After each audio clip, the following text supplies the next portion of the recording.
Hello. How's it going? I hope everyone's doing well. It's Monday night. And if you're here early, I just wanted to say, let's go sewing. Brandon, how are you this evening? What up? I'm good. Man, yeah. My Awesome. hold on. I have a lot going on this evening. I'm going to finish this shirt that I started last week. It's been busy. All right. Do you know the background that I have? I took that picture like 5 or 6 years ago, and it's at a thrift store I go to all the time. You mean the thumbnail? Well, the background. Oh, the back. Okay, I'm seeing. The only thing that's really changed is the graffiti Oh, in that area. The graffiti artists get better over time, as they say. and, So how's your night going so far? I'm pretty good. It's not bad. Nothing to complain about. I don't really live in like exciting life. I just watch YouTube and stuff. Same. I do the exact same thing. I do the exact same thing. I always tell people I live on YouTube. If you ever want to find me, I'm there. Yeah. If I could plug in my N64 controller to my laptop, I'd be gaming online a lot more, but for some reason I just can't. It's yeah, and the emulators I just don't work. It's weird. Oh, I know how that is. I recently just found one that works.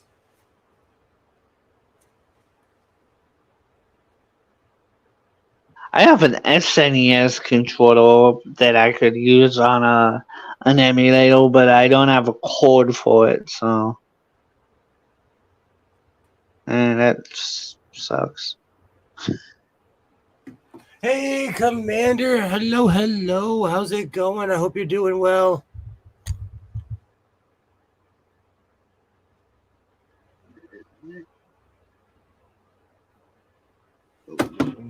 I'm just tooling around this room, making sure everything's plugged in. Oh, that's funny. Okay, got that. Whoa. Uh,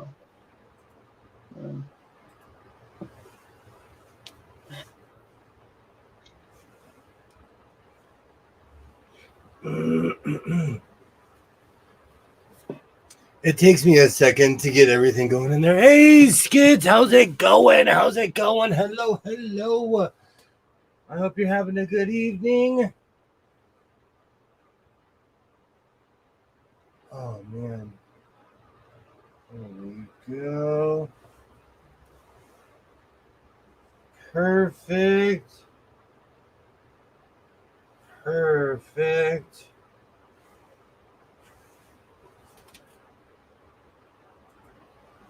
It takes me a second to get everything going in here.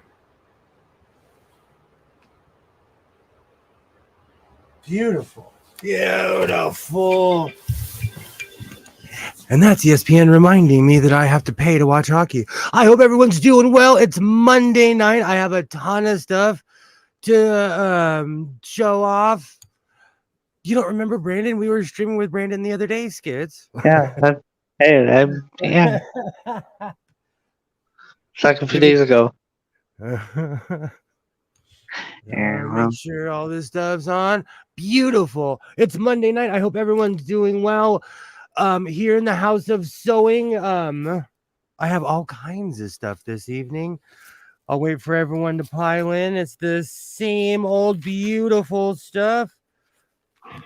So before we get started, this program is for entertainment purposes only, and this content is not intended to malign any religion, race, company, individual, or wigs. All opinions expressed by Godless Sewing and program participants are solely their personal views and do not reflect the opinions of every human being on planet Earth. And here in the House of Sewing, we have exits on both sides. And if you speak Spanish, that's a izquierda and derecha. I hope everyone has a great evening flying Godless Sewing Airlines. Hockey is starting early, so my phone's going to be going off because I get a ton of notifications. Yay, hello, kids. I'm almost have another video ready for upload. And also, Allie has informed me where she keeps most ridiculous posts and the Russian trolls. Awesome, awesome, awesome. Yay. Hello, Joy. How are you? How are you? Yay. Yay. And at the sports desk, Skits is letting us know that the 49ers are 3-0. Beautiful. So this evening, I'm going to be finishing my I still do not know what to call that shirt. Hey, Pam. Hello, hello. How are you? How are you? Good to see you. Really quickly, Pam, I just saw your community page and I want to thank you for promoting my channel. I want to thank you so much. You're awesome. You're absolutely awesome. Yay. Hello, hello.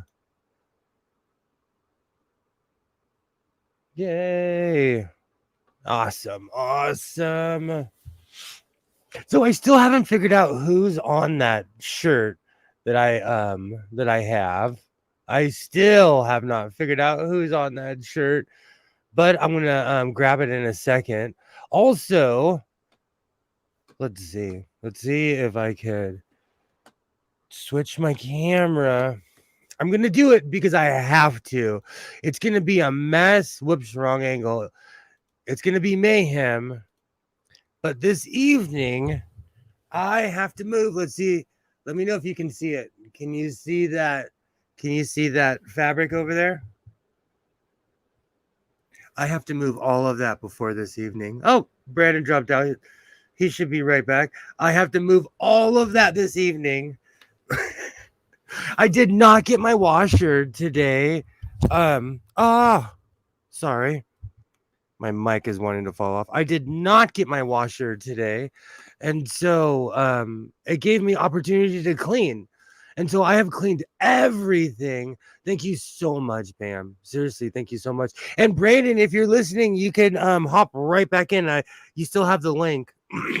StreamYard's kind of it's kind of harsh on the phone.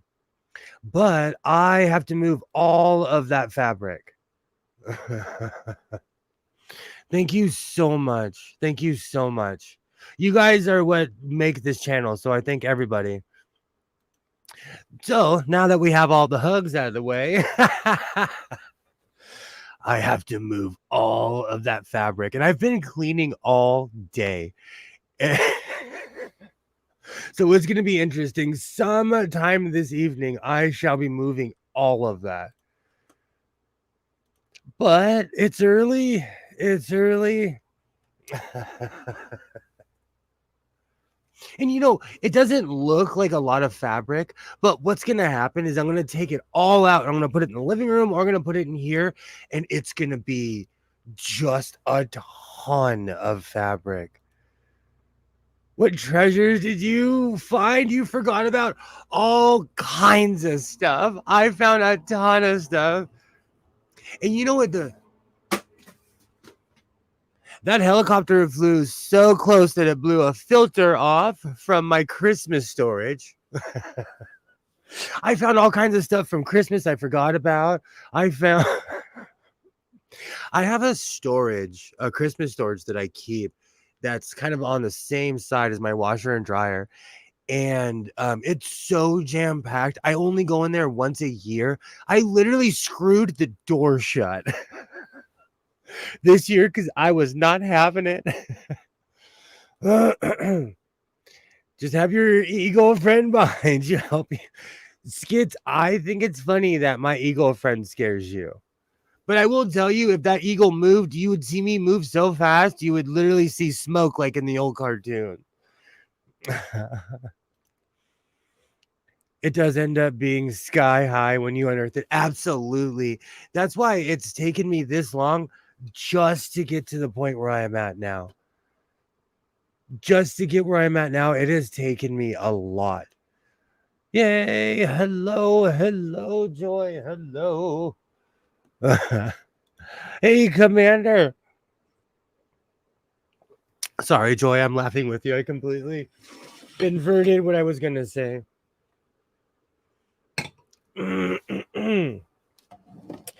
But yes, it's a mess. And I figured I should move all of that. I'm just going to be courteous to the person who has to put in my washer. And the fact that they didn't do it today gave me an extra day to clean that entire side. So they did me a favor. I even mopped. That's how much of a clean freak I am. I was like, you know what? I had this opportunity. I came in with the leaf blower. I mopped everything. So now all I have to do is move all that fabric, and I may or may not even put that cart in my house. I'm thinking about it because I really want to give them space because there's not that much space in this room. So I'm giving them as much space as they can to put the washer in.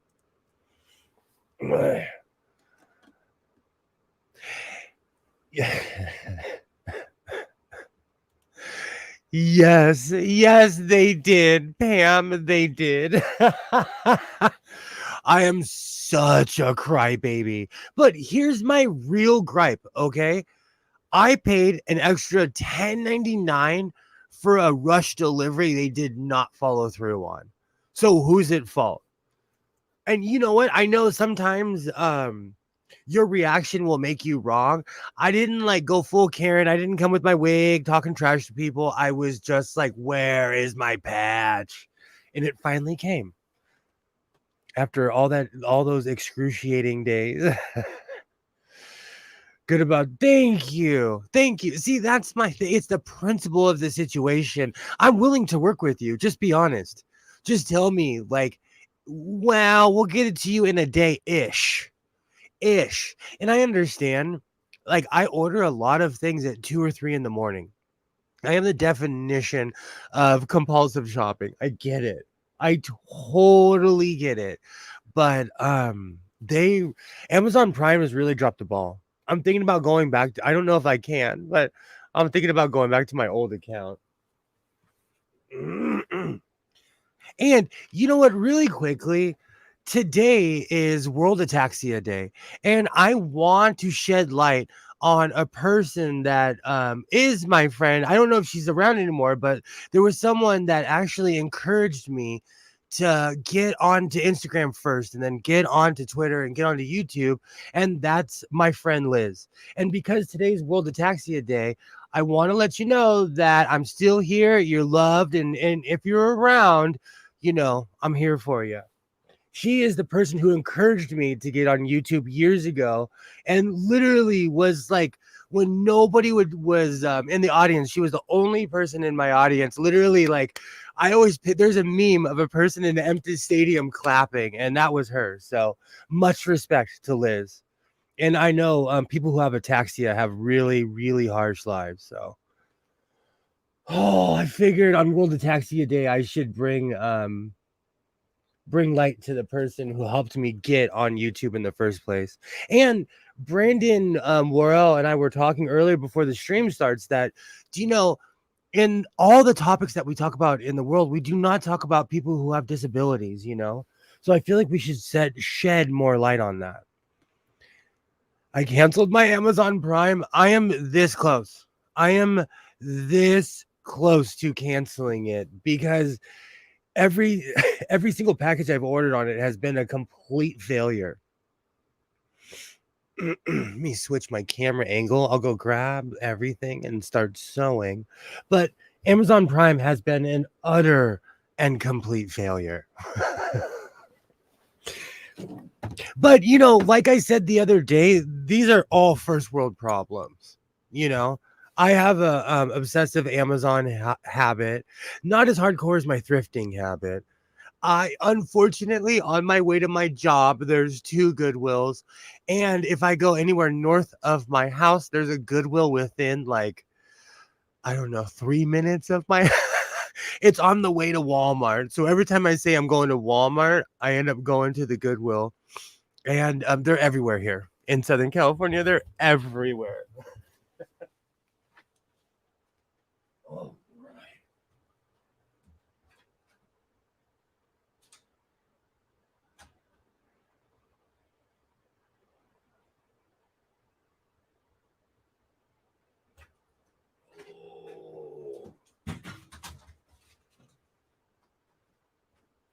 I am extremely disorganized this evening because I've been cleaning. Hey, hello. How's it going, Waternay? Hello.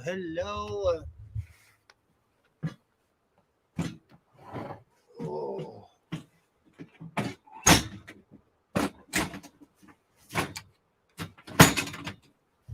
All right. I'm still trying to figure out who is on that dollar bill print. Yay. Hello. Yes, most definitely. Yay. Hello. Awesome.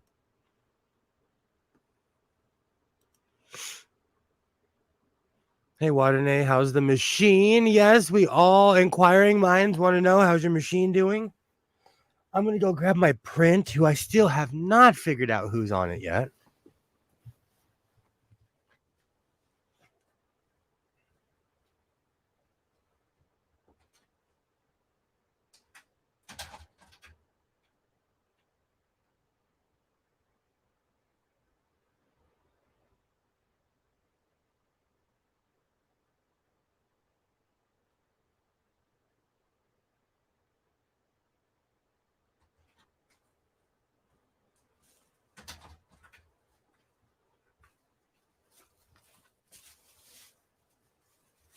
All right.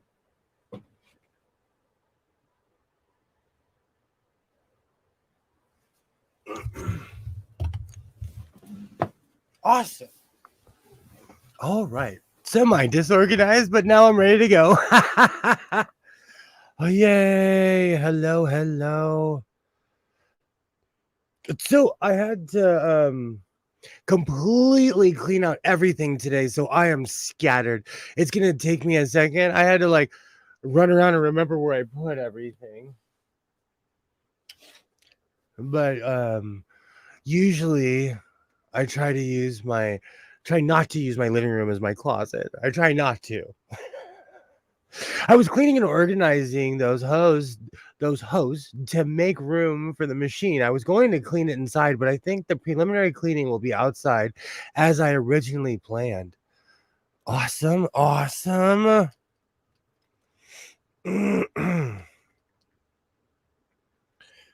right. So I am still trying to figure out who is on this print.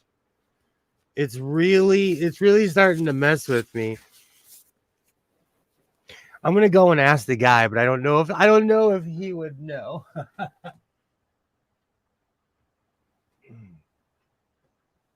I really wonder where he got all that fabric. I really want to know. The house. Okay. Now it makes sense. Awesome.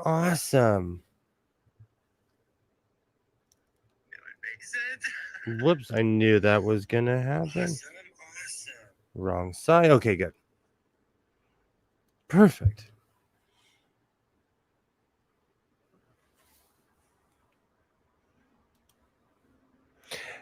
Is there a company name on the fabric on the sleevage? That's a really good Joy with the save. You know what? Let's take a look. I have to put these on because I really have to put it under the microscope. Let me see if I can find what I did with the other pieces.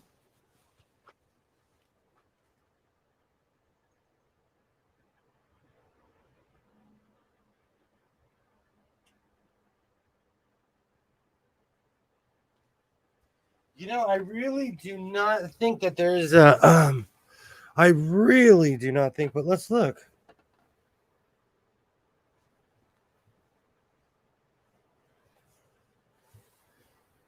It doesn't have designer mark at all on either side. The mystery deepens even more.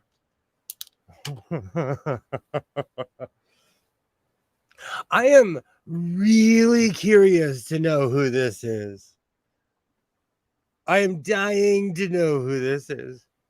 And this evening we will be making a turtleneck.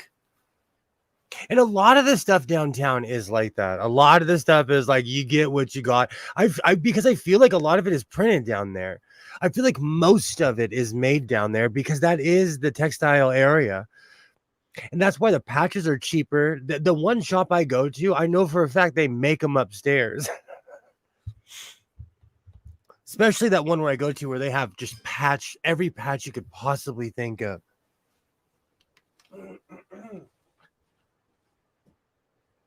All right. So I figured that I would sew the pieces I have. I still have to line the arm pieces. And yes, it's been a week and I still have not finished this shirt.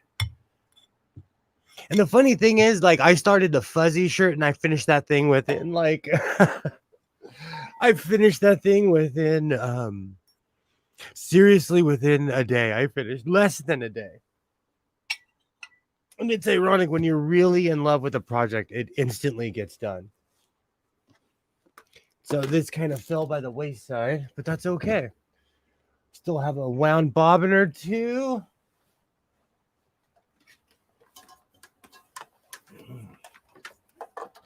Awesome. I hope everyone's doing well on this Monday night. Do you know that fuzz is everywhere? It's still everywhere in this room. I'm wearing black jeans right now and I see the fuzz everywhere on these jeans. That pimp coat is look at that. The legacy of the pimp coat is living on. Good gravy.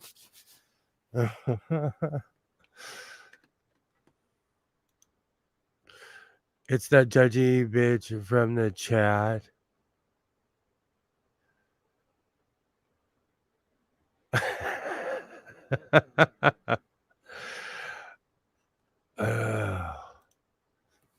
Oh man, this I don't know. Did I roll in it before the stream started? Good grief.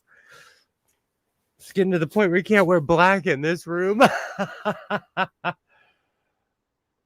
Laugh out loud on X. Oh, okay. We still call that Twitter around here. I don't know X. We still call that Twitter. There's still tweets. At least that's what the old timey people call it.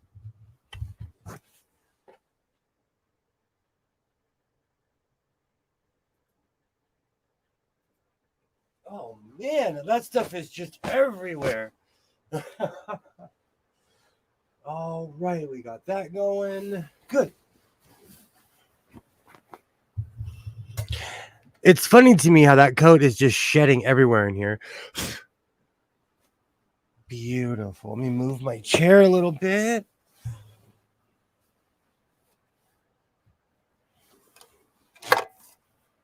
Whoops. That was an overzealous push.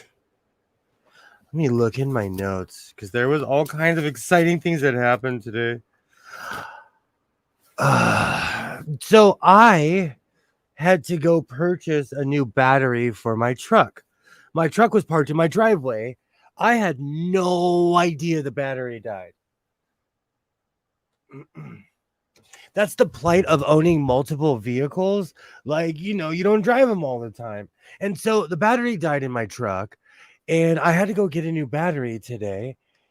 And the warranty was gone on the battery. So my battery cost $323. And that was before tax. I didn't look after that. I just didn't look. I was like, when they told me that they're like, oh, this is the total with the tax, I was like, I'll just scan it and let's keep going. So it cost me however much the washer was plus the $350 for the battery. So today, between yesterday and today, it's been extremely expensive. Thank you, Joy. Joy understands. That's a big ouch. But I knew the car battery was ridiculously priced. I know that for a fact, you know.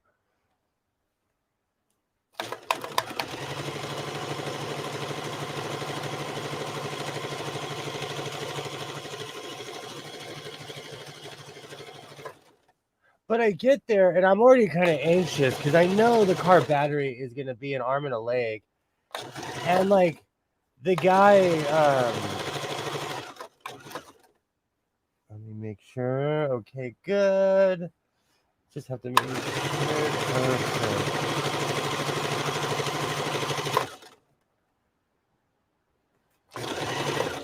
And you know what? The guy had good intentions, but the guy at the counter, and I know this is gonna sound funny, but the guy was kind of chatty. See, and I knew the car battery was gonna be like almost $400, so I was not happy. And long story short, I said something that sounded like Kathy Ireland. I know I have a speech impediment. I know I run my words together. I get it, you know, but I didn't say Kathy Ireland. The guy went off for 5 minutes about Kathy Ireland. So not only do I have to spend almost $400 for my truck battery, but I have to hear this guy rant about Kathy Ireland.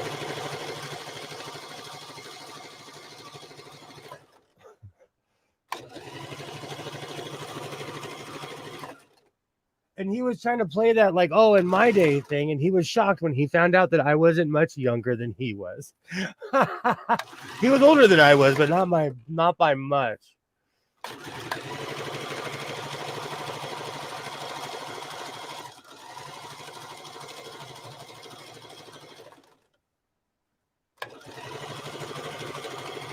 But the guy in the auto parts store was super chatty.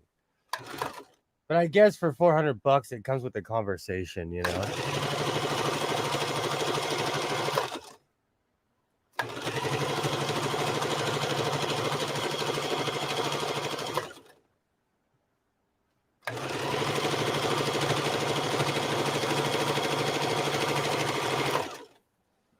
All right.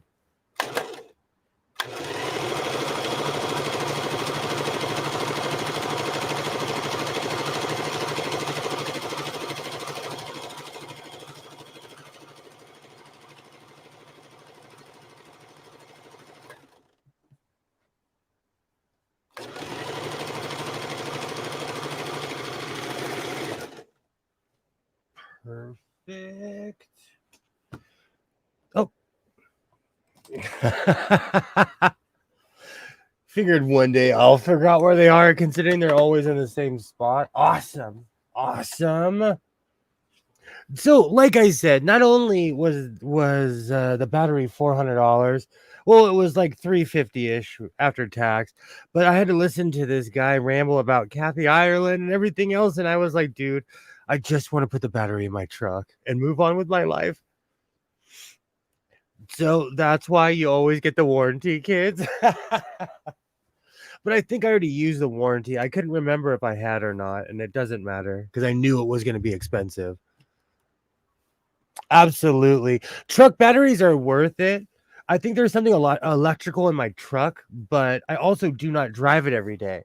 So it does sap the battery if you don't drive it every day. Oh, right. All right, let's grab the other piece. This one's together. When I'm done with this, I'm going to end up lining both of the arm pieces because I did not do that last time. This was kind of an impromptu decision at the end of my last live stream, but it was definitely a good print to make a shirt out of. And because I'm in my turtleneck era, This is going to be beautiful. And even though I'm lining it, this is an extremely soft material, so it's going to be perfect for the turtleneck.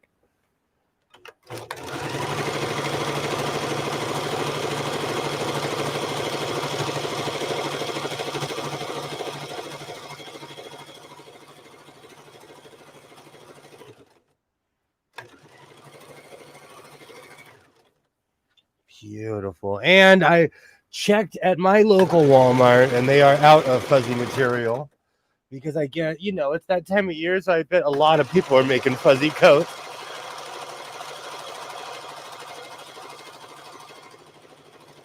But now I'm on a quest to find like an outrageously bright fuzzy color that's affordable, because I might go downtown and take up that guy's offer for $10 a yard.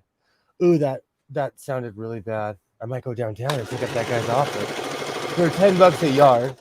And so I might make a red coat. But the red reminds me of a Tickle Me Elmo too much, or something in that realm. But it will be an awesome, awesome coat, though.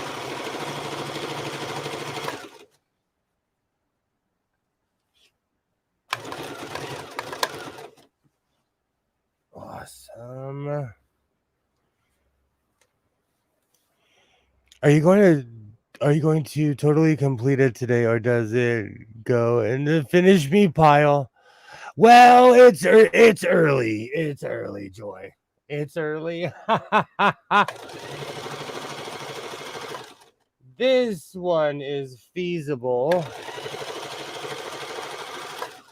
Oh. You know what's funny? On Mondays were my yak days. And you would usually save sewing for Wednesdays, but now I sew every time I come online. And it becomes a combination of the both.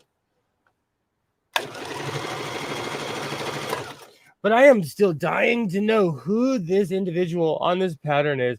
I'm about to be wearing a shirt of someone that I don't even know who it is. I have a weird rule of where I don't wear anything where if I haven't been to that city or if I don't know what it is. If it's not identifiable, I will not wear it.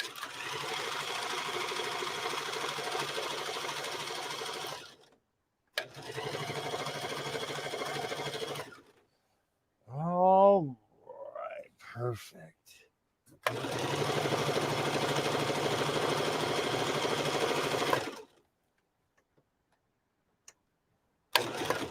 Beautiful.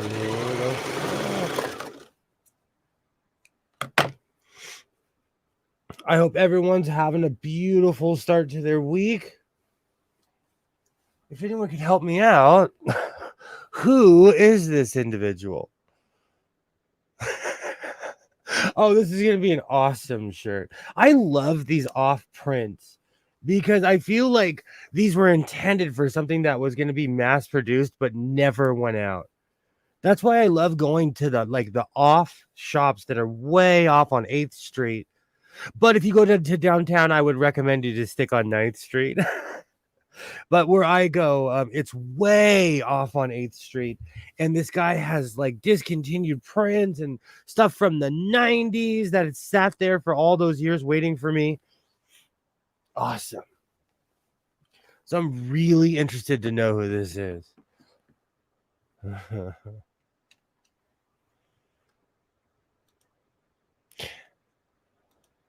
Did you watch Fred Sanford today? He was unboxing a lot of camps. Yes, I watched that video while I was cleaning in here today. It was awesome. I try to watch every single one of Fred Sanford's videos because it reminds me that for as much as I'm a hoarder, I'm not near his level. Oh, right. Yay. And a set of Kenmore feet. Absolutely. I love Fred Sanford's videos. Another strange plug from a channel he'll probably never watch, but I absolutely love his videos. part of me wants to like have a warehouse like that where I have a ton of space for every sewing machine on earth. Awesome. Awesome channel. Is it Marie Antoinette? That's a good guess. That's a great guess. I don't know. Thought it that is what I thought the other day, but couldn't figure out the then I thought of a cameo. Yes, I actually use cameos as buttons. I had like these small ones from Michaels. And I have this really epic cape that I made, and it's all just red. It's all red, but it's cameos as buttons. All right.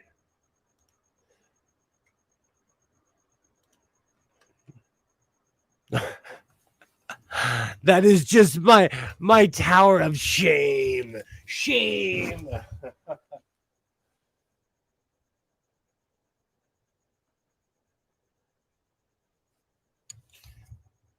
At some point this evening, I will be getting rid of that. For all my Vertigo people, get ready for the action shot. But this room is huge. At some point, I will be taking all of that out of this room. I don't know. Oh, I'm just being courteous to the person who has to put in my washer tomorrow.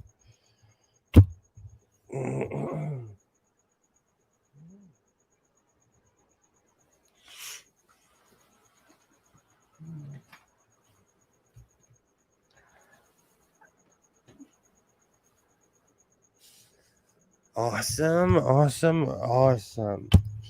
All right, so now I have to line the arms. I still have a mile of that stuff from Walmart. I need to move my coffee before I punt it across the room.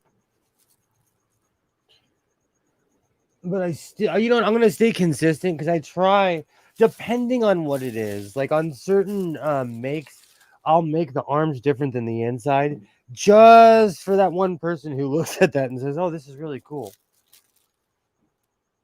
But on most things, I try to stay consistent as far as lining.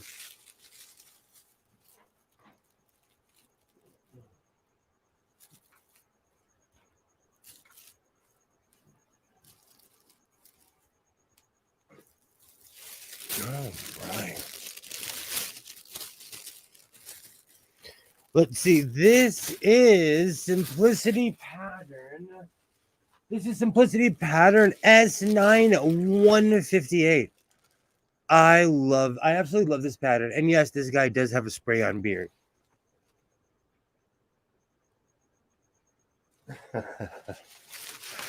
Still a great pattern. And it's become the base of my turtlenecks, and they make it for people my size.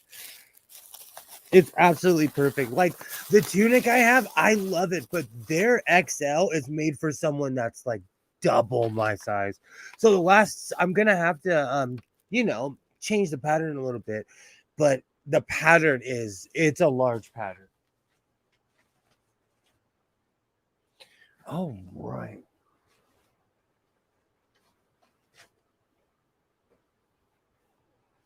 You know what the sad thing is? I think I bought more lining today too, because I had to get cat food. And I had to justify my wandering around Walmart. So it always ends up in buying. I always end up buying these, but these are great for lining projects. These are absolutely great for lining projects. If you don't know what you're gonna do, they're getting more and more expensive. These are $10 for 4 yards. When I first started buying these, they were like $7. So inflation's real, but these are awesome. And they're probably cheaper where you live, but I live in Southern California where everything's expensive.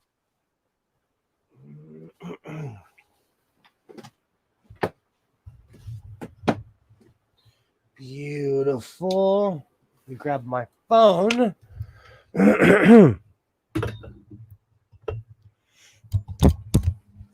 Do you know what? It's so sad when I go to Walmart and I go looking through their fabric section and I'm like, I literally have all of this.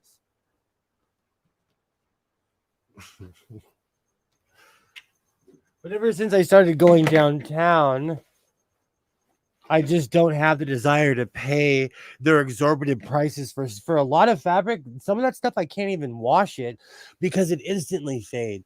Like I learned with that poppy print. I love that poppy print from Walmart, but the second you wash it, it instantly fades.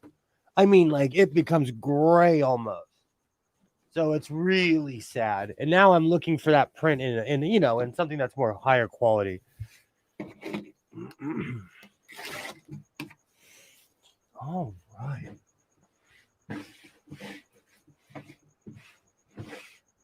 Beautiful.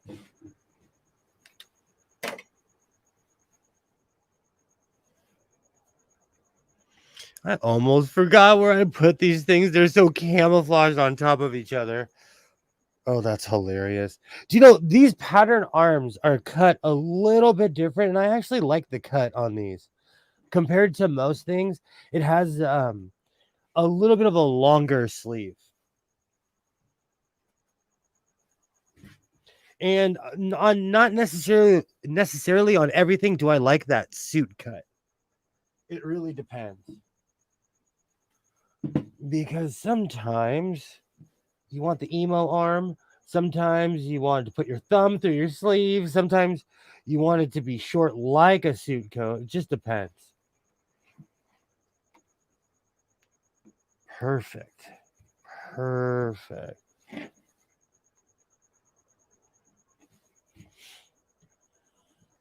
Hey, Alibaba, how's it going? How's it going? Good to see ya. Yay, hello, hello.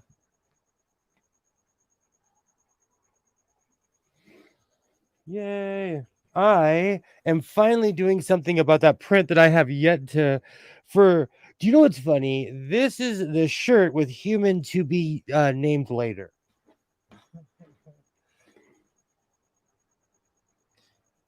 It's gonna be a CSI kind of mystery. I'm kidding.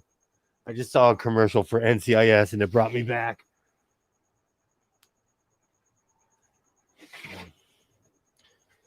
Oh right. Yay, how's it going, Alibaba? Hello, hello. I'm finishing a project that I started. I don't even know. No, this was started the other night. Okay, make sure I get all my pens in. Like I said, this is a little bit longer cut.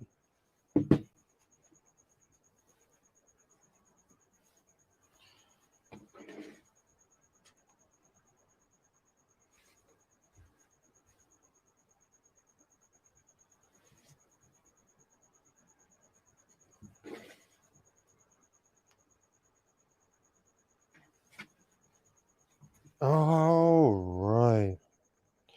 Yay, hello, hello. Hey, Sydney, how's it going? Hello. Yay, I'm over here cutting fabric. Hello, everybody. I hope everyone's having a great Monday. If anyone wants to hop in, just let me know. I'm just lining the shirt. Yay. Hello, Sydney. I hope you're having a great evening. Hello, hello.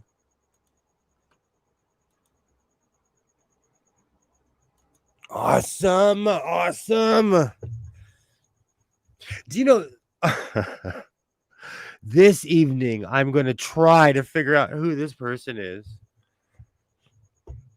I like Joy's idea of Googling it, but it probably is Marie Antoinette, and I'm sitting here just rambling about something that's extremely obvious. Wouldn't be the first time. Oh, right.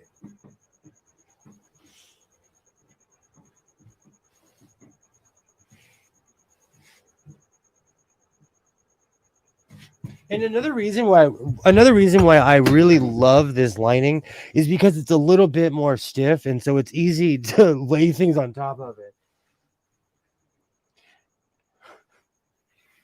All innuendo aside, when two things are floppy, they cannot stick together. And that's not innuendo laden either. Talking about fabric, get your mind out of the gutter. Yay. Hey, Sydney, how are you? Hello, hello.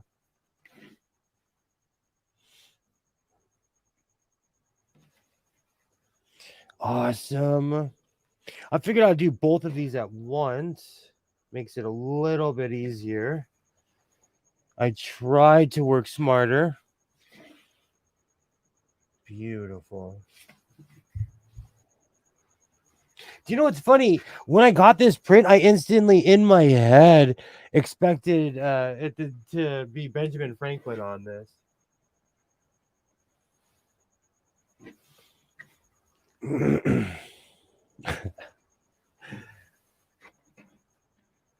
All right. Beautiful. Beautiful.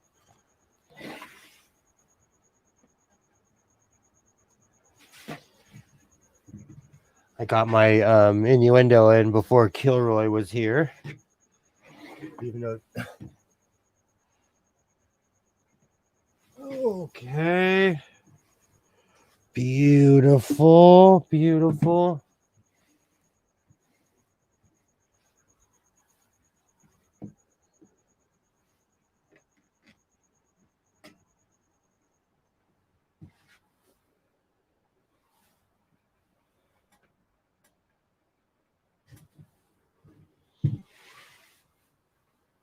All right.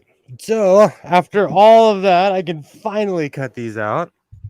Let me grab my rotary tool, which I can. Oh, here it is. Awesome. No, just had another look. Way off for Murray. The mystery continues. The mystery continues.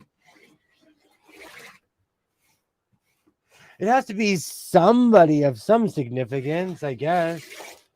Do you know in the modern era, though, that could be a print of the person who made it, you know? Who knows?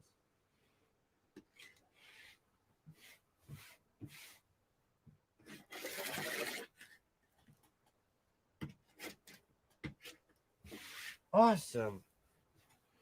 Awesome. This is gonna be the first time that I'm wearing something and I really do not know the person on there. Like I said, I have a weird rule when it comes to things. Like I don't wear I have a rule. You don't wear patches you haven't earned. You don't I don't wear cities that I haven't been to as far as jerseys and stuff like that. But that's okay with this because this is gonna be an awesome shirt.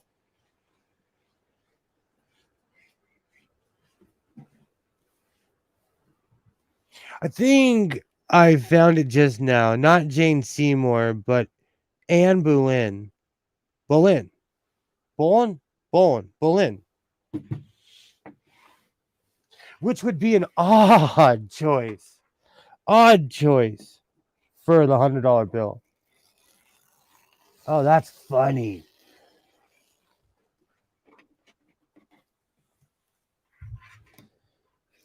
So Anne Boleyn, huh?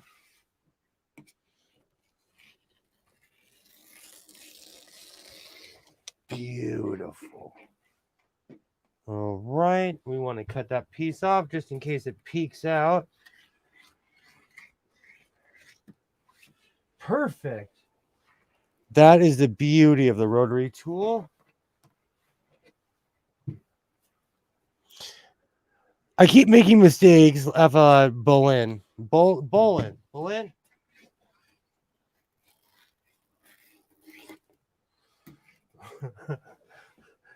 Keep in mind, English is my first language, but I speak it like it's my second language. Perfect.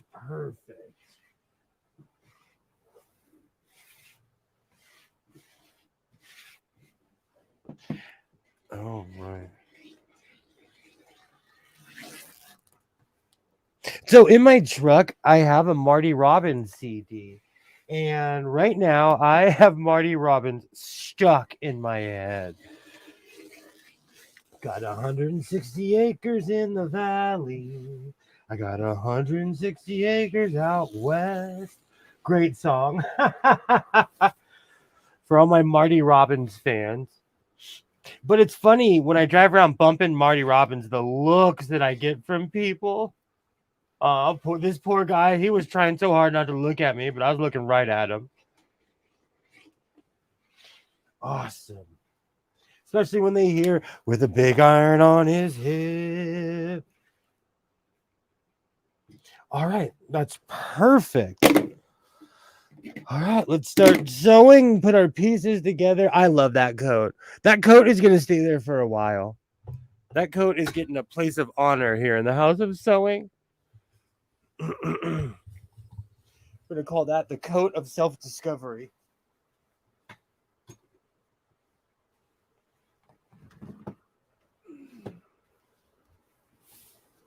Oh, all right.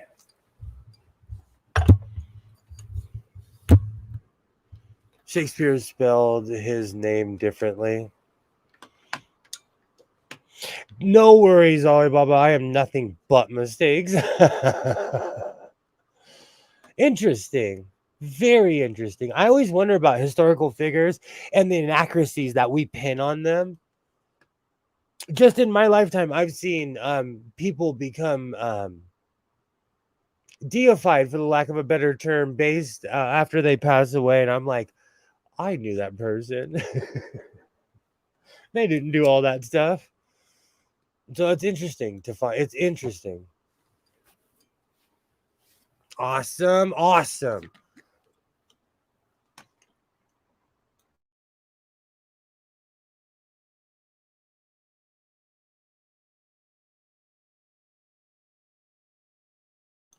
All right.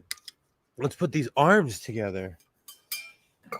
Do you know what's so funny? Without all the other stuff on the other side, it gives this room so much more space. On the other side of this desk, it gives the perception of much more space without my boots and everything there. Oh, that's hilarious.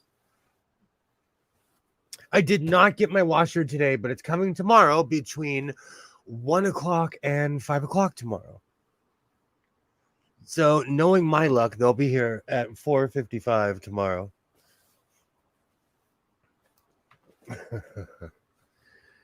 But I'm excited. I haven't, getting new appliances are it's a good thing. And I'm gonna laugh because I have a lot of laundry to do. I'm gonna laugh when I blow out my dryer. Do you have space cleared for said washer? Totally. That's what all that that's why the last thing I have to do is, oh, Alibaba, I don't think you were here for it. Here. Let's switch the camera really quick and I'll show you. This evening, if anyone hops in, eventually I will be moving.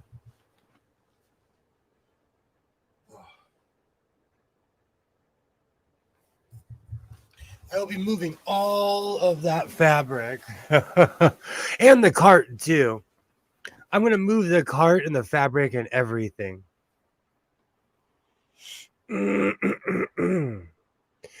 So I'm doing the shirt first. I'm doing the pleasurable, the pleasurable thing first. I would rather sew.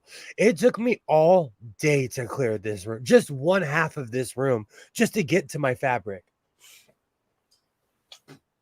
So basically, it took me like 10 or 12 hours just to clear a space to get to that, just to get to this point. I clean. I've gone off. As far as cleaning, I'm surprised at how much I've gotten done, actually. So now all I have to do is subtle cough.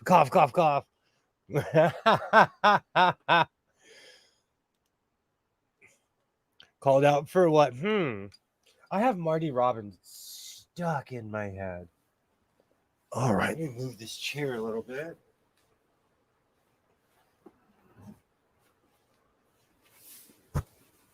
That's the only disadvantage of not having an office chair in here anymore, is that the office chair took up less space. I love my Golden Girls chair for convenience, but it takes up a ton of space. But I have yet to meet an office chair that isn't going to break within a month. This is this last chair was a record. It didn't even last a month.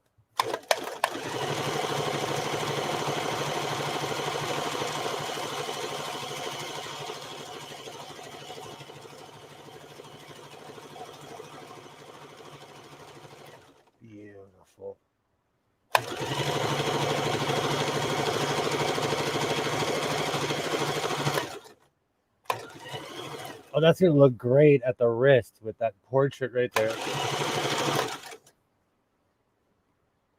Awesome. So you think it's Anne Boleyn, huh? Need to get an older cast iron one, a real workshop type. Yeah. I had a lazy boy office chair, lasted 8 years. I went to Office Max or Staples, whatever. I think it's Staples by my house.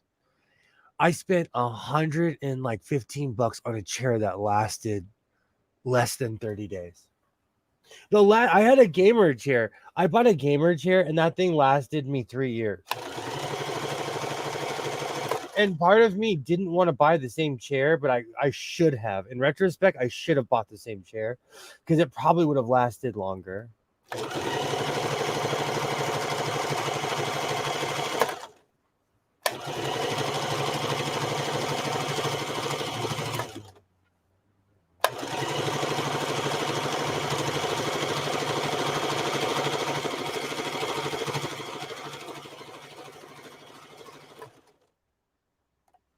All right.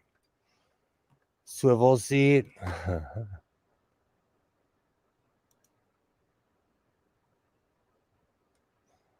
Hmm.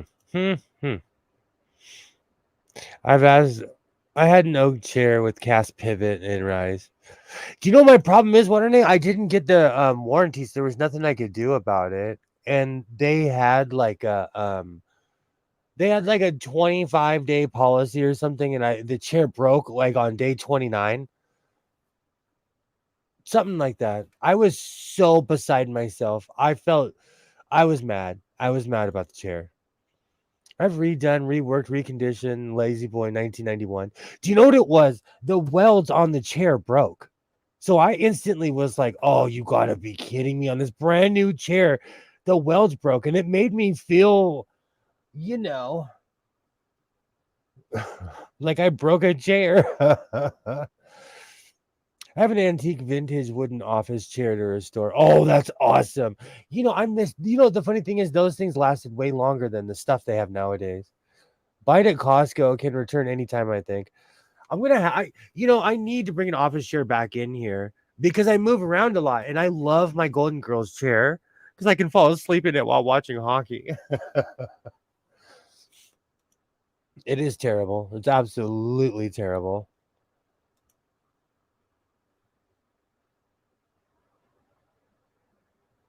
StreamYard takes a second to catch up. There we go. I have re-riveted, laugh out loud. I have re-riveted the lift out pivots on the Lazy Boy. Oh, that's good to know. I'm gonna laugh if I buy a office chair from the Goodwill and it lasts longer than the one I bought from Staples, brand new. And I love buying. I love going to the store and buying something brand new, and it's rare because I'm a thrifter. So I feel ripped for that chair, and it sits on side of my house catching sun now.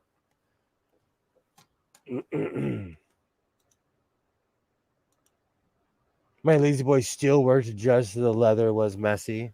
See, I'll work with that. I'm down to reupholster anything. I say that, and someone's going to give me a commission that I can't do. And I'm like, sorry, man, I just was running my mouth.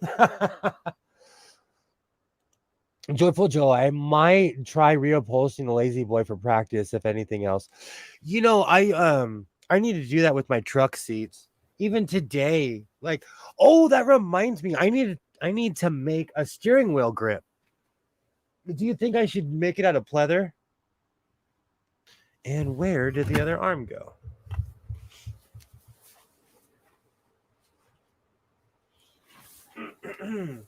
On my truck, it has a giant steering wheel, and it's old. It's the original steering wheel. And I took the steering wheel cover off, and I forgot how skinny the steering wheel was because it was huge with the steering wheel cover on it. And it had those weird grips on it. It was awesome. But now that it doesn't, I feel like I'm driving this giant truck on this little steering wheel.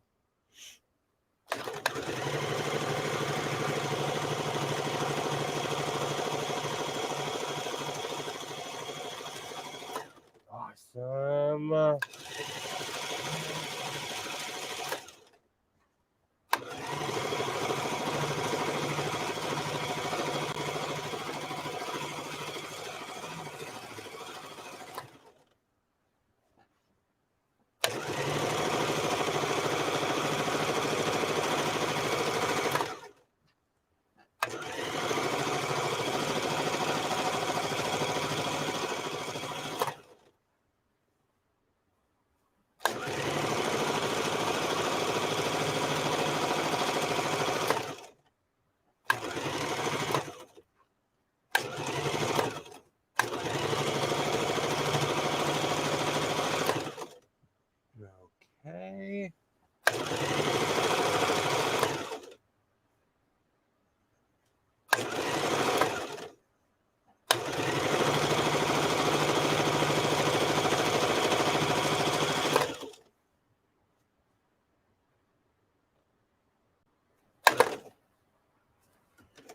I wonder when it stopped sewing. Oh, that's hilarious. I just poked through this thing twice, I think, and it didn't sew anything. Yeepers. Okay, let's try that again. But it wouldn't be YouTube if it wasn't for mistakes. It's gone now. I've done enough plain seats. Not pleather. I need a good steering wheel grip. Leather with a baseball stitch. Ooh, that's a really good idea, Alibaba. I like that. Ooh, you're giving me a million ideas. I like that. I used to recover chairs I found outside on the road, and they did a great job on it. Also, I recovered. Do you know? I do that. There's a really fancy side of town that I have found at least 3 or 4 chairs.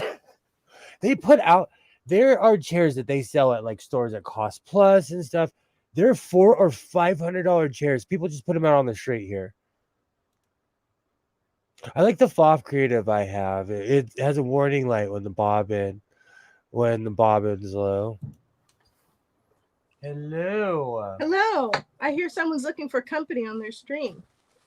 You gotta be careful when you say someone's looking for company. The FBI might come jumping. I'm kidding. How are you? No, I am just Roman Catholic. I'll sit here for 3 hours talk to myself. But I also live to guilt you too. Oh my goodness.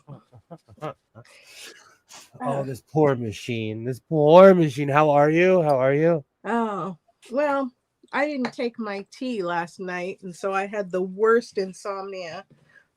Finally took it, got about 4 hours of sleep. So if I'm a little loopy, that's why. Well, this is the house of Loopy. How are you doing? I'm okay. I've got a lot done. I have the IEP tomorrow. Like I always trip out on it, but the older Isaiah gets, like, it's just an IEP, Yeah. Well, also, you're good at staying on top of things, so. Yeah, but I have the final say, and I'm gonna shoot down a couple of things that he wants to do. So, Yeah. well, he needs more time. He needs to at least one more semester of homeschooling because we live like pirates. Yeah. We have homeschool habits. Like, could you imagine him having to go to bed by 9 or 10 o'clock? No. He would look at me like I'm crazy. Hi, Alibaba. Yay. I hear you wanted I couldn't sleep also. Finally got at 6 a.m. got to sleep. Oh. That is not enough. I do that. That's like, I try not to do that, but I do that often. That's when I'm like super like sensitive. What did you say? Can always tell when I haven't got enough sleep.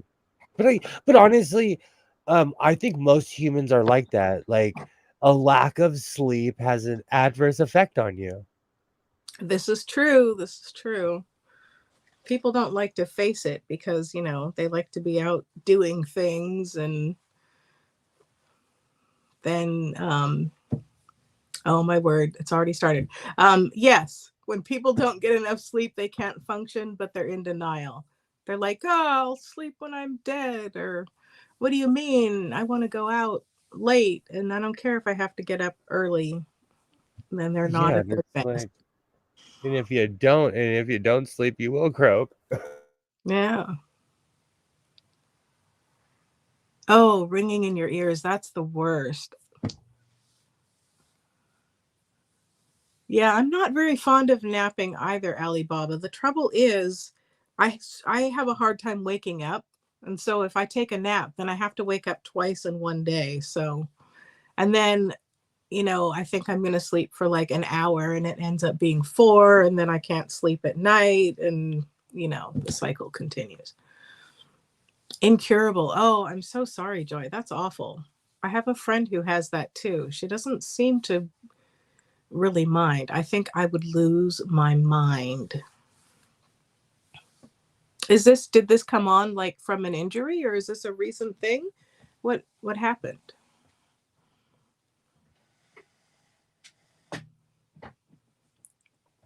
Alibaba, you catnap. Okay. Some people can do that. They like take a little nap, they feel all rested and refreshed.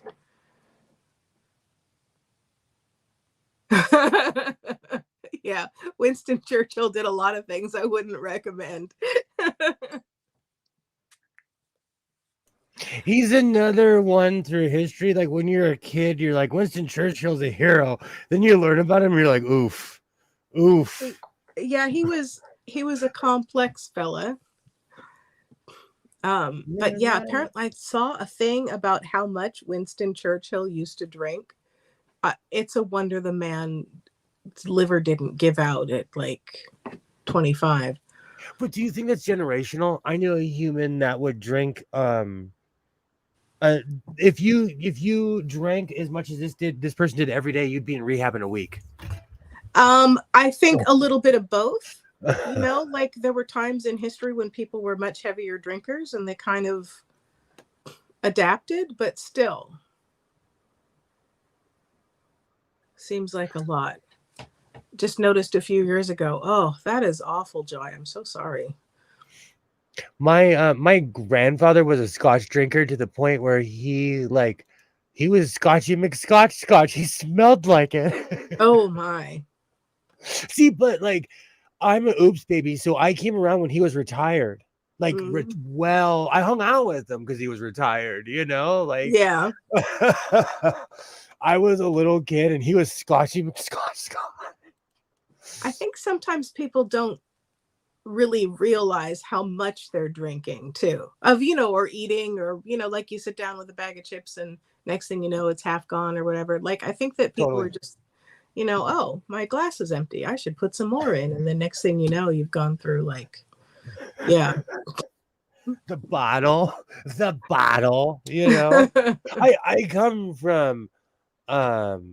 I come from a long line of drinkers, so I laugh and cry when I tell the story. It's laughing and crying in the same sense. Yeah,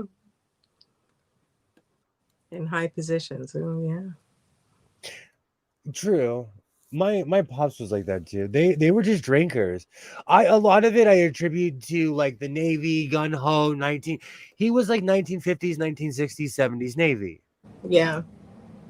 Like as an adult, he would tell people like, "Don't drink with me. I will drink. Don't pace me because I'll like." It's one of those things. Yeah, people with bars in their office. It was just kind of a thing, and you drank, and you had a drink with lunch, and you drink while you're working, and someone would come into your office and you'd have a drink and go out for more drinks after, and drinks at home. It was just kind of the thing in a certain circles, I think. Navy would have a chest for drinks. Oh yeah. My pops was crazy. He was crazy. And it wasn't just him, his other friends. Like I went to a reunion in Gatlinburg with them. And I've told the story a million times, but the Navy guys were literally about to fight the Marine guys for something that happened in San Diego before any of us were born, like 50 or 60 years ago, They were still mad. It's so funny. And I stood in the middle of the room. I was like, if you guys want to beat each other up, I'm not picking up anyone from jail. And me and my mom and all the people, all the family members walked out. You know, we were like, we are not going to be a part of this craziness. Not having that. But I think in Tennessee, the cops probably would have laughed it off. They're different than here. Oh, right. That was actually an interesting place. I've been to Gatlinburg, Tennessee.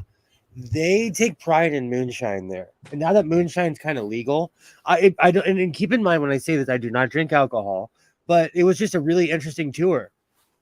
And I mean, I'm always Oh, fascinated by how things are made and all of that. So it's interesting that way. I've never had any moonshine. Ooh. Would not recommend. Yeah, 0 for 0. That's one review. I'll tell you, I had a bad trip. I will never drink moonshine again.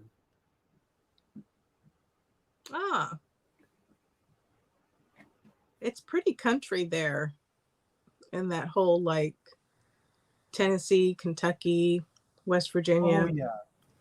You know, was where I got called the N-word, but the countryside was lovely.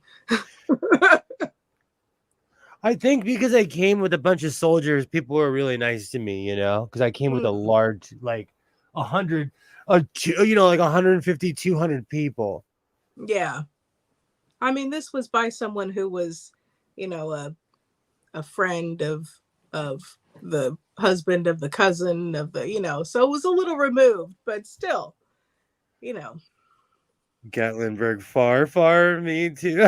Far from me too. Yeah. It was an experience. Hey, Sydney. Let's see. Alexa, how far is Gatlinburg, Tennessee from Los Angeles, California? From Los Angeles, Gatlinburg is 2,268.3 miles away by car. 2,000 miles. Which, coincidentally, is almost the same distance from Michigan. I still am thinking about how to get to Fred Sanford's house. Y'all think y'all are laughing now, but I'm gonna have a video like I'm in Michigan. I'm crazy. I think we need to just fly. Yeah, but like how much sewing machines are heavy. Well, I'm gonna have like a $700 bag fee. You know? Fly there and drive back, I suppose. Although, you know, if you're packing it up yourself, then you might have more confidence about shipping. Now I would walk 500. Oh, I might be a slight bit closer. It's 3 hours from me. Okay, Sydney, next time I go to Gatlinburg, Tennessee, I'm going to let you know. Because I actually had a good time there and I didn't even drink. And it's just a beautiful place. Oh, that song is in my head now. Thanks. Have you ever seen the last, when David Tennant was finishing filming Doctor Who, he made a music video because that's his favorite song. Oh, look it up. I don't think I saw that. Oh my gosh, if you look it up on YouTube, I can't even watch. If I'm emotional, I can't watch it because it makes me cry. Because it's all the entire cast. It's the bad guys. It's the good guys. It's everybody. Now I have a song blasting in my head. Oh, Alibaba says, I know of a thing called palletized shipping, but I won't bring that up. I saw a listing. It was random sewing machines, and I'm so upset with myself that I didn't buy it. Because I could tell, you could tell by the cases what they are. There was a white Singer featherweight. There was a Bernina record. There was in this like pallet that they would have shipped, and it's ended up selling for $500. And I could kick myself for not having bought it. I They were actually. even, yeah. Oh, sorry. No, sorry. Go ahead. Oh, just they were even willing to just kind of go through and send me some of them, but it's like, okay, why did I sleep on that? Now that I have that song stuck in my head, I actually know all about palletized shipping because Isaiah was trying to get me to do that. And what was that? Excuse me, what was that craze? Drop shipping. Oh yes. Because we have the space, and I'm like, I am not going to dedicate the warehouse to this fad.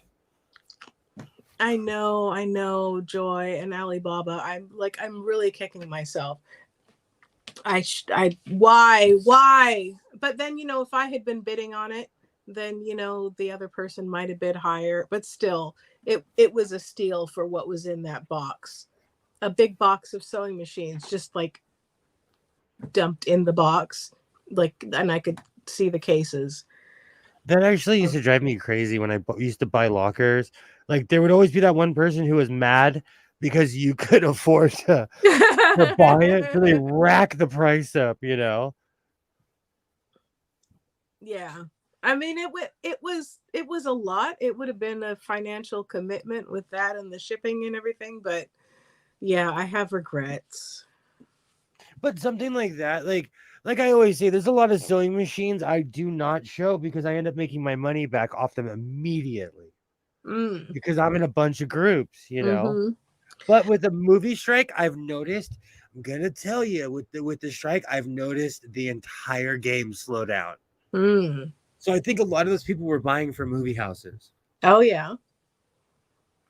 Because if it was old timey over 100 years, or if it looked super rusty dusty, it was gone instantly. Or in my 1950s stuff, because they're always filming something 1950s,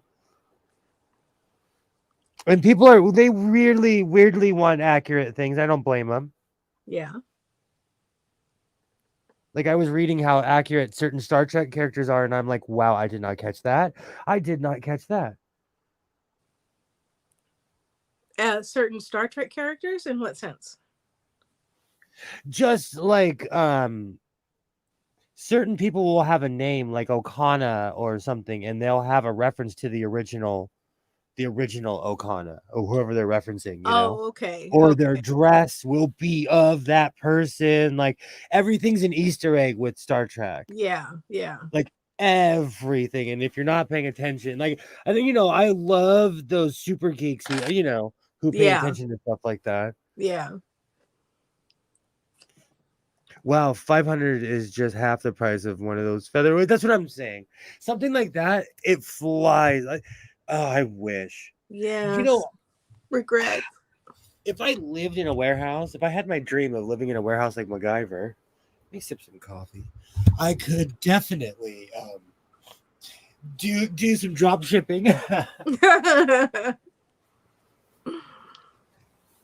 But I try to explain to my son, as I explain to other people, the amount of space it takes and the commitment. Like, and you better hope those racks hold too. I'm kidding. I've made scaffolding and I've made racks that are holding up stuff right now. Yeah, I have a good metal rack with metal reinforced wooden shelves. And here, I'll just show you. I've made sure that the weight was enough to hold the machines. Let's see, is that in frame? Yes. Hold on, let me make you big. Those I'm just watching. Are to be restored. Oh, look how sweet your to be restored pile is. Mine's like to be restored. There's like fire behind it, and like someone's running around with a pitchfork. Oh, I'm very organized. Although I'm a highly organized person, they're just kind of on there. They're not really sorted by brand or era, or I'm taking an inventory. I'm working on that. The priority was finding a shelf they would fit on, and that is sadly just one of my shelves because, like Godless, I'm Fred Light. Nothing wrong. I got to the point of building my own shelves. I made my own sewing machine shelves, and they're hidden behind the flags. Like there's no shame in my game. One day I was at work, and I was like, I have all this wood that no one's using, and I got the tallest sewing machine I had, and I used that as the measurement. So Yeah. with each, like they fit on each row. I am a lot of things, but I am weirdly organized. I know, Alibaba, there are no shelves for treadle machines. I've got mine stuck in front of the cupboard that is holding the other treadle machines, and then I've got two behind me. It's terrible. There are no shelves for treadles. Absolutely true that. Exactly, Joy. True that. Yeah, you've mentioned, Alibaba, some of the historical sewing machine groups. I have not joined any yet. I've kind of lurked around and done a little looking, but I haven't joined any of the groups. Okay, I can fix that. I join any group that'll let me in. As far as sewing machines go, I need to put that disclaimer out. I don't want to start getting strange requests for weird groups. I have a treadle set up for that I can roll out domestics at the ends, and the ends are industrial. Awesome. I have a weird semblance of order in here. Like anything that's from 1950s down is on top, and everything from 1950s over is on the bottom underneath it right here. Makes it easier with the cords. Speaking of which, Joy, I pulled out my serger, whether I use it or not. Oh, there's such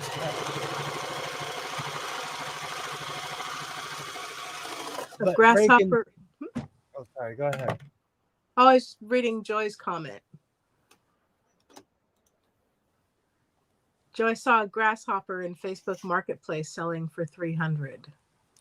What? I bought the one behind me that's sitting on a silver platter. I think I bought it for like $35. Like the store begged me to get it, take it out. Yeah, the resale on those is pretty good. Really? I haven't had too much success with Elna because I can't get my grasshopper going, and my Lotus SP it's a solid machine. It's just not firing. They both have the same problem though. They're kind of gutless.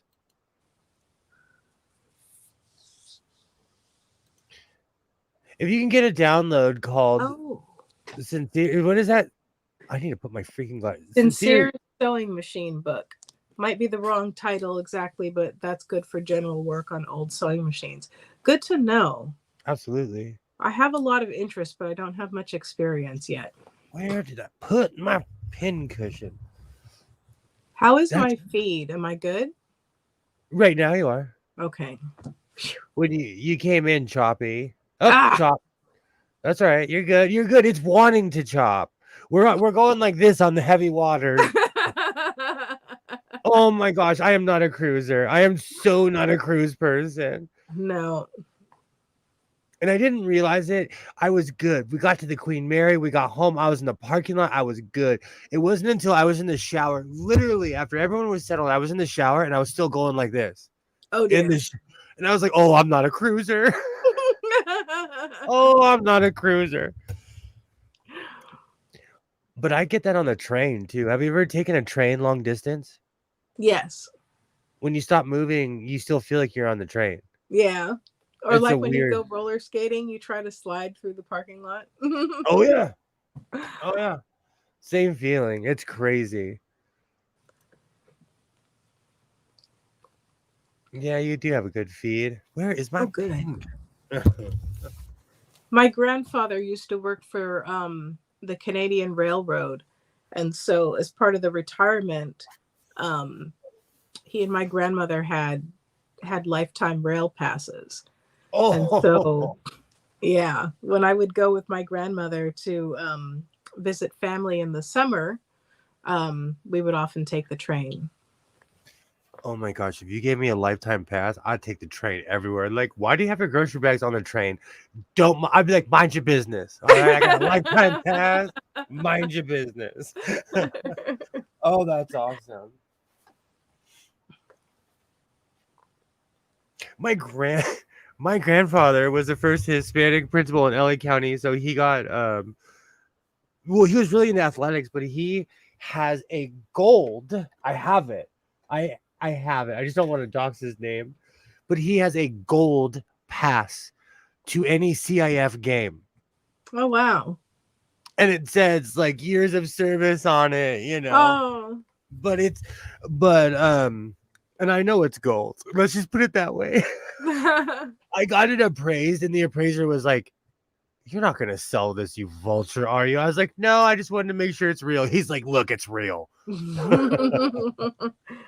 Need some insurance and maybe a safe deposit box. Are you...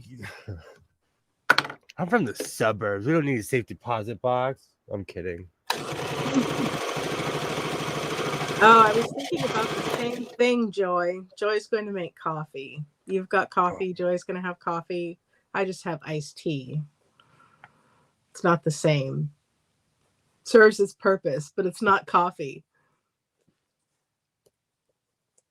So I have a confession to make. Well, no, it's not even a confession because surely it is not a sin. Nespresso has their pumpkin spice espresso capsules. And so I bought 11 sleeves and I have sinned. Say the Jerry Falwell, whatever his name was. No, pumpkin spice is so not Klingon. Why you always coming over here, always causing drama? One of these days we will sing you, repay you. It is so not Klingon. But I love all those autumnal spices.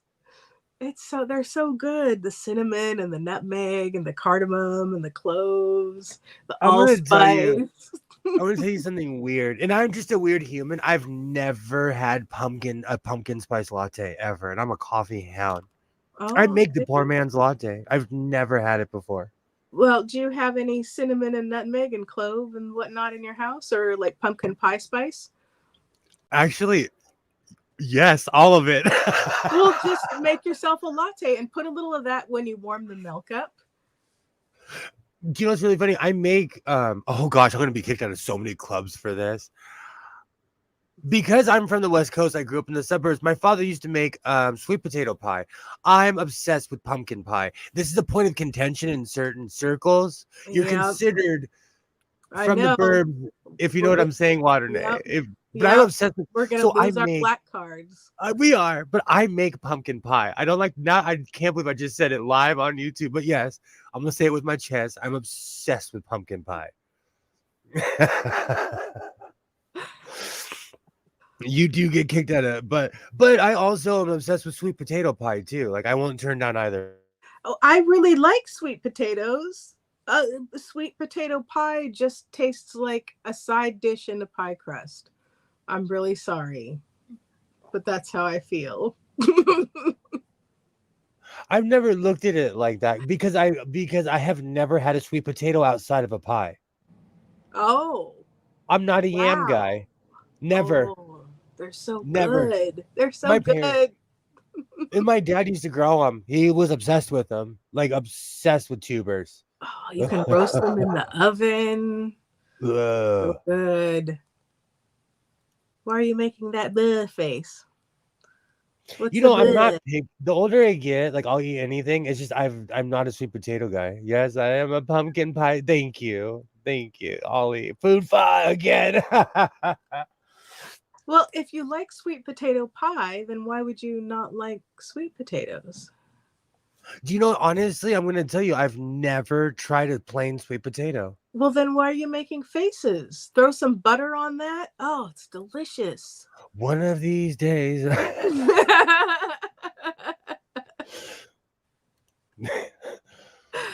Oh I wow. grew up my wow. I wonder if I have no. See, the problem is, my raccoon will eat will eat a pumpkin. He ate my, that punk waited for my oh, what are those things? I can't my Your pineapples? pineapples. That's terrible. I Little had thief. they were like this big. They were slowly growing, and the raccoon was like big enough. Probably ate it in one bite too. Punk. Took like 9 months just to get to that point. I had a neighbor up the road one year for they thought ahead for their Halloween decorations, and they planted pumpkin vines in their front yard. So that Ooh, in Halloween time they had all these like big pumpkins growing. that's smart. See, that's different. That's practical. The only thing I know about growing pumpkins and stuff is because I grew up by the ranch. There's a pumpkin farm, so I know the amount of water and work it takes to own a pumpkin farm. They do. They can smell them. That happened to my poor mom with her fruit trees. She's like, "Oh, these are about ready." And then she went out and they had gotten there in the night.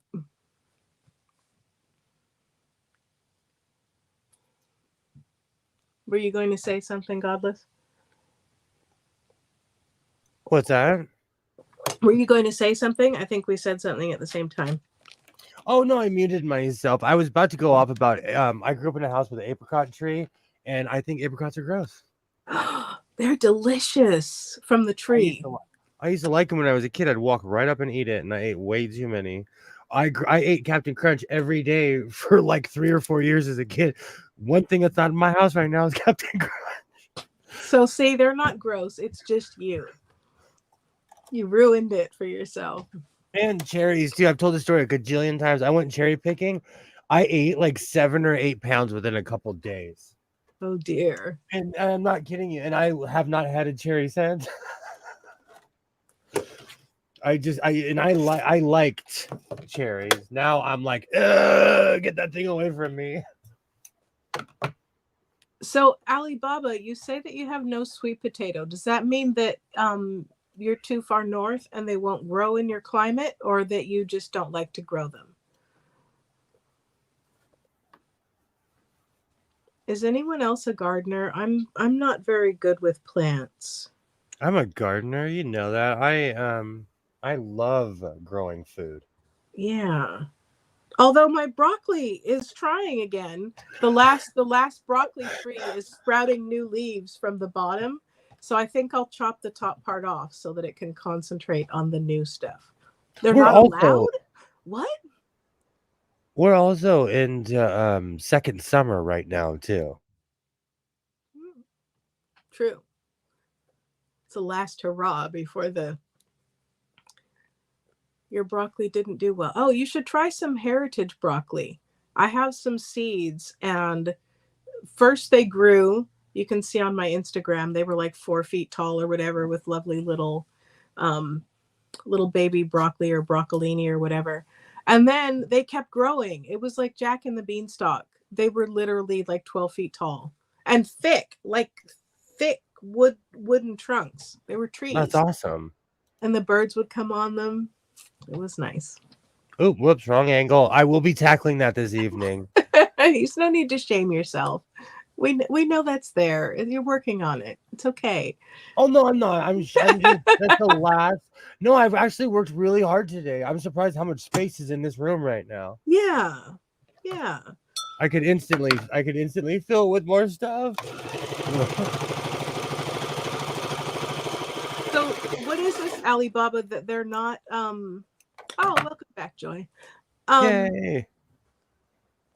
You're not allowed to grow sweet potato? This is a regulation I've never heard of. It sounds terrible. Yeah, well, in the UK, they banned a certain kind of dog. You can't do all kinds of stuff here. And in my neighborhood, you're not allowed to own a Rottweiler. Oh. And I grew up with Rottweilers and Doberman Pinschers. Rottweilers aren't bad. No, Some they're people not. raise them that way. And they're loyal. And I grew up with Doberman Pinschers when I was a kid. They would like follow me around, I'd have 2 Snoop Dogs with me. Oh, a regulation only at your house. Okay, there's a story there, Alibaba. We need to know. What do you have against sweet potato? They're so delicious. They are a lion, not a potato. I Okay, mean, like a certain things rose are by any other name? What were you saying certain about this? things I'm sorry, certain things are regional. Like I grew up in a house with someone that loved pickles pig's feet. If you opened up a jar, I would literally run in the opposite direction and you would laugh at me because you would see me at a dead stop just start running because that smell makes me sick. Ugh. Not a fan. Not a fan. Hog maws, none of that stuff, but I respect people's culture. It's just I'm not a fan. So, Alibaba, did you have a traumatic sweet potato experience? I mean, I must admit, if I bit into some pumpkin pie and it was sweet potato pie, I would feel very disappointed. But as far as the root vegetable itself, I love them. You just don't like them. Well, to each their own. More sweet potatoes for me. That being said, you're wrong. No. Be- because of what area I know you live in, have you ever had a bean pie before? A bean pie. Like sold by the Maybe. 5% Muslims? It may be. Because they're more on your side of town. Bean pies. See, you got to catch the ones with sugar in them. They're actually surprisingly really good. Okay. But if they don't have sugar in it, it's the most gross thing you've ever had in your life. It reminds me in the Laura Ingalls Wilder books when she first gets married. They have a bunch of people are over to work on the farm. It's like the harvest or the barn raising or something. I don't know. And so Laura makes them all dinner, and she makes them a pie plant pie, but in the cooking process she somehow forgot the sugar, and pie plant apparently is incredibly sour. And so one of the guys was so nice, he lifts up the top crust of his pie, puts a big heaping spoon of sugar on it. He says, "Oh, this is so nice, just the way I like it. You can make it sweet to your own taste." So we kind of when my mom had chemo, she quit cooking. And to encourage her one day, my dad and I are like, "Hey, we want you to make some clam chowder, because she was feeling down and she's like, "You know what? I will." Still to this day, we talk about it. My mom put too much salt in it. Oh no. And my dad and I are sitting there eating it. And my mom looks at both of us and she's like, "You guys really love me because this is terrible." Oh no. She's like, "You guys really like me. But I love both of you." But she grabbed all of our bowls and threw them out. We got a pizza. Like it was bad. Oh yeah. But when you're going through chemo, she called it chemo brain. You know what I'm saying? Yeah. So she bought.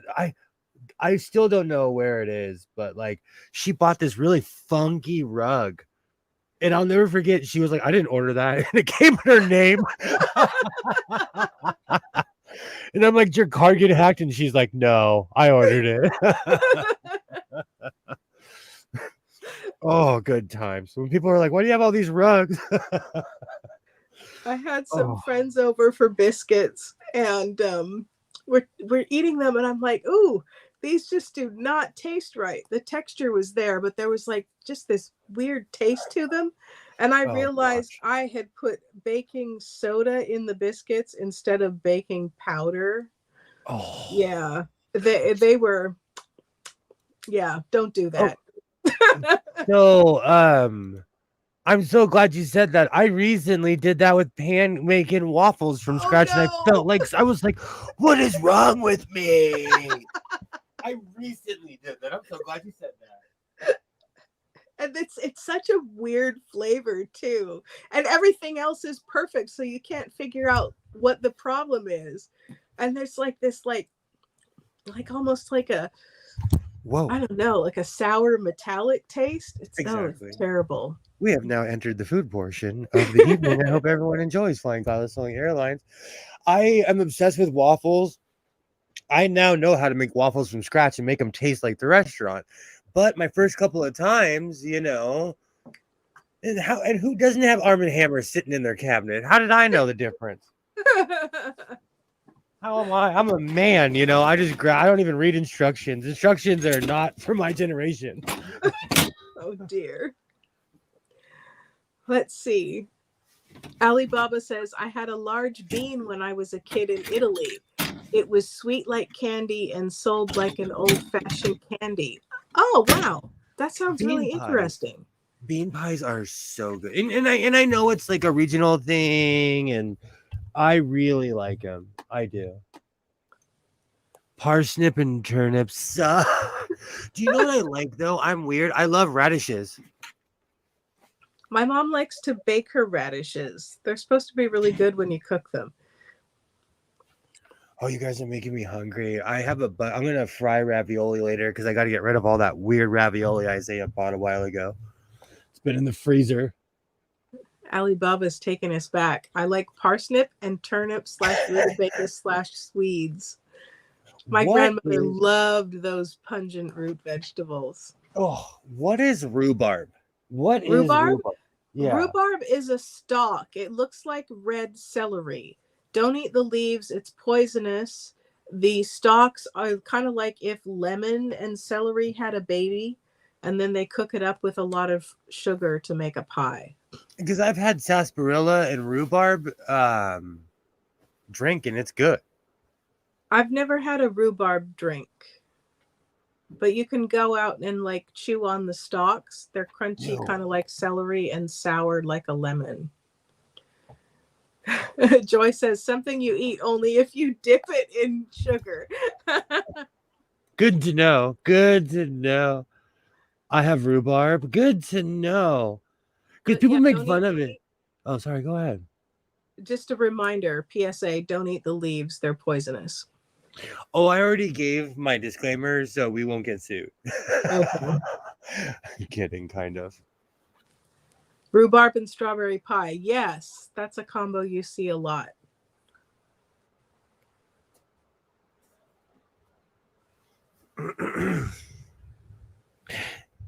I wonder about these things. I used to be really picky as a kid, and I came from an era where people didn't care. Where they didn't care about? No, my mom was like, you can be picky, but you're going to grow a beard. You have to, yeah, you had to eat what was put out on the table. Yeah, I remember like these kids getting like, oh, I don't like that, so the parents make them something different, and that was after they already made something different from the family meal to begin with. Back in my day, that just would not have been a thing. Ever. The only time it would have been a thing was if you were eating early because the parents were having a dinner party later that kids were not invited to. See, but you also have to know your audience. Like, my son is picky towards certain things, so we just don't eat them. Yeah, I mean, there is something like, respect for people's palates and stuff, which my mom did. Like, she knew I didn't like tomato juice. She didn't make me drink tomato juice, but some people do take it to the extreme. Von Rex says, this is a sewing show. If they accidentally teach you to cook yourself to death, it's not their fault. Yeah. Hey, Von Rex, how are you? Good to see you. Good to see you. Yay. Hello. I don't know you, Von Rex. Nice to meet you. Oh, excuse me. I said Von Rex. What? Oh, no, I'm just reading the chat. Awesome. Hello. Yeah, I'm attaching these arms, but I made this shirt. The mannequin and I are weirdly the same size, so I made the shirt a little tight. So I'm like, oof, this is going to be a little tight. But that's okay. Maybe I'm encouraging myself to get to that size. Yeah, see, you need variety. You can't wear all baggies all the time. I'm from a certain era. You know what's really funny? I saw a picture of Tupac the other day, and I'm like, oh my gosh, we really did dress like that. Yeah. I still rock the vest, though. I still rock the vest. It just made me laugh when I saw that. What do you think that this generation will be known for? Those weird boots or what? That was such a quick passing thing. Like I think so fashion wise, yes. I don't know. Like because we went from everything like super tight and revealing, and then we came out of the plague, and now we're dressing like it's the 90s again. So I don't know. That trips me out so hard when I see kids wearing Jankos. I'm like, y'all don't know. Y'all, what do you know about Demolition Man? I dyed my hair blonde because Wesley Snipes did in Demolition Man. Oh wow. I like I that I was movie. there, kids. I was there. So it makes me laugh. It just makes me laugh every time. And there's like I always talk about the one thrift store I go to in beautiful Van Nuys, California. It's become really hipster. And so I see the young rich kids in there with Jankos on. Ah, they're Which being reminds retro. me, sorry, go ahead. No, I didn't. That was it. Am I out of touch because I don't own a Tesla? Are you out of touch? Well, Yes. I mean, it was quite a thing for a while, and then Elon Musk started showing some of, let's see, some of his personality quirks, shall we say. You mean his Um arse? You mean his arse? and so but it's hard though, because Tesla is doing a lot to promote electric cars, if you think that's a good idea, and they're starting to And the their whole power network wall. with charging and everything. Sorry to So interrupt. Their power wall is amazing as well. Their yeah, power see. wall is undisputed. Like you can't shake your finger at the Tesla power wall. So I don't know, I'm still on the fence about it. How's that for a non-answer? Really quickly, before I go off about Teslas, I forgot about that, Vonrek. I wear my hockey socks. They're like leg warmers and they're different colors. And they're from when I was younger, so they really stick to my legs. and, and they go all the way up, so they are like leg. I wear them when it's cold. They're my version of leg warmers. I have Whatever they're wearing, but always look at the cell phone while walking around. That's true. It'll be the cell phone that defines them, not the clothes, I guess. an accessory. Well, I'm not going to quote RuPaul too hard, but RuPaul said after you're born, it's all drag. So it would all be considered an accessory at that. All clothes are considered an accessory. That's all perspective. We can tell what I've been watching lately. Well, I think that a lot of people use clothes as self-expression. I think that's when people are happiest, when their clothes are their self-expression and not Oh, just something to absolutely. wear. So that, yeah. If I had to dress like everybody else, I'd be crying in my 1984 factory. Was that 1984? Was that the movie with John Hurt? I never saw it, and surprisingly, I never read the book. It's part of the canon, so What? I know the major tropes, but I've actually never read the book nor seen the movie. Wow. I'm trying to remember what book that I. Oh, was it Stranger in a Strange Land? Is that the name of the book? I mean, there is a book called that. I read that during COVID because everybody was talking about it one day, and I just kind of was like, ha ha ha, shaking my head, like, yeah. I found a copy at the Goodwill and read it. Apparently, I had skipped that day at school. RuPaul would know all about accessories. Absolutely.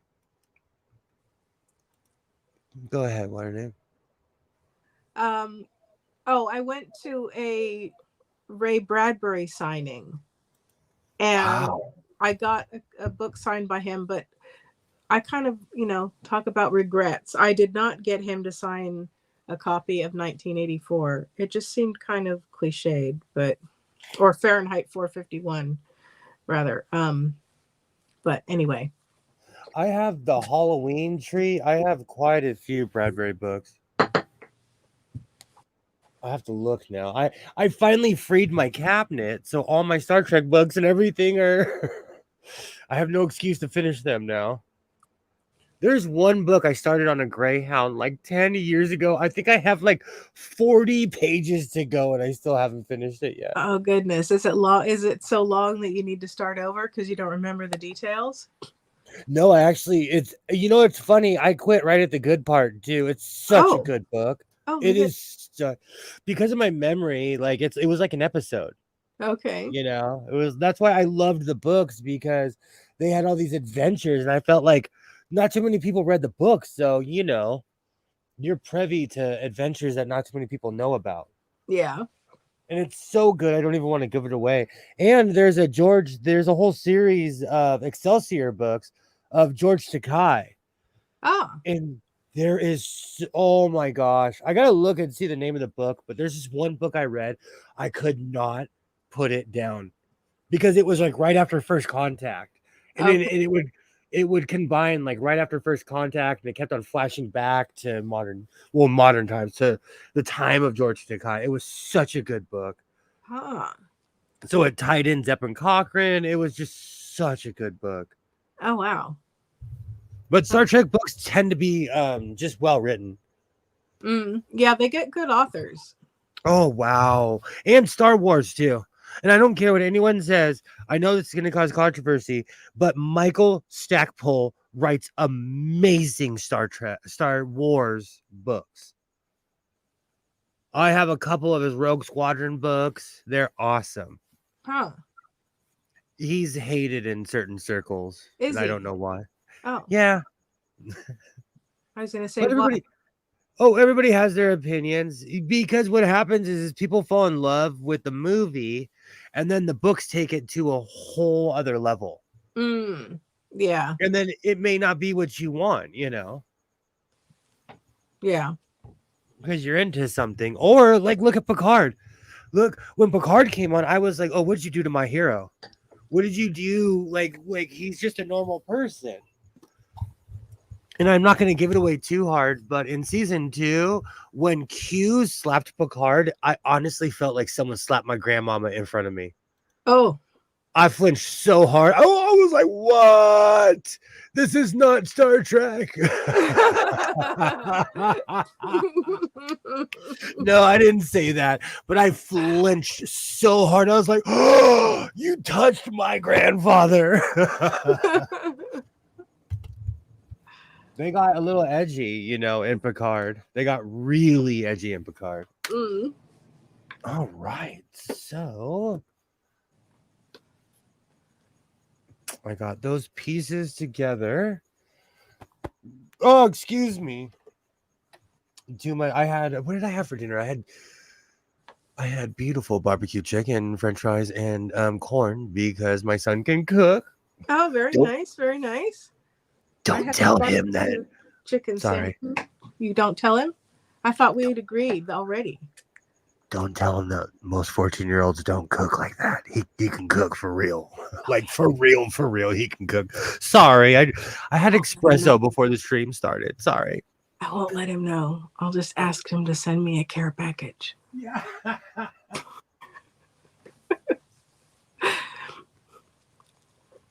Von Rick says, I'm doing good. I catch these broadcasts when I can. I guess we've just missed each other. Ships in the night. Leg warmers didn't last that long.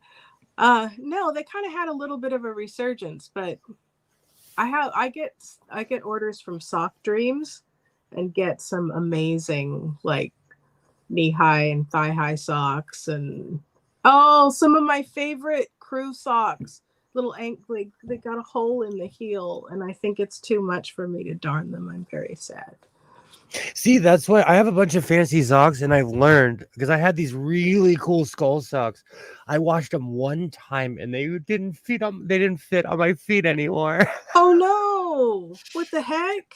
Can you And wet them so, and reblock them? no, Isaiah wears them now. Oh, okay. But I have these socks that say "Bring me coffee." They're still in the package because I'm like, we shall not mess up my "Bring me coffee" socks. Like these are museum pieces at this point.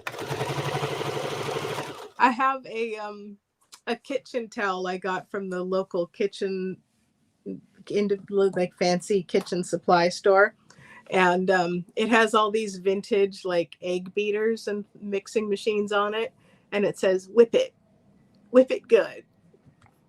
I like that. I I love saw that. stuff like that. Yeah, I'm not usually one for kitschy sayings, but that one I had to have. I like the snarky coffee cup, you know. Okay. I'm okay with a good snarky, like, you know, like don't talk to me until it's this way filled, or you Oh know. goodness. I love those. Oh, I have a bunch. What I'm trying to think. I have a bunch of like don't talk to me before coffee. I have a bunch of Doctor Who coffee. I'm a weird coffee cup collector as well. I know that's a shocker to people. No, I have a coffee cup collection. I got little glass doors for my cupboards so that you could see my coffee cup.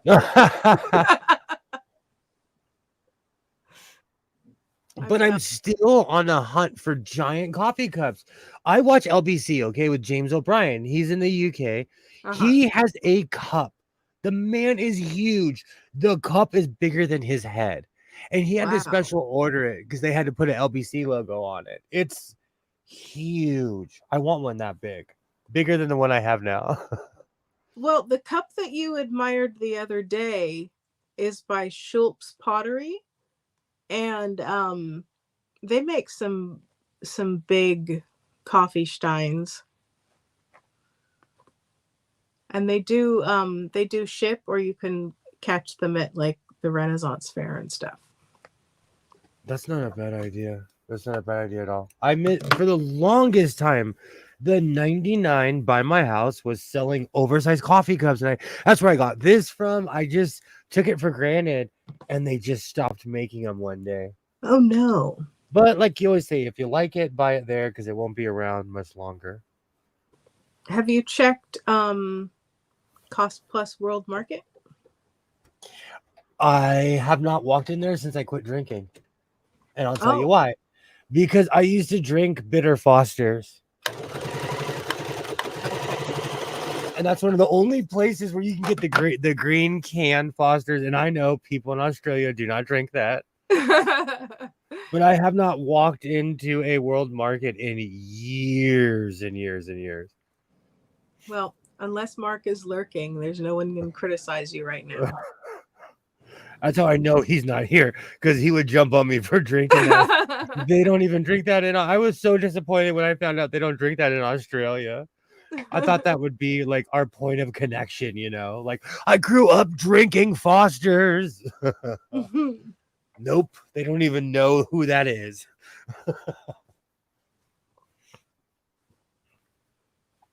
But that's like in Mexico. They really don't eat tacos and burritos like we think they do. That's more of an American invention. I guess it's the same with like Chinese food and stuff. Oh, yeah.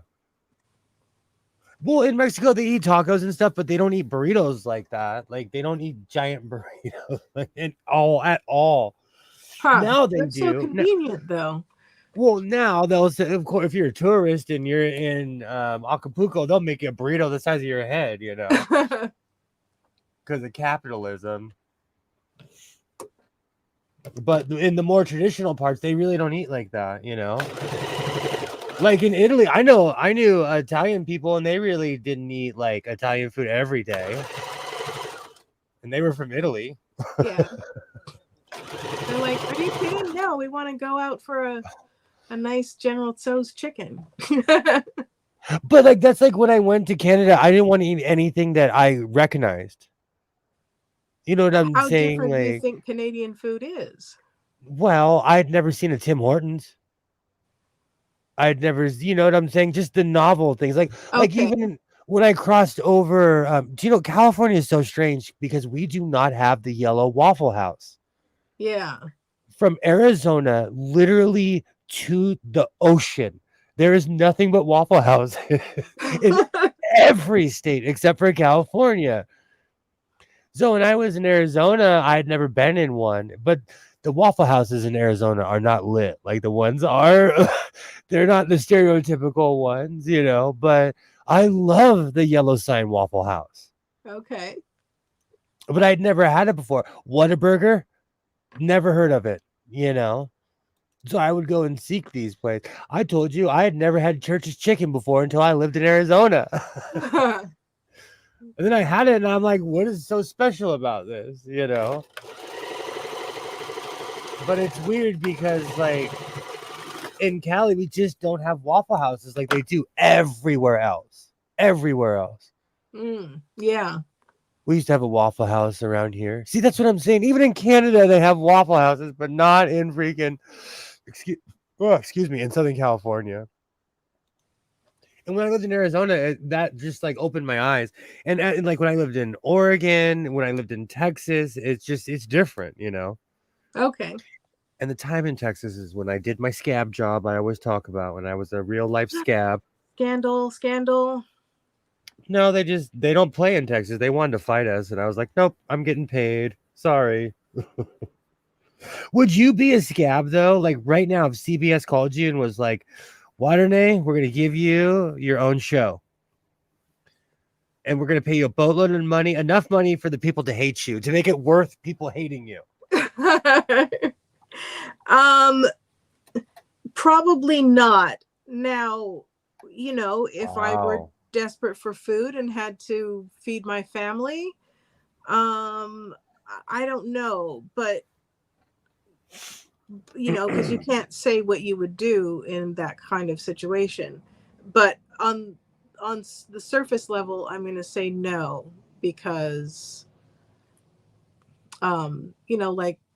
like I believe strongly in, like, say what the writers and actors are trying to do, and so I wouldn't want to break that. Oh, that stinks. So you're not gonna be the first guest on my show then. I'm kidding. Oh, I'm kidding. you got a new I'm show? kidding. Wow. I would scab. I don't know if I would scab or not. I'm heartless, but I don't know. Like I'm kind of heartless like that. I don't know. If CBS called me and was like, we need you to be the head Klingon, I would be like, well, why are you only calling me when the head is on my head? One of these days we'll say you repay it. Like, I wouldn't do it for something like that. I wouldn't do it like just because it sounded interesting to me. I would have to be in like desperate financial straits, and my mother was going to starve to death, or Yeah. But I mean, even then you feel like you've got other options. So well, it's different. Like when I was a scab for that job in Texas, we were helping out. Like I looked at it as we were helping out the military, but really what it was is we weren't famous, so no one cared what we were doing, Yeah. No one cares about the production of helicopters, or the fact that the people who make them do not get paid enough, but then they paid the scabs exactly what the people were arguing for, which was weird. Was weird. Yeah. But hey, I don't know. That's I don't know. Part of me says, the ruthless part of me is like, oh, if they called me right now, I'd be on the screen tomorrow, But look, Jennifer Hudson and Drew Barrymore tried to come back, and they were politely told, if you do this, you'll never work again. And Sherry Shepherd tried as well. Yeah. And they're not broke. Well, I don't know about Sherry Shepherd, but like, I think some people feel that their thing isn't really what they're striking against, so they can maybe do it, and they say, oh, we're looking out for our staff and all of that. And so I think some are in a gray area, but I don't know, anytime you have someone who breaks it weakens the position. and I hope he hears this because I'm loud and I have my door half open. Me and my neighbor who don't get along was a writer for a show. He has an Emmy at his house. Okay. The guy has been busted down so far that and this is not a dig on anybody, but the guy's an Uber driver right now Mm. because he can't afford to pay because he has a certain lifestyle. He has a certain way. We all are pampered suburban babies around here, Yeah. and I don't blame him. When I see him, I'm like, hey, man, good for you. You gotta work, And the But trouble is too, it's the man, sorry, really quickly, the man never had to work. He only worked like 2 or 3 days out of the week, and now he has to work 7 days a week. I see him every day, and he like basically is part of an organization that is like they have a fleet of cars, and he gets paid per. I looked it up. I ran the plates. yeah. I don't play. Park a car in front of my house. I'm gonna run the plates. But like the work that he did, he might have been doing a lot of work from home, or Yeah. working in his head, planning things out.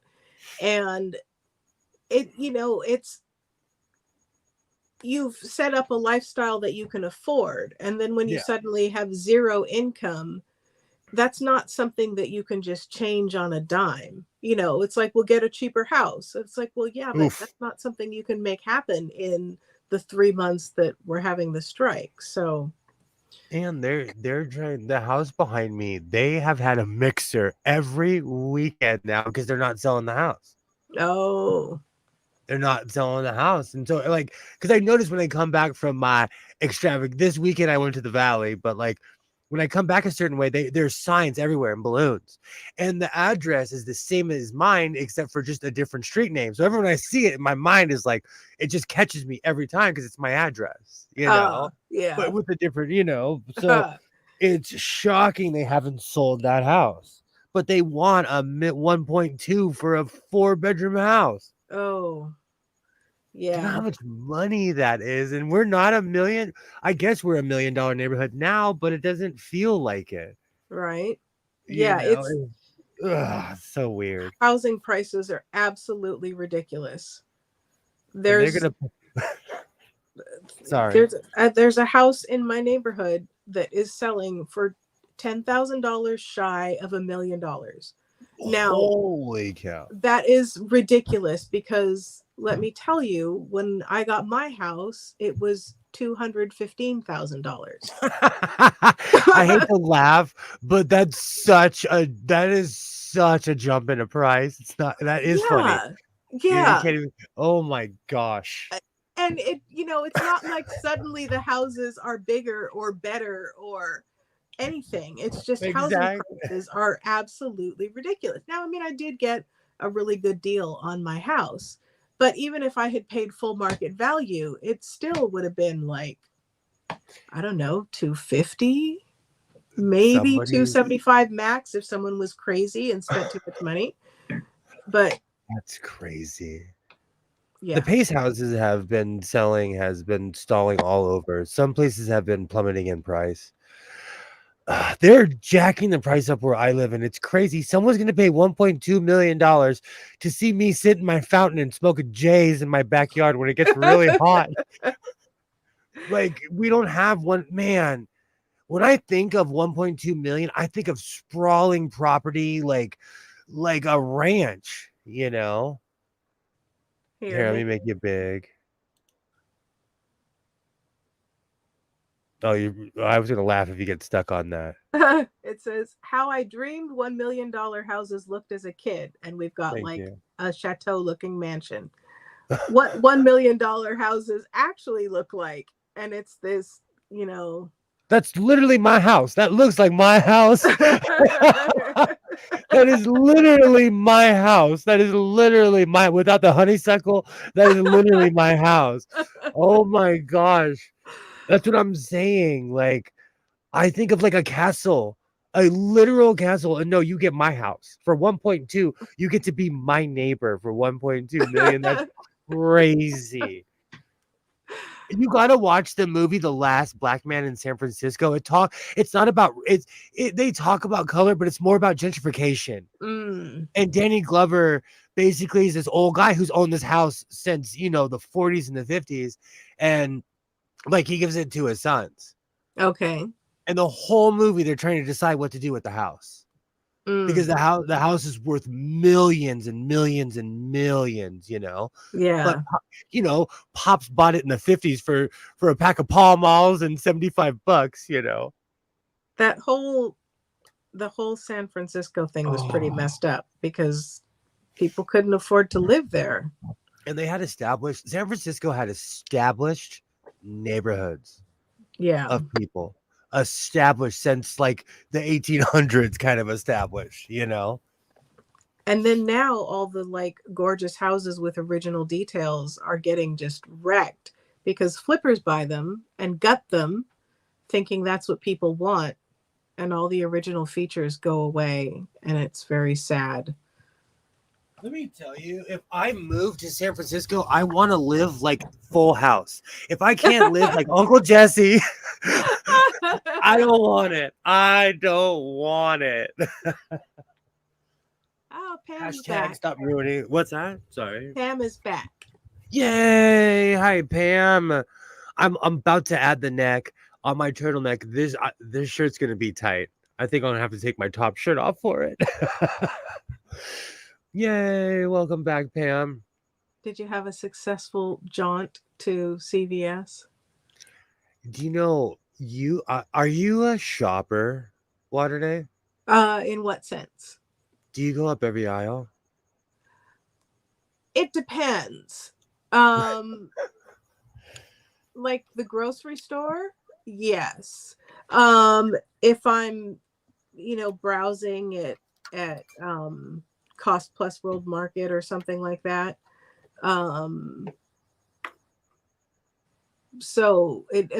But like Target, I don't necessarily need to go up every aisle, and know if I need laundry soap, and if I don't, then I don't go down the laundry soap aisle. But there are certain ones I like to browse.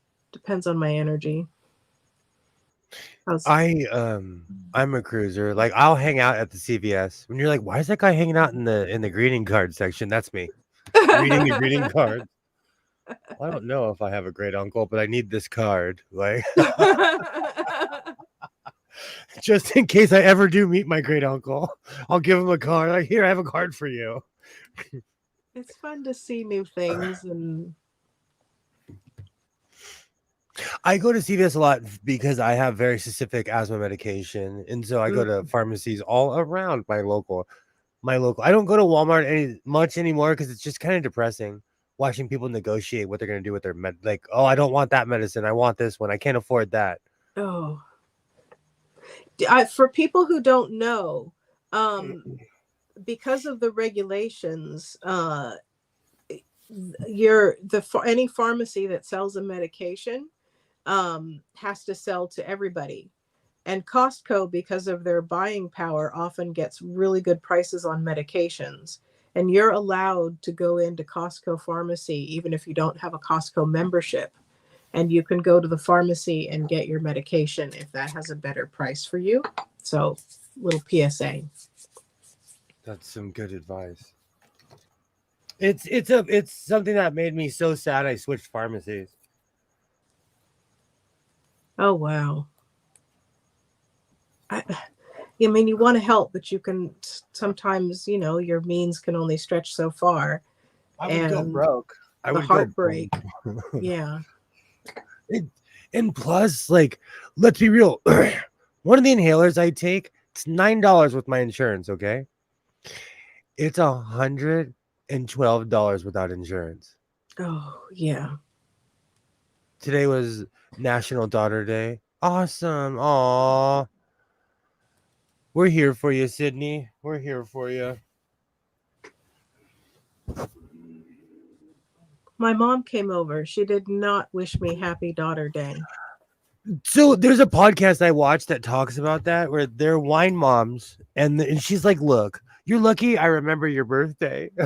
Oh, goodness. Because she was talking about all the holidays and stuff, and she was talking about how on National Sons Day, she had to wish her son's National Sons Day because she didn't want to look like an a-hole in front of all the other moms.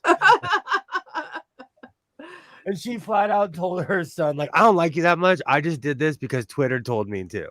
Oh no, that's It's awful. it's a podcast. You know they're hyping it up. You know they're not that mean to their children. Yeah, but You you know, or know, they're like that Utah mom who really was. my mom did empty my dishwasher though. That was very nice of her. Aw. I took my mom to a restaurant yesterday and she got hammered. She deserves it though. Nicole's birthday is the 27th. She'll be 25. Awesome. Happy birthday, Nicole. Yay.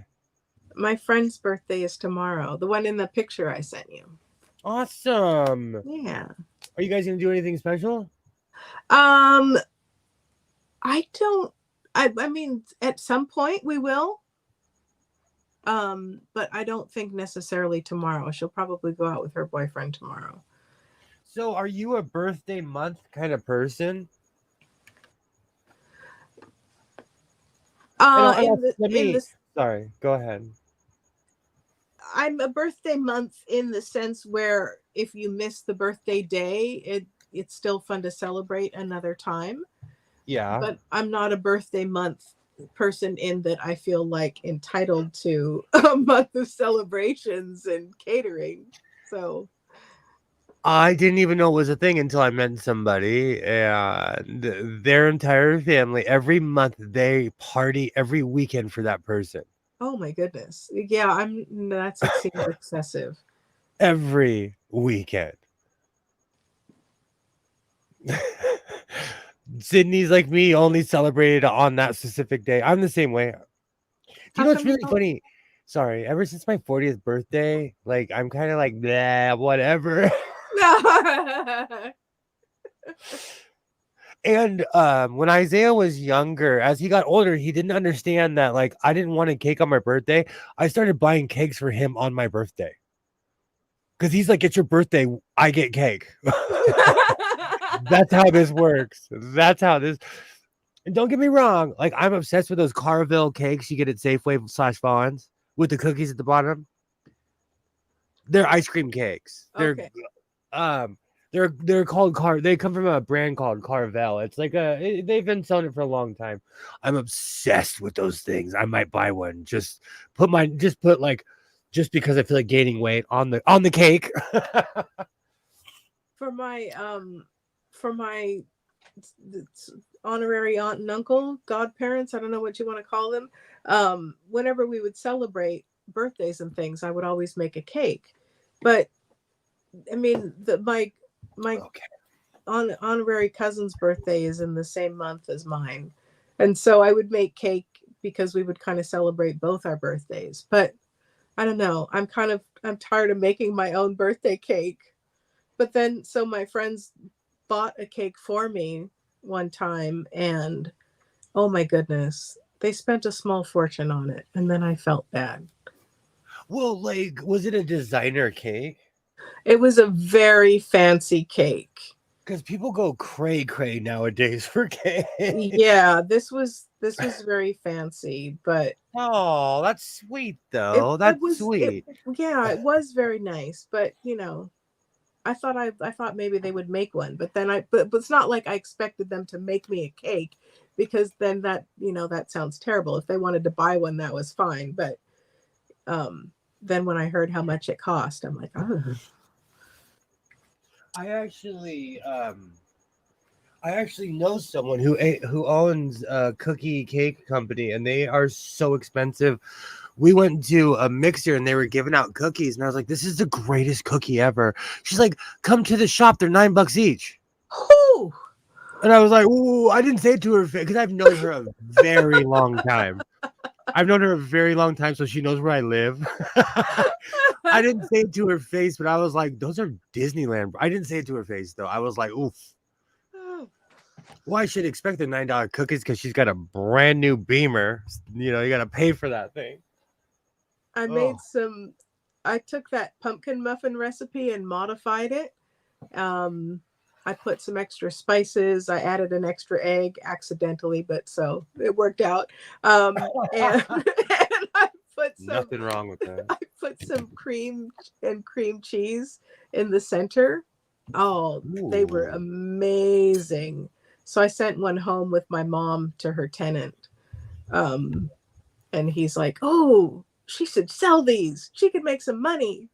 And I'm like, yeah, people don't really realize the effort it takes to make a bunch of baked goods. I've known Kim is the only person I've known that owned a successful baking business. I know someone who's the most successful human I've ever known. She owned a catering company that was a baking business. She catered for Gordon Ramsay. Oh, wow. And she has pictures with him. She said he smoked a gajillion cigarettes. And it's Whew. not a secret because he's just a tense guy. But her business went under and she was successful. Mm. You know, it's not an easy business. It's not. Let's see, is this big enough? No, it's too big. Alibaba is back with some ice cream. I'm going to have to go make some coffee. And Sydney says that she does not like her birthday. I know why. That you know why. I'm sorry. I'm not a, you know, I'm gonna tell you, like this year when I had a live stream with everybody on my birthday, that was the first time in a very long time that I enjoyed my birthday. Oh, Like, because my birthday just happened to fall on a Monday this year. I think, yeah, it was a Monday, so it was the day I live stream, and so it was odd to have I was like the whole day I was like this because I didn't want to have a bad day because I always have bad days on my birthday. The whole day I was looking around like, all right, it's been a good day so far. It was awful.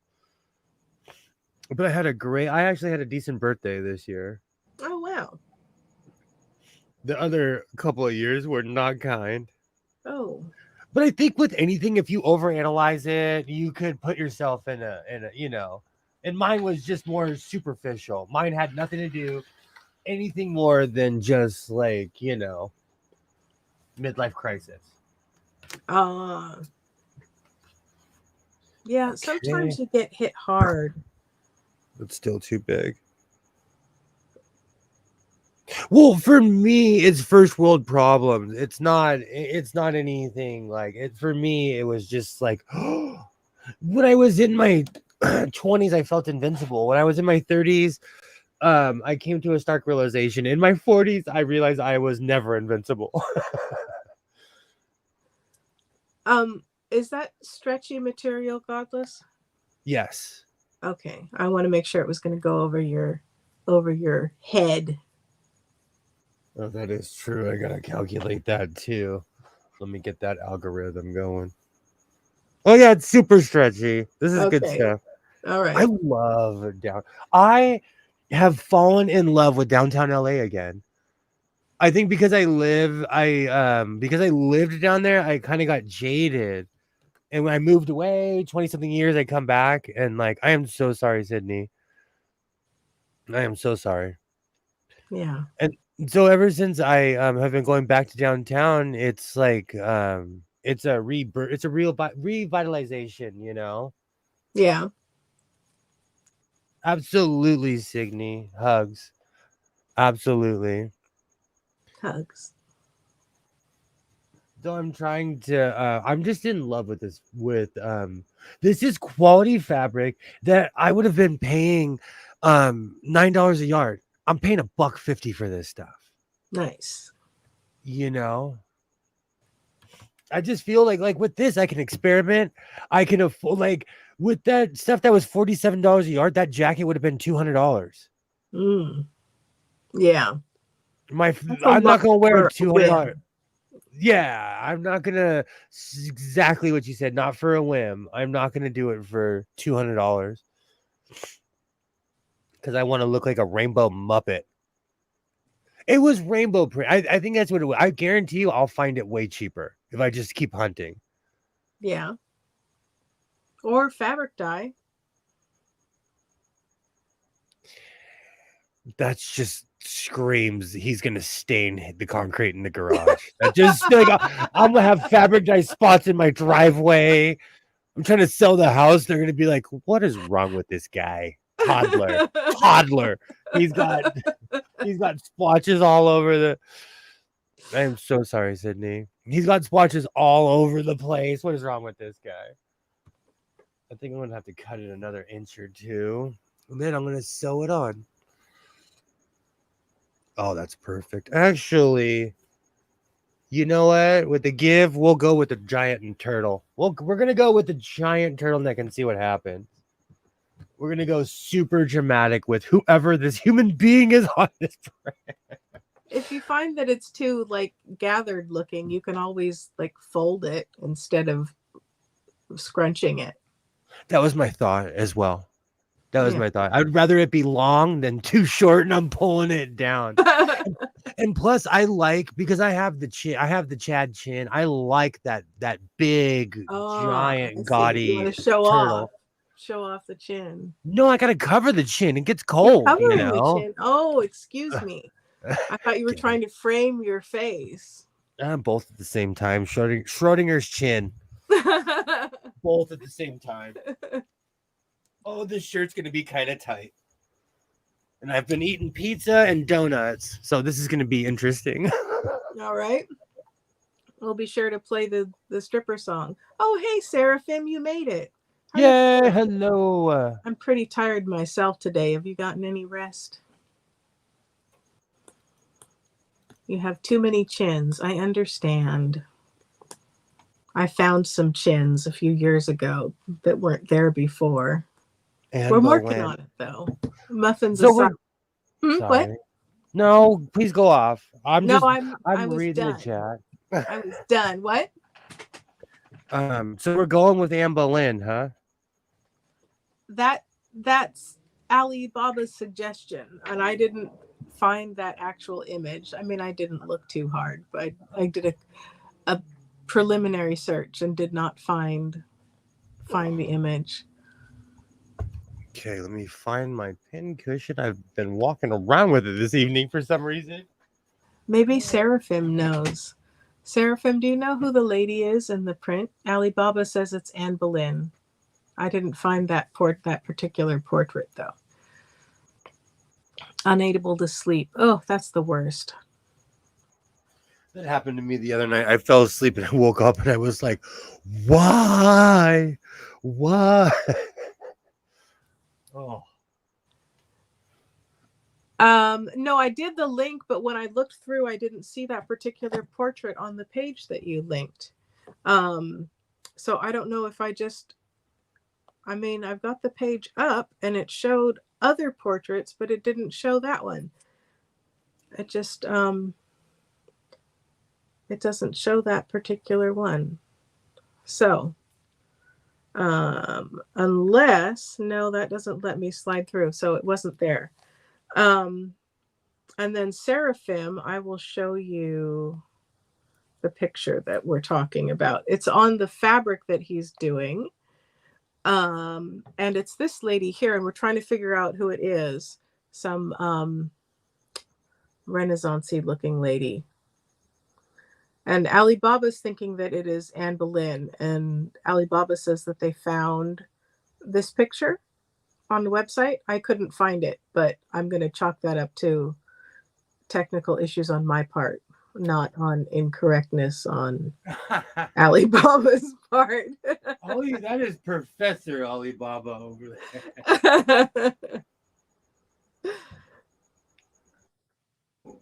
I don't have to come back. Oh, gotta take this. I think I made this shirt a little tight. This is gonna be funny. Okay, well, This we'll give you wolf whistles at your sexy tight shirt. Oh, let Seraphim. me practice. Let me suck it in and practice.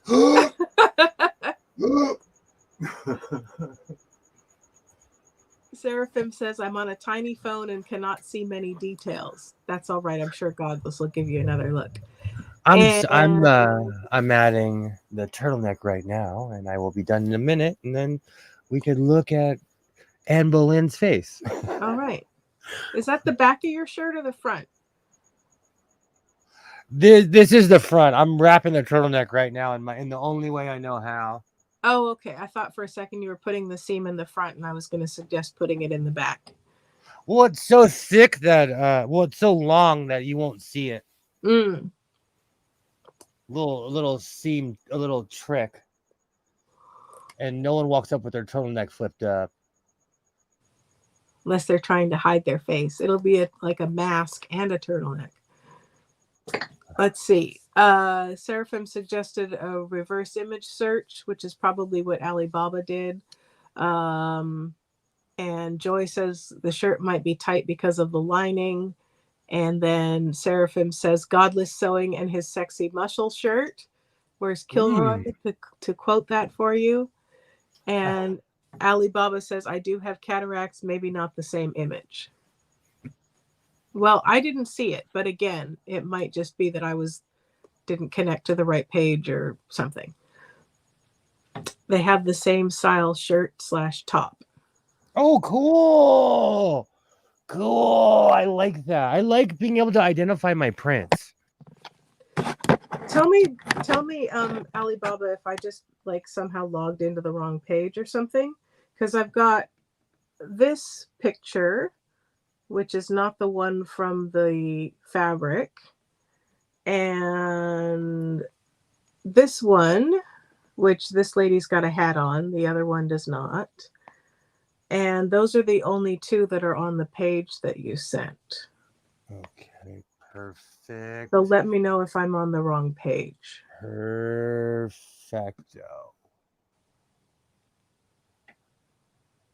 Okay.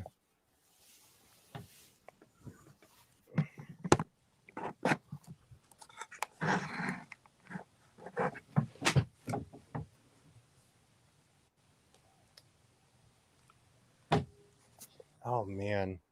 Do you know it's so funny? I just moved a bunch of stuff around and it's like I have all this space in here, but now I'm disorganized because I have to find everything. Oh, I hate that. Because I had everything conveniently right in front of my face, and now it's like, where is half of this stuff that I just cleaned up today? When you switch the camera, Seraphim would like to see the fabric again. Okay. Awesome, awesome, awesome. Ah, hello, Happy Maker. Happy Maker is singing classic tune. Money, money, money, money, money. I think I missed the money. Some people got to have it. Oh, dog. What you know about the OJs? What you know about the OJs? How's it going, Happy Maker? Oh, right. You know what? I'll go with this angle because Can you switch our sides? Oh yeah, maybe it'll switch us back when you shrink. Because I've got the camera and the chat on the other side. I'm rubbernecking. Oh, I missed a pin. I'm gonna have to repin that so it doesn't look terrible. Oh no. Pesky pins.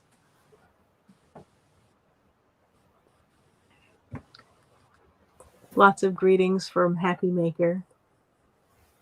Yay, hello, hello. Yay. Yay, hello, Happy Maker. Welcome, welcome.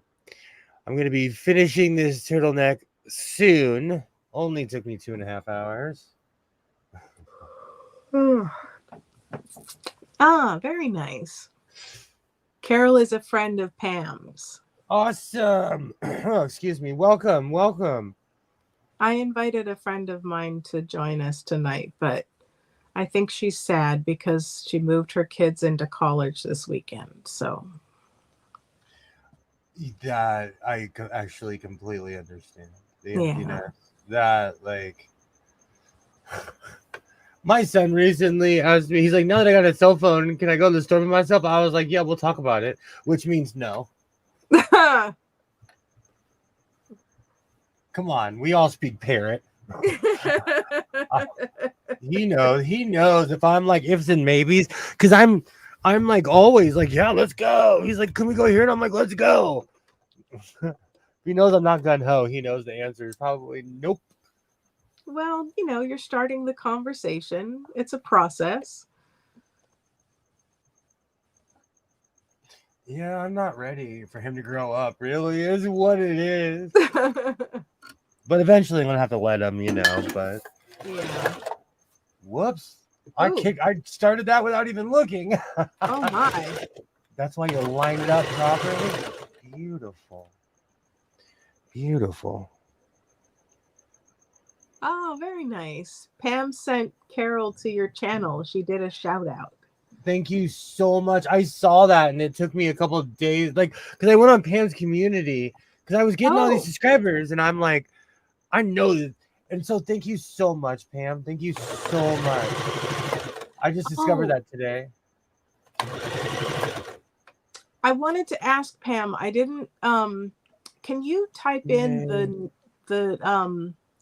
the chair pocket video? I went looking for that the other day and I found the darling wall pockets that you did, but I didn't find the chair pocket video. So if you could link that, I would love to watch that one. Yay, thank you so much, Happy Maker. Welcome. Yay. I'm going between this and checking on an old friend. Her dog isn't feeling well. Oh, I'm sorry. Oh. Yay. Yay. Hello. Hello. Welcome, everyone. Yeah, it's when you have a sick animal, it's the worst. Yeah. I now have a resident raccoon, a resident skunk, and Odin the cat. Okay. And are they all, vague shades of brown and stripy? No, the raccoon is intimidating, and when I turn the light on, it bows up to me. It stands up like, "What do you want, human? Cat food, whether you want me to or not." And shout out to all raccoons. I did not buy cat food for you, raccoon. I would like to refer everybody to the Tony Baker voiceover videos. He does some great raccoon ones. You can find him on Instagram.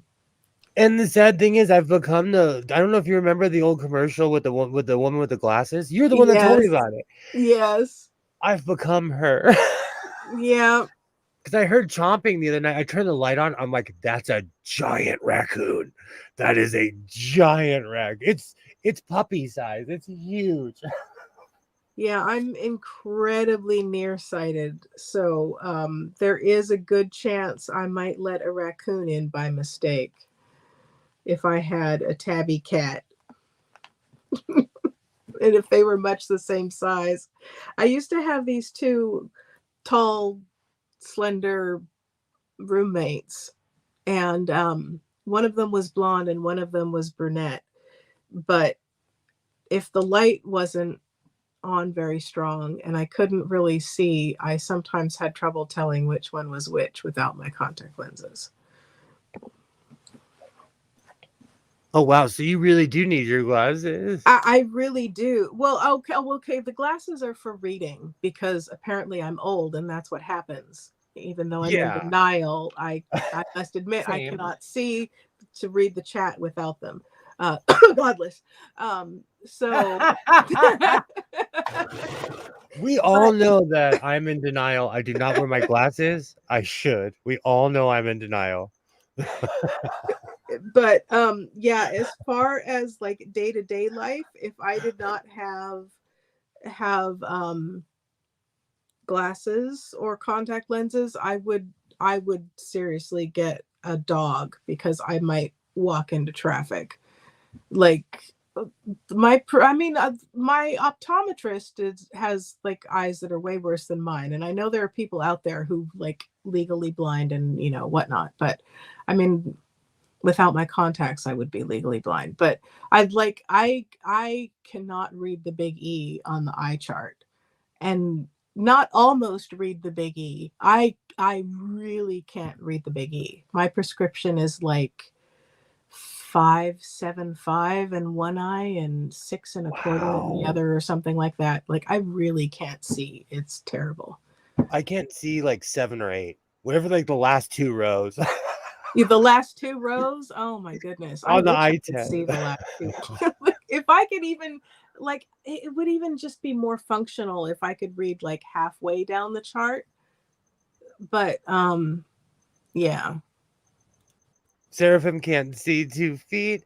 Sydney says hi, hello, happy maker, yay. The skunk moved out, but 2 raccoons still, then occasional deer and coyotes. Yikes. Oh wow. We have a skunk. You know what's so funny? I thought this skunk was huge, but its tail is full Pepe Le Pew. Its Oh tail is wow. longer. Its tail is bigger than it. Oh, sorry. We Sorry. know that you're fancy and you watch stuff in different languages. Oh my goodness. It's just someone with a French accent. I was trying to click Pam's video so that I wouldn't miss it this time. And rather than just taking to the page, it started in with an ad because I don't have YouTube Premium on my professional channel. And I couldn't make it be quiet. All right. So that's there. Now I can watch it afterwards. I won't have lost it. And I'm going back to the live stream with my apologies for ruining the whole. Oh, you see, you were talking at me? No, that was from before. Okay. Don't feel bad. Wow. One time I was trying to spy on people I used to stream with during my live stream and I couldn't click off their sound.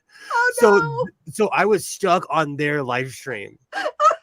And I was like, oh, because I just wanted to see how many people were watching because I'm petty. I just wanted to see how many people were watching their stream. Oh my goodness. And then like everybody and Kilroy laughed because Kilroy knew what I was doing. Oh, was the bobbing out?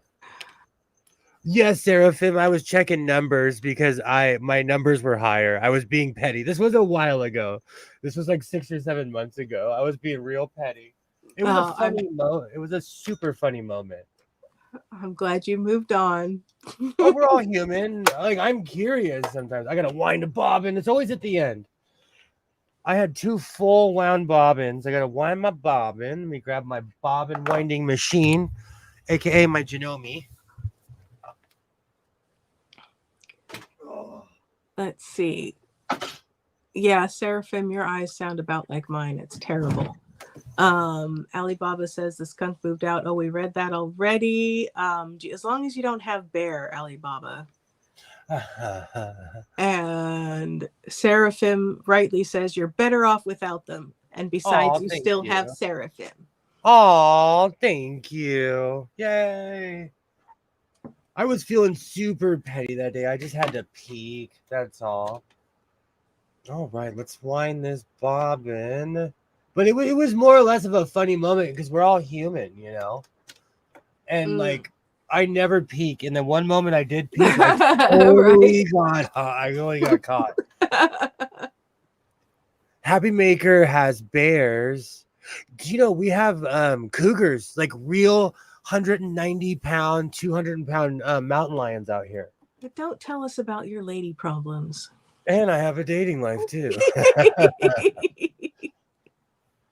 But we have real cougars. It's a problem. Like, and the sad thing is, people hit them on the highway and keep going. Oh, that's yeah, awful. It's mean. It's mean. People are so mean. Oh, don't blame you. It happens. I totally understand. Yay, Commander, still here. Yeah, the Cougars loved Mall Grant.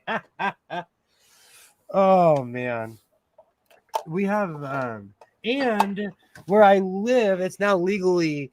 You can now legally hunt coyotes, which I think is weird. Oh my goodness. We have mountain lions too. They passed a law in the state of California where you can legally hunt coyotes, and I'm like, they're emaciated dogs. That's just kind of mean. They're always hungry. Did we learn nothing from when we lifted hunting regulations and other things went extinct? No, we have learned nothing. I mean, the coyotes, we do too much with their numbers, and then we're going to be complaining that we have too many bunnies and things. They keep the like I live in the high desert, so they keep the rabbits down because we have rabbits do what rabbits do, and they populate. Especially if there's water nearby, you'll like literally see hundreds of rabbits. People release them over at a college that my boyfriend used to go to back in the day, and there were like it was like a bunny preserve, rabbits all over the lawn and in the shrubbery, and it was the cutest thing, but a little bit of a problem. Oh, wild turkeys. The ministry has said there's bears. They moved from the fires. We have cougars and lynx. We have those two poor kitties. Yeah, it's crazy here. Thank you, Sydney. Thank you so much. We have wild turkeys too. I wonder, do they taste like the shop turkeys? Oh, and bunnies. We have rabbits everywhere here. They're kind of a nuisance. We get raccoons and skunks here. We do too. So cute. In a minute, I'll show you the picture of the big guy I've been taking pictures of. And I can tell it's not the cat because I can hear the bowl moving. And the cat has class. I can always, and the skunk too. The skunk actually is kind of classy because he knows he's just going to spray you. Get your holy hand grenades ready because them rabbits are breeding. They are, that's such a good movie. Monty Python and the Holy Grail. Gobble, gobble, gobble. Oh, okay.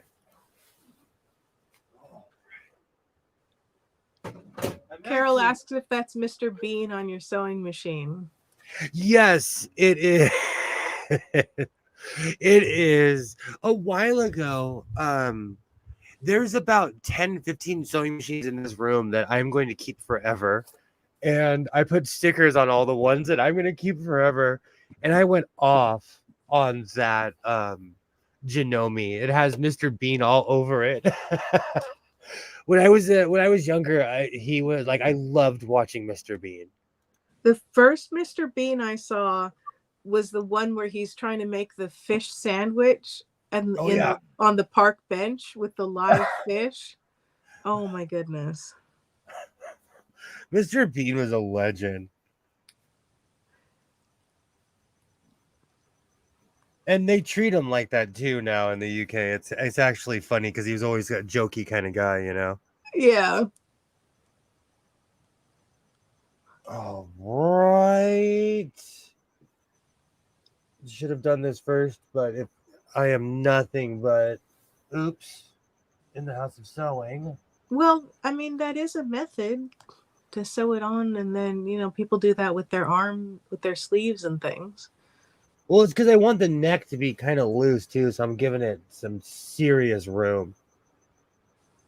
Watch with my giant cassava melon head. It's going to barely fit. My mom had a headache yesterday, so I was giving her like a neck rub and rubbing the occiput area on the back of her skull. Oh my goodness, my mom has such a little tiny head. She tries to buy hats and they like sink down in front of her eyes. Oh, my dad was like that. He had a bean head. Me and my mom, we have giant skulls. Same. We have big heads. Like, it's funny. When my mom got breast cancer, and that's when I found out that her and I have the exact same hat size. She was wearing Dodger hats. I gave her a Raiders hat. Matter of fact, she still has my Los Angeles Raiders hat that she wore when she had cancer. She was the tough lady at chemo wearing the Raiders hat. Oh, rest in peace, Ducky. I liked Mr. Bean when he was printing and deciding on to use an explosive in a paint can. That's one of my favorites. Oh, my sister. Oh, sorry. Go ahead. I think we missed earlier that Pam saw an albino skunk in the driveway. I would trip. I take pictures of stuff like that. I would have got sprayed that day. That would have been a sight. I would have got. Oh gosh, that makes the albino I've seen look really. When I lived in LA, I saw a white roach, and I was like, "This isn't right." Oh goodness. Yeah, it was real. What is happening? Try threading the machine, Zoing. Try threading the machine. I did not thread the rethread the Oh machine. no. There is that trope where people are so pulled in by the allure of the cute animal. They're like, if I die, I die. I'm gonna pet the lion. It's fine. That would be Okay. you with the skunk. In Yellowstone, they deal with this because people walk up to the buffaloes. Oh no. There's a video of a woman running up to a buffalo and hugging it, and people are like, "Get away!" Like, and she took Oh a my selfie goodness. she took a selfie in front of it. It's on YouTube. Okay, and did the buffalo? I mean, was the buffalo feeling relaxed that day, or My daughter has an albino parakeet. They were basically like, if you're gonna act like this, stay out of Yellowstone. seriously? It was basically like a PSA. They're like, we can only protect you to a certain point. Like, she got lucky, Yeah. An albino parakeet. That's crazy. I knew someone who was an albino and they were from Africa. That's why they lived in LA, because they couldn't live in Africa. Oh. Yeah, because they think of them as like a witch or something. Or like, it's a curse because they were born, they have the same face as everybody else, but they're albino. Albinoism is real. Mm-hmm. It's in everything. Yeah. So it's not even rare. It's in nature. It's everywhere. It's in the observable nature. That means the roach recently shed. Oh, I didn't know that. Oh, yes, the turkey one. I did not know that. People trying to pet a moose. Okay. So I've told the story 100 times back in the day when I used to stream. I've actually pet a moose. This was in my drinking days. I was young. I was like 19, 20. I was a kid. I walked up to a moose and it was so big. I'm 5'9". I almost was able to walk underneath it. Yeah. I'd never seen something like that so big. And still to this day, I'm lucky it didn't give me the boot. Seriously. I Like, mean, everybody I was with was like, "William, come back here." They were so scared for me, but they wouldn't come walking up to the that's the one like super like, "Oh my gosh, how are you still alive?" kind of thing. I got charged by a buffalo. It stopped short of me, covered me in dust, and snorted at me. Oh my gosh. wow. I would have had to go home after that. Alibaba, I would have to go home. Yeah. Seriously. My son killed the albino parakeet, though. He said it was evil Oh. because of the red eyes. Kids do that, though. Oh, that's horrifying. Isaiah had a cat that was a house cat that he let outside, and we never saw it again. Oh. Kids do. When Isaiah was younger, he slapped a Rottweiler in its face. And he's lucky it was an ex-police dog and it didn't move. That's bold. He's lucky. My neighbor used to have ex-police dogs. And then, because they got to have a home. Yeah. When they get decommissioned, so to speak, when they get retired, Pam, I totally understand. My son has autism as well. We actually don't have pets for that very reason. There was a moose near my friend's place, so large the top of the forward edge was at the bottom of its stomach. Exactly. I had never seen something that large outside of a zoo. I was so lucky. Yeah, autism, not so much of an excuse, though. No, Pam, like, honestly, it kind of is. My son was the same way as a child. Well, there's a difference between letting something out and killing something. But like he would squeeze cats. All the cats could sense it on him. They would like not go near him because he was a heavy petter. Yeah. It's actually happens a lot with autistic children. It's actually kind of par for course. As somebody who works in the field, that's actually something that I know. Yeah. All right, let's try this again. Let's get this turtle going. I'm at my turtle pace this evening. When I was really little, I went to kiss a Doberman good night. And the dog got, startled and bit me, and I had a little scar under my lip. Is it And still there? yeah, it's still there. And so my mom was really alarmed, and she's like, this dog is not safe to have. And the people didn't want to do anything about it until the dog bit their son. Yup. Yeah. Which, Nobody. training, or maybe the dog shouldn't be around kids, or, there are lots of solutions. I'm not saying that the dog needed to be put down, but it clearly was not safe around little children. Also, I know it's not an excuse, but dogs bite when they're sick as well. Ah, Like if they're ill, because we don't think of dogs getting sick, but they do. yeah. I knew someone that had a golden retriever that bit someone at a party, and everyone was shocked. But the dog was ill. The dog's not feeling well, it gets startled, and then, little kids, they don't always quite understand or do things the way that, with the appropriate amount of caution. This is the most Canadian story we're going to hear all night. I was chased by female moose too. I had to back up for a while before I could drive. Oh my gosh, that's so scary. Wow. When I was up north, like I didn't realize the power of a moose, the power of they're huge. Yeah. They are so huge. Or like when someone hits a deer and they completely destroy their car. Most children grow out of it though, but a lot of autistic people don't. My son's really good with animals now, but he knows he's been taught respect though. It's different when you're around farm animals, they're bigger than you. Yeah. So you can't come at them. Like a horse will scare you. And plus horses are way more curious than you think. When they meet new people, they want to know. Yeah. They have big giant brains. They want to know. Yeah. I'm a horse person. I'm biased. I'm biased towards horses. We had a cat visit every day, sun up, sun down, due to a small child. The cat was terrified of the kid. Cats are no. I respect cat people because of the internet. Cats they get a snarky reputation, but I respect a cat. You can have a stray cat. You couldn't have a stray dog.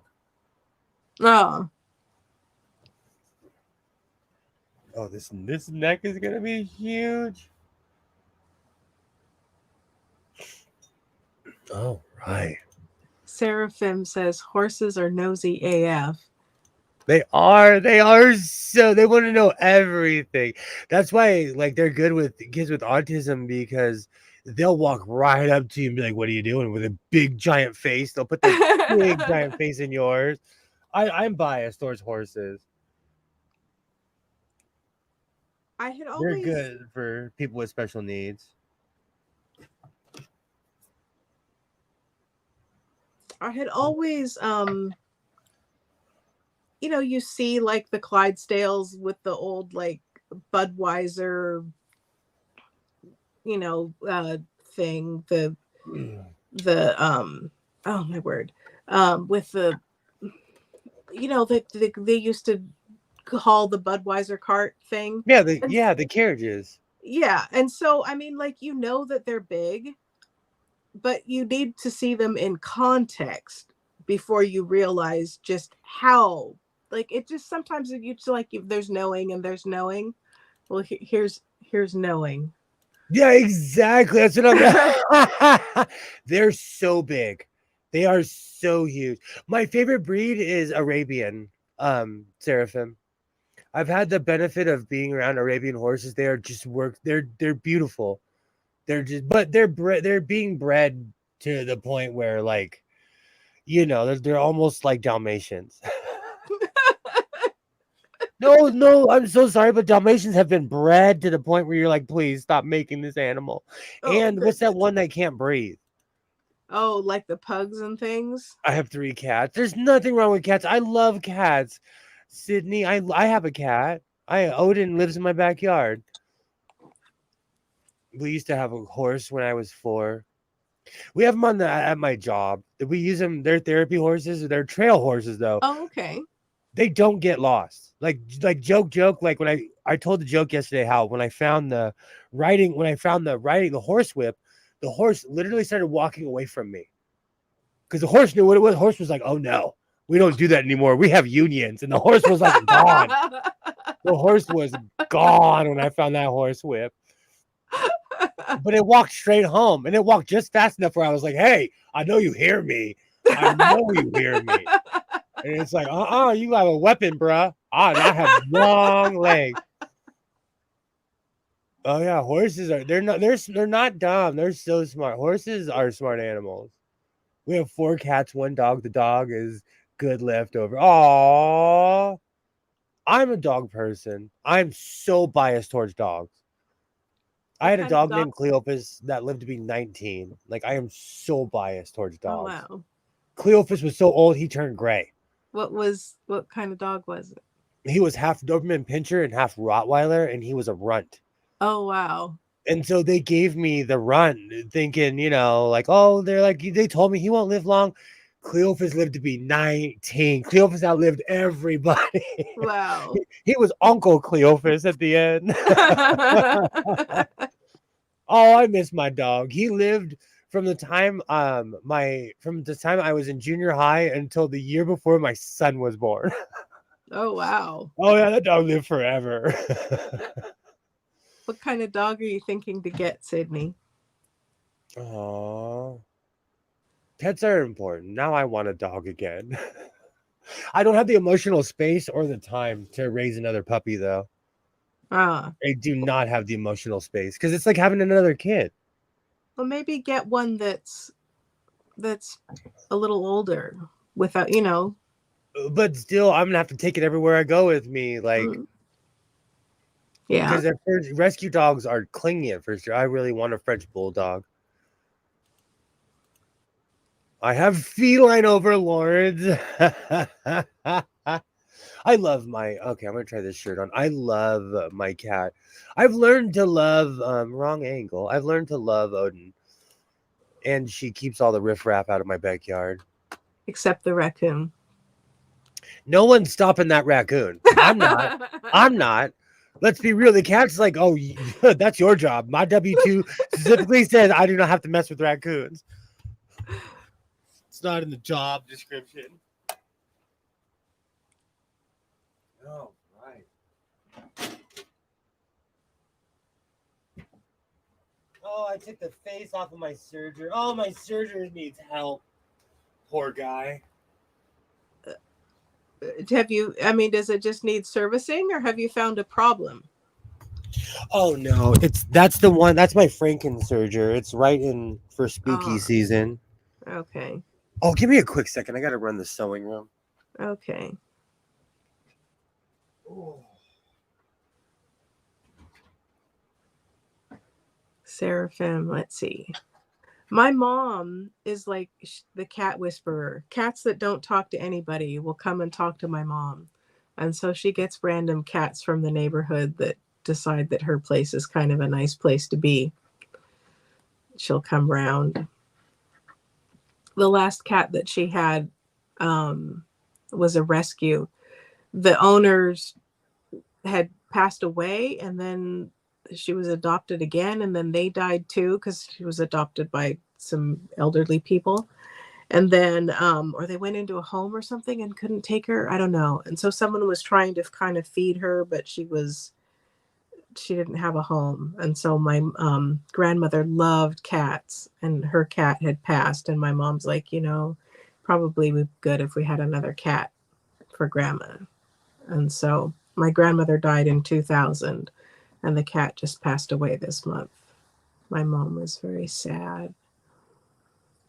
So it was a tie to my grandmother as well as their whole relationship. This cat had a lot of personality. So a Craigslist special, does that mean, Seraphim, that you adopted the cat? Like, someone said, hey, have a kitten. Or was it like a kind of cat that you were looking for? Tell us a little more about You can sell animals on Craigslist? Well, it's probably, hey, my cat had kittens. Do you want one or Oh something yeah, like yeah. that? But Because I'm asking. I'm sorry. Here it's kind of illegal. But we live in the state of a bunch of laws. If you hear ripping, it's my big fat head trying to go through the head hole because I didn't measure the head hole. Well, you kind of did. You put it over your head to see if it would go. Oh, it fits. Nice. Oh, it's kind of tight, but that's okay. Let's make the neck turtle. I'm glad your orange boy found a home with you, Seraphim. This one's huge.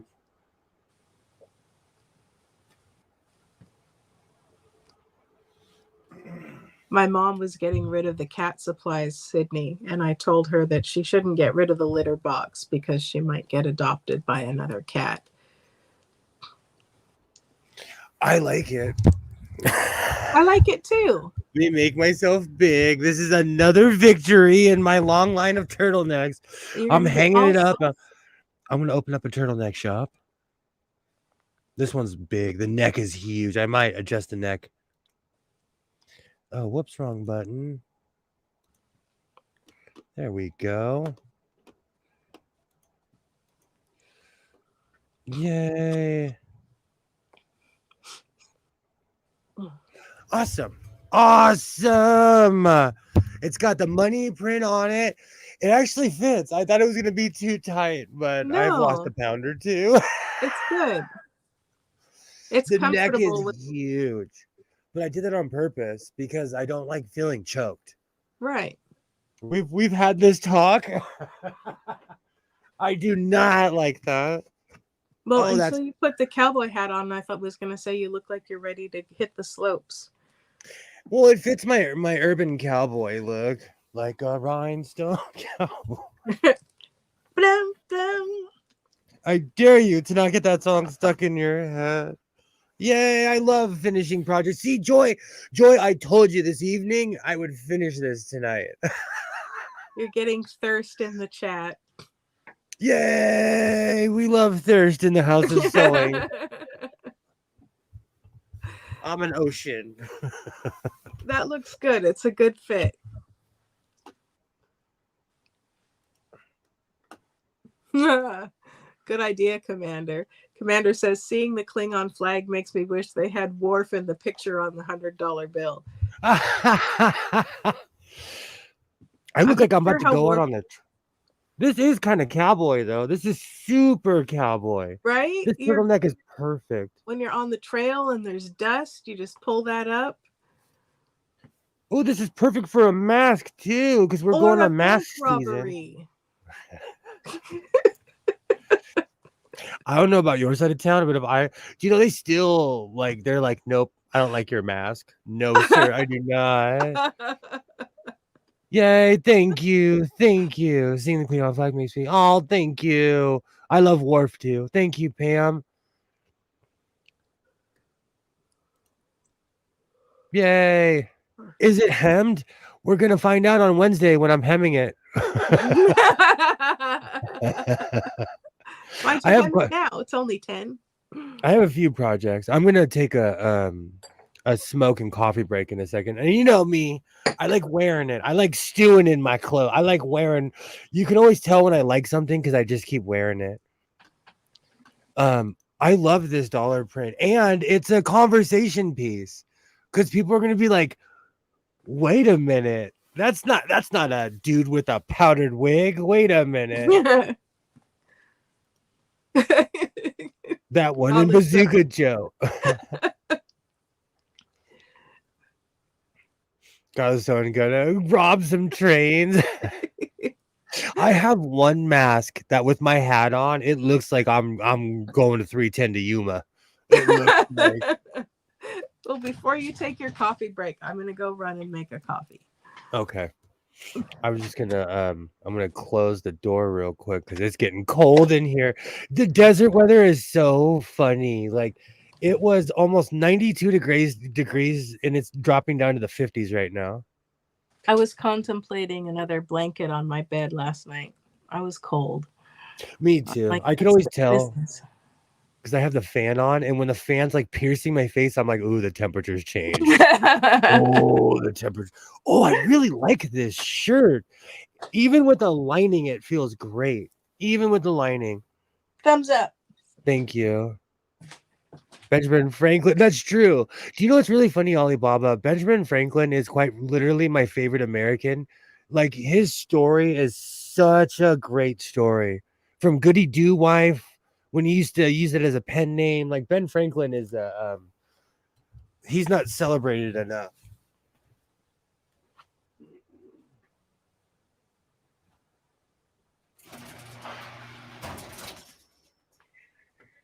But you know what? I just had an idea. Now that I have the turtleneck, it'll go great with.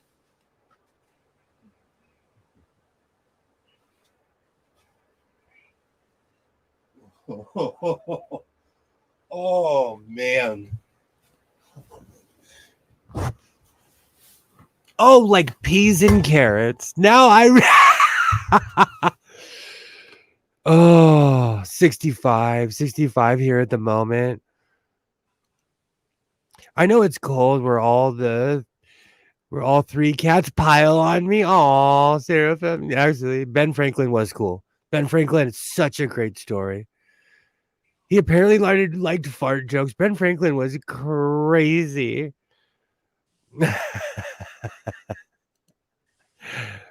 Absolutely, Happy Maker. Absolutely. Yup. This is the combo with the turtleneck. I love this. I love how the neck came out. I like the loose look, and with my gaudy coat that I can't get over. I'm seriously thinking about going to downtown and taking up that one dude's offer for $10 a yard and making another coat in red. Sure goes good with the $100. This outfit is something you wear before you start dancing for $100 bills. Maybe the chicks in Benny's wife. Now I want to find some. Oh, what is that? Oh, something about Ben Franklin. Ken Burns had an amazing documentary on PBS. It was like a 5 or 6 hour documentary, but it's just so in depth. Such a good documentary. Benny's.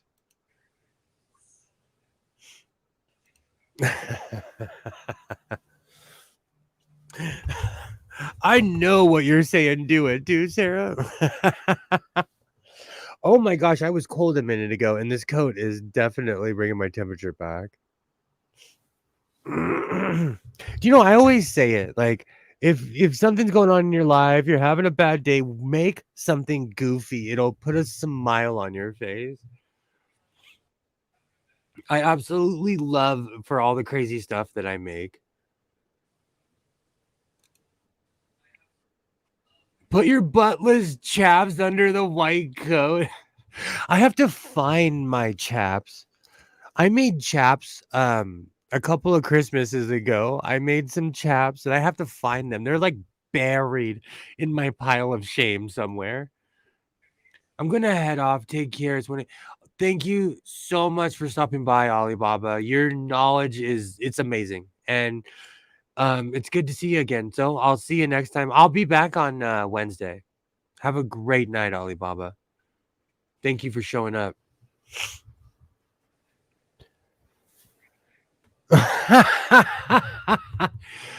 I think it is, Sarah. I think it is. Have a great night, Alibaba. So is this your stripper costume? I think I have too many clothes on for that. Yay, have a great night. I'm beginning to think that my nip out for coffee is your cue to leave. I just have Marty Robbins stuck in my head. I was bumping Marty Robbins in my truck earlier today.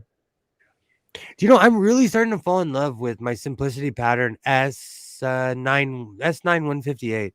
Let me grab it.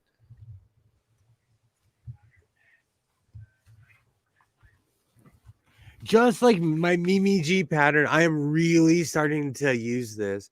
This is an amazing pattern. And I know there's a big argument of to use patterns, not to use patterns. I'm one of those people where I need a beginning. Like even with my own blocks, I had to get there somewhere. I had to make my own blocks. So I've really fallen in love with the simplicity patterns. I'm beginning to think my nip off for coffee is your cue. Means a longer stripper show. Mm. Awesome. What are you watching, Waternay? I can hear an echo in the back.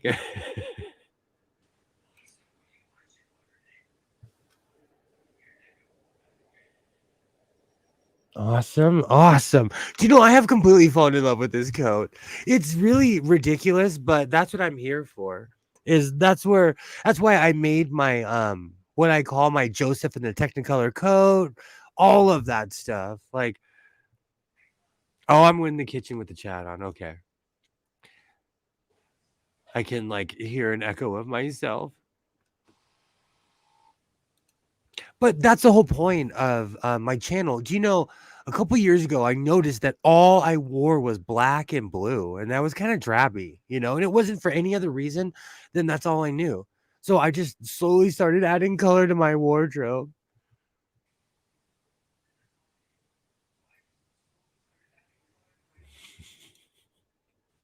Your technology is amazing. We are literally having a conversation from your kitchen right now while you're streaming from your what appears what's your living room / library, which I don't know what to call it. Oh man, this coat is awesome. I'm gonna have to take it off though. I'm scared to smoke with this thing on. One spark, this thing would go up like a Christmas tree.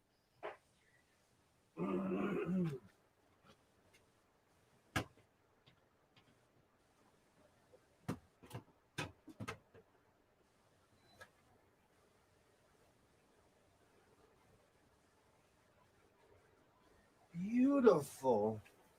And that's what I'm about here in the House of Sewing is productivity. It's funny. I've gotten more done with these streams than when I used to do my pre-records because I would do like 1 or 2 makes, and now I do like 3 or 4 makes a week.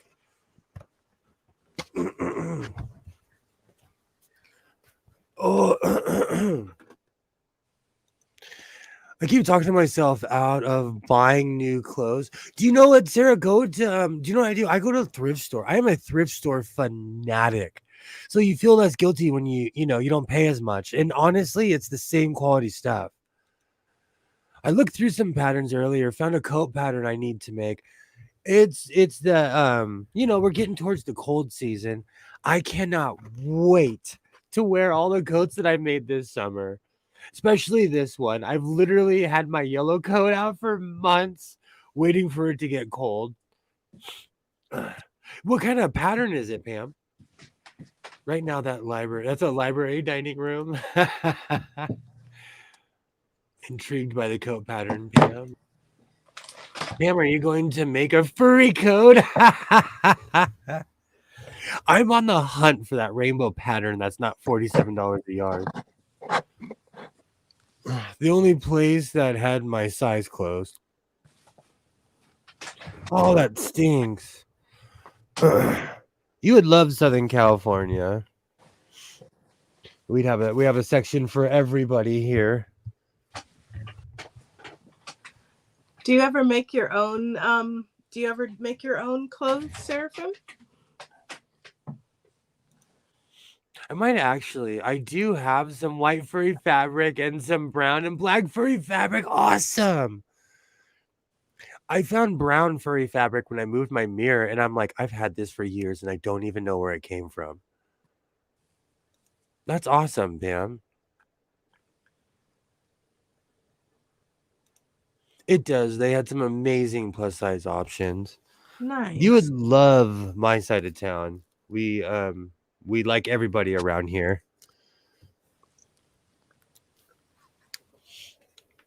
I had a friend who worked for Lane Bryant for a while. What were you saying? I was about to ask, do you think we're more inclusive because of the place we live? And you just answered it. I don't know. I mean, there's Lane Bryant, there's Torrid. I have a friend who likes to shop at Torrid.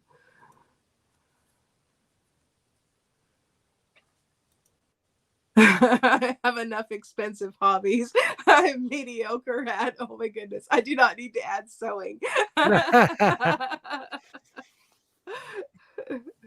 You know what? Sewing is deceptively an expensive habit because it's not what you need now. It's the stuff in the long run. Mm. Because you're going to eventually start buying stuff like, oh, I need this, and then I need this. And you're like, in the past couple of years, I've spent a ton of money on this and didn't even realize it. Maybe I should go downstairs and look at the patterns I need to make. Oh, nice. I do that. I go through my patterns every once in a while. Like even today at Walmart, I was going through the patterns and I'm like, I have every pattern with a man on the cover. I need to get out of this box. I've literally purchased every single one of their patterns that has a man on it. Oh, sorry, I'm fidgeting. You should tell us some of the patterns that you're thinking of, Pam. And Sarah, they sell at least by my house, they sell whatchamacallit, yarn at the dollar store and the Dollar Tree now. And now the Dollar Tree is becoming a place like I do not own a Cricut. It's the one machine I do not own. But if you're Cricut adjacent, then the Dollar Tree has a ton of stuff. Is the yarn nice at the Dollar Tree though? Or is it all acrylic and unpleasant to wear? I haven't had a problem with it, and I'm Captain Sensitive Skin. I'll show you my collection one day so you can point and laugh at me. The amount of yarn I've collected over the years. Well, I did see when you were throwing yarn balls into that black truck box and lamenting that you had so many and hadn't done any yarning. That whole box is yarn still in the package. Oh goodness. And it's a truck toolbox, so it's meant to go in the back of a truck. It's huge. It's literally meant to be the span of a full-size truck. I have a friend who has a Cricut machine, and she made my sewing machine inventory tags on it.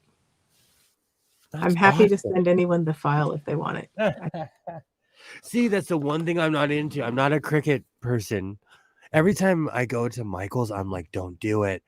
Don't do it. See, you're just not a Cricut person because you don't know what you're missing. Yeah, but it's just another overambitious, expensive hobby. Like, I've talked myself out of buying the Gray Singer 100 times just because I want it just for my collection. But I'm like, nah, man. No. But see, a Cricut, you could make stickers for your other machines. See, I know, but then see, you just hit the addiction button. I'm being the bad angel on the shoulder right now. The pattern is a style pattern number 2340. Awesome. I want to look that up. Yeah, pull that up for us, Godless. Because I'm a jacket aficionado. I have another pattern of a jacket, and I'm like, ooh, once I get used to that, I'm gonna make that 100 times. It's a zipper though. I'm gonna have to graduate to actually using zippers. Okay. It can be done. Well, I'm trying to expand. I'm trying to grow. Here's a picture of my inventory tag in case anyone is interested. It's two-sided. Oh, that's awesome. Let me make you big. So it's got this side where I can mark, what I think of the condition and the brand and all of that. And then the general features of the machine itself. And then on the back, it has more information about, is this particular machine working? Does it need anything? What does it need done to it for servicing? Digital art is awesome, Sarah. I miss your old art. I'm still subscribed to your channel, Sarah.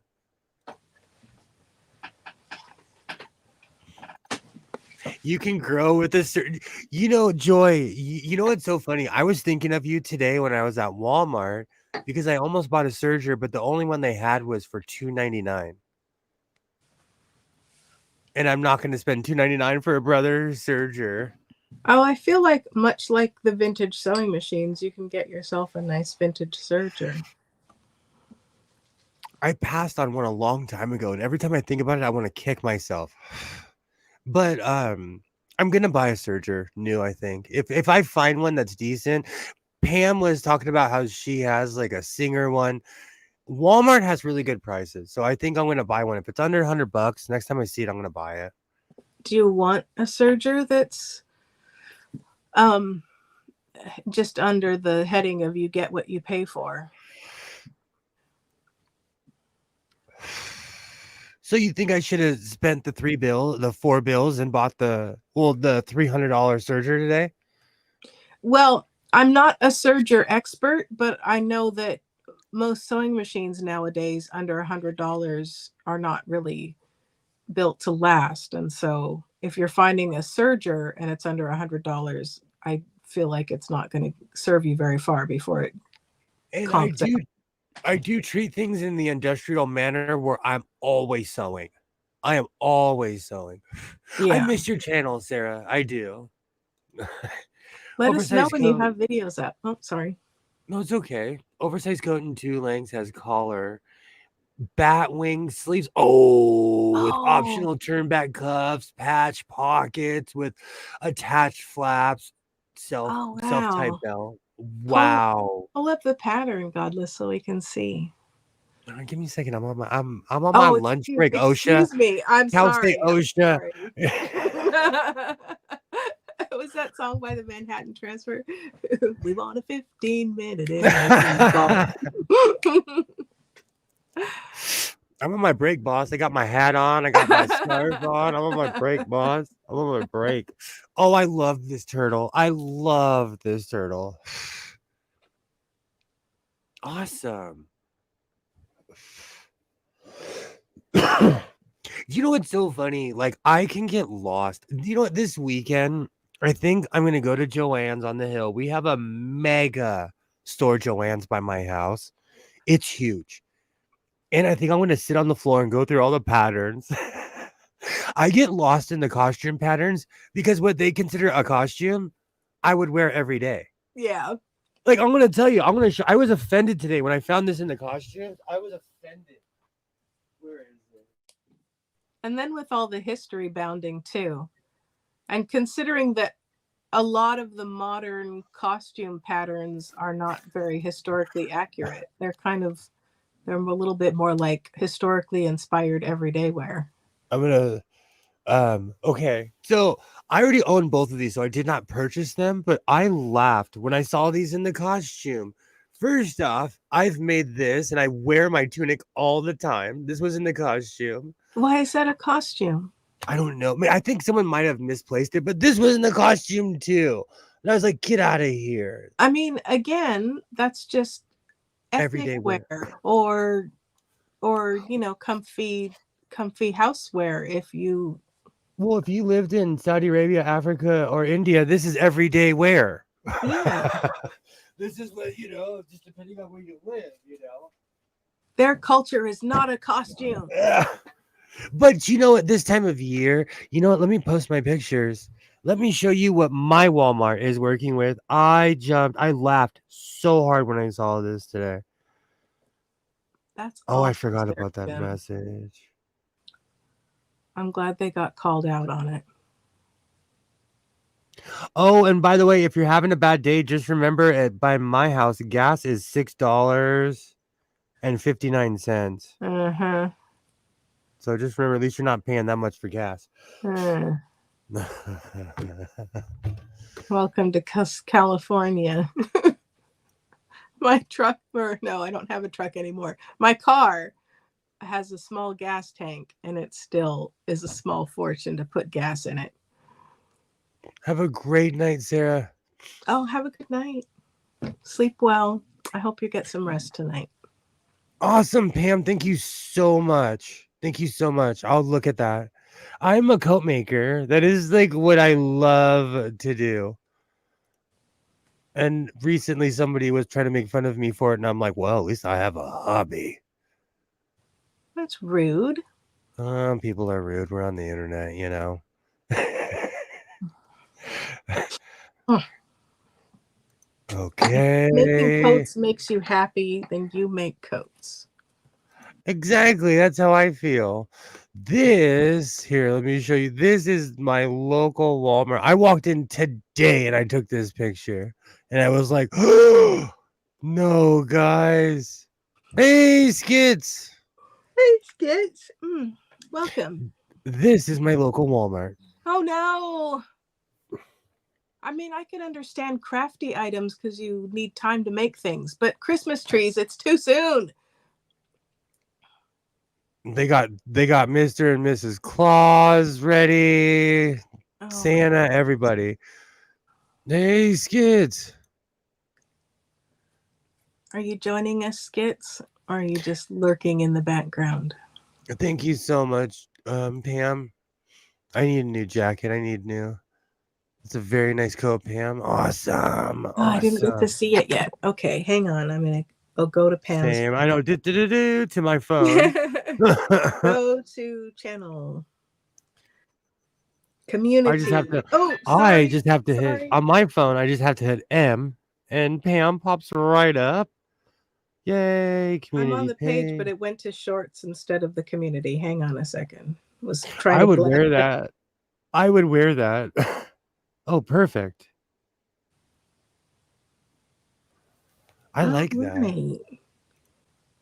What fabric are you making? I feel like this cream colored fabric looks kind of like a bathrobe, but it's really nice in the three on the three on. Oops. Oh my word. Okay, the three right here. I like it here. This looks a little bit like a bathrobe. I need you to come with me to downtown one day so you talk me out of all my bad decisions when Isaiah isn't there. Okay. Because Isaiah's like that. He's like, this looks like this and this, and I'm like, maybe I want to look like a Muppet. That's where the whole Muppet thing came from. He's like, it looks like a Muppet. I said, you know what? Well, maybe I want to look like a Muppet. But see, if that's what you want to do, then who would I be to stop you?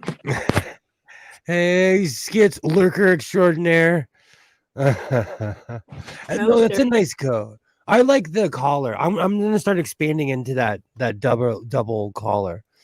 I like the volume on that, like the big pockets and the big sleeves, and I love a dramatic coat. That is quite. I literally bought another trench coat. I don't know what's wrong with me. I bought another trench coat this weekend. Oh goodness.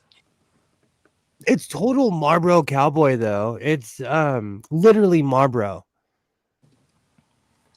Like the brand Marlboro. They make quality clothes. They quietly made really quality clothes.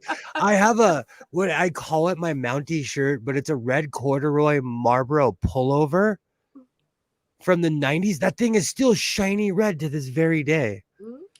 And some poor soul smoked a gajillion cigarettes so I can enjoy it. I knew you were gonna Skits. I knew. I was waiting. And quality cancer. I was waiting for that. Every time I see it, like I see anything Marlboro at the thrift store, I'm like, man, someone literally passed away for me to wear this. I have to buy this. Like, I have to. Especially that cowboy coat. No one's parting with that. That's a real Marlboro. Matter of fact, let's do some appraisal. Marlboro close 204. Wow. Oh, that popped right up. I'm kind of surprised it's not more. That's for a new one. I'm looking for the vintage because they still make them apparently. Holy cow.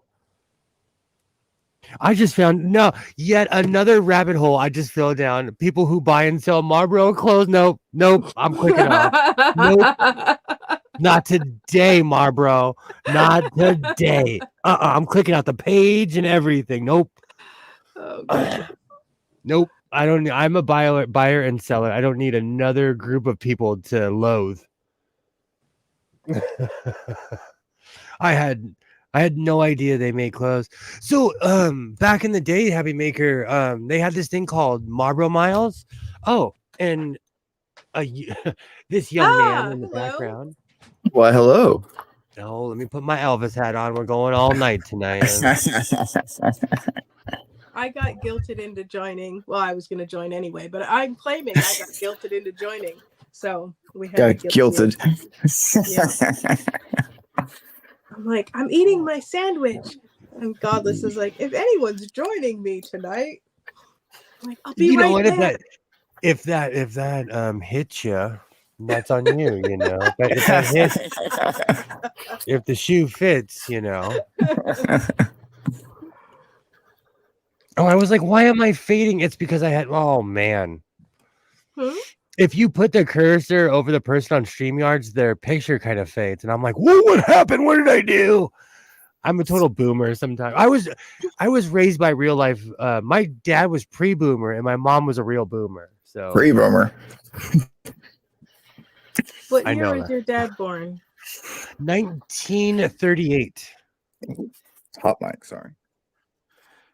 My dad was born in 30 and my mom in 49. Oh wow, my parents almost had the same age difference as well. My mom said, I knew he was older. I didn't know it was that much. Surprise. You know what though, my mom's going through like a whole renaissance right now though, because my dad never went to Hawaii because he was in the Navy. He hated Hawaii. He thought it was the worst place, but he got deployed there. He was in the Navy for over 20 something years, so he'd always leave from there, San Diego or Portland back in the day, you know. Life's tough. So my mom went to Hawaii and now she's going to Cabo. She told me, she's like, you know, I'm going to Cabo in January. And I'm like, you've told me 10 times now. Thanks for rubbing it in. Yeah, that's exactly what it is. She's just telling me, like, don't call me.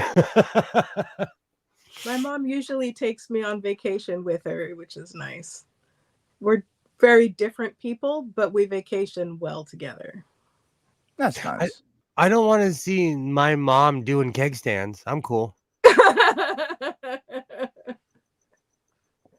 I'm cool. She's going with all her buddies too. They're gonna party hard. But you know what though? That's a good thing though. It's positive. She like, you know, they were travelers, but there was a lot of, because my dad was a world traveler, there's a lot of places he refused to go. My grandfather was the same way.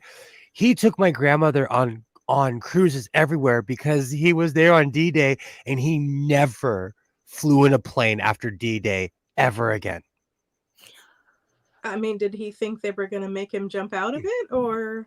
He had hardcore PTSD when he was older. Like, they mixed his medicine. He had Parkinson's and he was a really big guy. And me and my cousin were carrying him upstairs and he looks me and my cousin in our eye and he was like, get off me. And he said the N-word and it wasn't the N-word you think. It ends with Aussies. Because he was full on hallucinating that because when he jumped over Bastogne, he got caught in a tree and basically he got out, but you know, in his mind, he was probably still in that tree. Wow. You know, so it stuck with him for the rest of his life, you know. Oh My yeah. dad was stationed in Germany, but it was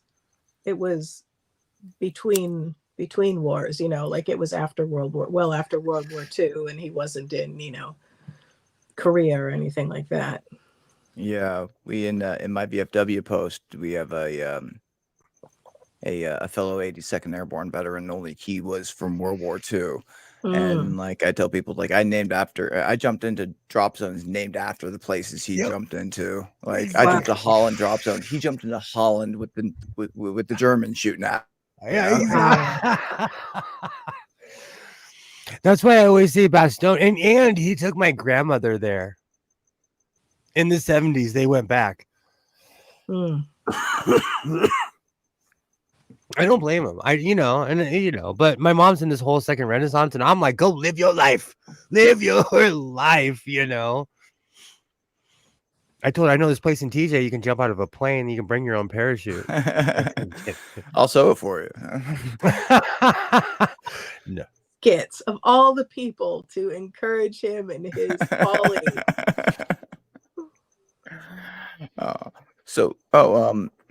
Quasi sewing related. So I had it's my roommate's old friend, but I had a friend come over this last weekend, and he has a 5-year-old son who presumably is on the spectrum somewhere. But he was having kind of some issues, but he came into my room and he started playing with some of my stuff and like found my big thing of fleece, and he just started playing with the fleece this whole time and really had a good time with it. Very nice. It calmed me down. Like, you should make him a blanket. I've made Isaiah quite a few, to the point where when my ex-wife recently, they took a trip for a football game, and she's walking out of the house with the blanket and looking at her, and I'm like, you better bring it back. That's on loan. That's on loan. That's a lender. But they're like, even people that don't have sensory issues, they're soft, they're awesome. They're awesome. I love making fleece blankets for people.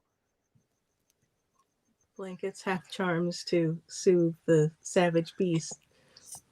It's just a rectangle. Oh. Like That's drapes. Yeah, exactly. Whatever. I will never get over the fact that it took me that long to make drapes. Those are some long seams. I don't mess around. I do not mess around when it comes to and I covered those things in so much Scotch Guard. I literally watch water just boop fall off. That's one thing. I collect Scotch Guard. Excuse me. I do not play. I mean, everyone's got to have a hobby, I guess. But I didn't realize it until I cleaned out this whole section. And I looked and I'm like, I have 4 open bottles of half-used Scotch Guard. That means I've lost it. And I'm like, oh, crap, I need to go buy more, Or you just 3 times. Walmart, you get twitchy when you walk down the Scotch Guard aisle. Right. Oh my gosh. I had so when Isaiah was younger, I would buy him Legos all the time, to the point where my aunt was like, dude, that kid is not going to that kid's not going to be able to, you're not going to be able to live with that kid. You're spoiling him so much, So whenever I'm through Walmart, their Lego section is right next to the fabric section. So I always look like, oh, I remember when he was a little guy. He was easily entertained, My local Walmart, all the Legos are behind glass now. What? You have to get assistance. All the Legos are behind glass. I mean, was there a big resurgence in Lego assembly during the plague, and now they're like people are stealing them, or what's going on? I have it was just kind of jarring to me. First off, those weird carpet crystals are behind the glass. I don't even want to know what y'all are doing with it. I don't want to know what people are. It just makes my carpet smell good. I just want carpet crystals. Obviously Tide Pods, face wash. I have a skincare routine that I should put online. And and I use the cheap stuff like Neutrogena, but I take care of my skin, all behind glass. Last time I took my kiddo freaking school shopping, I had to ask for assistance because I'm sorry, every time I need to ask, kids' underwear is behind glass. Yes. Like, what's going on? Who is stealing this? And then you're trying to see if these underwear look nice and the right size, and you've got someone standing there while you're fondling the underwear. Yes. No, same at my local Walmart, same. And the funny thing is, in my town, we have 4 Walmarts, okay? Every single Walmart, different things are locked up in the stores that aren't in the other. That's so weird. I mean, I guess Lego are legitimately caltrops, but those things you throw in the road to pop tires, you step on a Lego. So cops should do that instead of spike strips. They just throw out a box of Legos. Nobody will Seriously. be running away from them then. Ow, ow, ow. Oh, Commander, awesome. Hop in if you have time. Yeah. Where That's I'm where the cool doing kids hang out. full gospel in the back room tonight. And you know what? I will never get over Elvis. And you know what's really funny? Because of COVID concerns and everything, we have mega fundraisers at my job. And this year we're having a virtual fundraiser. And my boss / mother looked me in the eye and was like, "Do you know who we're getting this year?" And I was like, "Who are you getting?" She's like, "We're getting an Elvis impersonator." And I looked at her and she's like, "He'll be there at 1:30. Don't act weird." How do you I'm know? sorry. How do I not act weird in front of an Elvis impersonator? No, because my mother knows me and she knows my Elvis references. And so she was like, "Thou shall not embarrass me in front of Elvis." You're gonna take a bunch of selfies with that, I hope. We'll see what the rules are. Like, we have weird rules in my job. But yes, I am going to. So who else is still here in the chat? Is Awesome. anybody left, or are they snacking? Are you not impressed that I'm gonna geek out on Elvis, Waternay? Are you unimpressed by Elvis? I'm giving you a hard time. Are you not okay, impressed? here's the thing. When I was in kindergarten, the teacher was like, "Oh, we're gonna have a surprise for you on Halloween. It'll be great surprise." And the surprise was she had a Mickey Mouse costume. Now, it was a very good Mickey Mouse costume, but now maybe I'm just too pragmatic. I knew this was not Mickey Mouse, so I didn't care Okay. about the teacher in a Mickey Mouse costume. All the other kids were like, Yay. it's Mickey Mouse. Hello, Joy. And Yay. so an Elvis impersonator, while some of them are, very talented singers and whatnot, it's not Elvis, and so it doesn't grab me. Because they work with special needs people, I'm It'd be real fun appreciative at movies. I'm appreciative to anyone who's nice. But I'll tell you, we had Beatles impersonator, and keep in mind, most people at my job are senior citizens, so they remember the real Beatles, and the Beatles impersonators that we got are like semi-famous. They're the guys that had a show in Vegas. Okay. Wow. They were prima donnas. Really? They will never be invited back. Oh no. That's how rude. They weren't rude to the people, but they were kind of like trying to act like they were famous. And I'll never forget my pops was like, "Y'all know you're not the real Beatles, right?" Oh to no. their faces. Like, oh like, wait a minute. Like, we get entertainment every year. Y'all know you're just impersonators, right? Like, we've had Led Zeppelin. We've had like, like one year we had these Western guys that do the whole scene from the Marty Robbins Big Iron on his hip.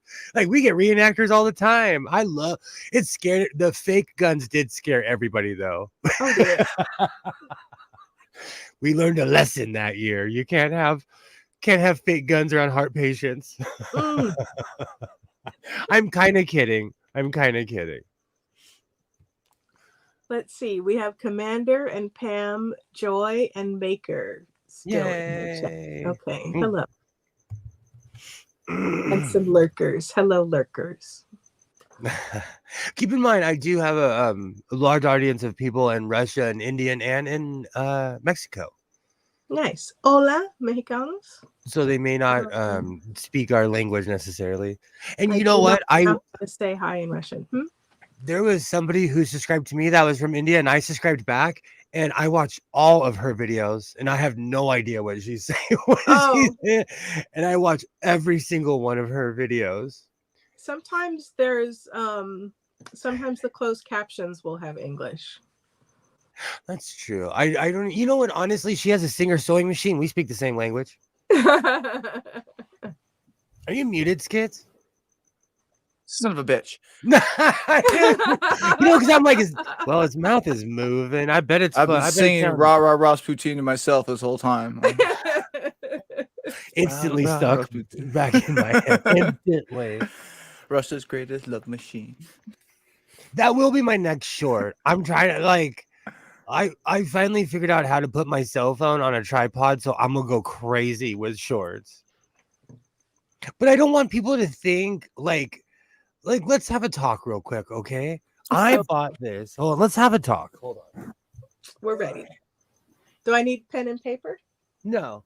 I Okay. purchased this at a bin at Walmart, okay? I'm Uh-huh. not a furry. I just happen to have a furry head, you know. You're just really patriotic.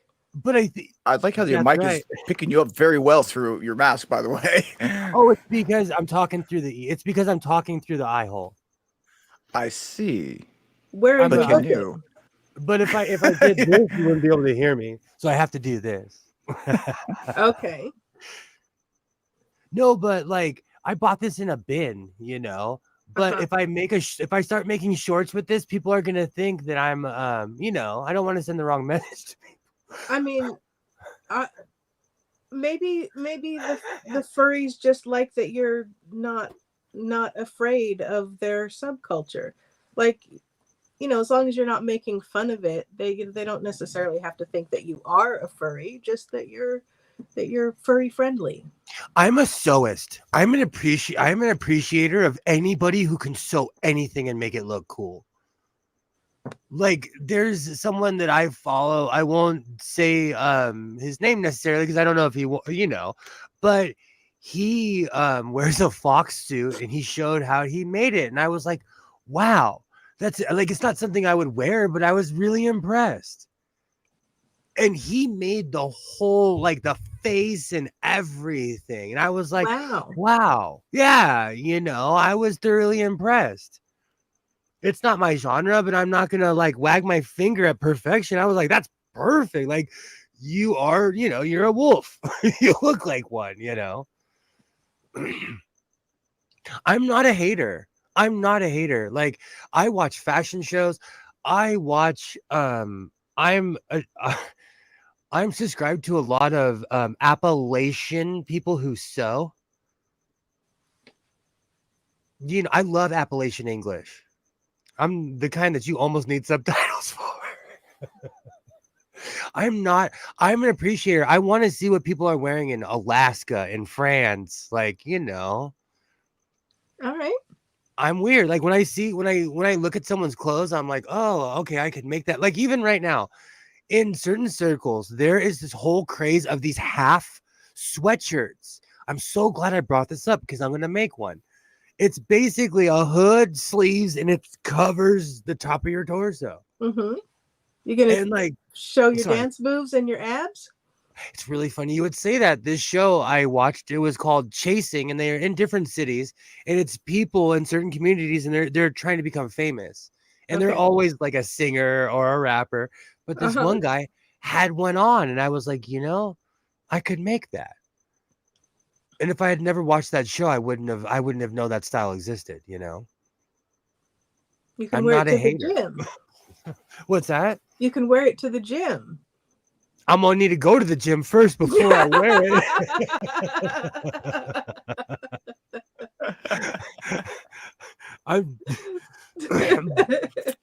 But I love seeing other people's style, you know. And if it's something that's super personal, I'm not going to steal someone's style. But if it's like something that's a fad, like, oh, I can make that in 10 seconds, you know. Yeah. There's a difference. I'm not, you know, I have my own crazy style, you know. If someone started dressing like me, I'd be like, midlife crisis. Fair. So what does all this mean? Like, if you want to wear your eagle hat and your new coat and show off your potential Halloween costume, why not? See, that's my whole thing. To me, it's not necessarily see exactly. To me, it's just a furry coat with a it's something I laugh at. When I put the eagle head on, I laugh my tail off, you know. So should we be expecting a belly shirted with an eagle like? No, it's gonna be Rabu Rasputin with the eagle hat and the coat. There you go. All right. No Shorts. cape? Oh. Well, shorts are different. Yeah, total cape too, because that's what inspired this entire thing was the cape. That's what inspired everything. The cape actually lives in my living room now because I covered the sewing table, and like when the sun hits it, it shines. It makes my entire living room shine. That sounds like an excellent use for cape off hours. Yeah, right.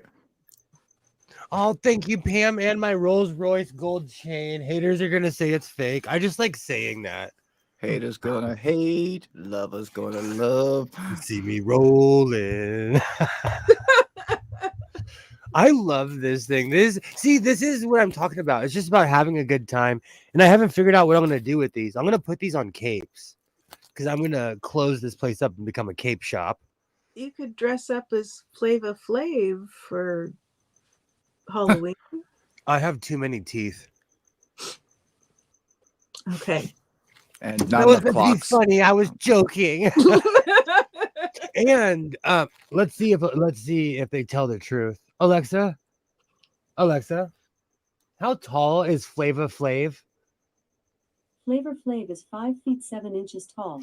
They're not telling the truth. How old is Flavor Flav? Alexa, how old is Flava Flav? Flavor Flav is 64 years old. Alexa? He's old enough to collect Social Security. Alexa, how old is Chuck D? Chuck D is 63 years old. He looks so good. See, that's what happens when you don't smoke cigarettes and you drink lots of water. I saw an interview with the drummer from War. He looks amazing. Apart from the gray hair, you would like never think.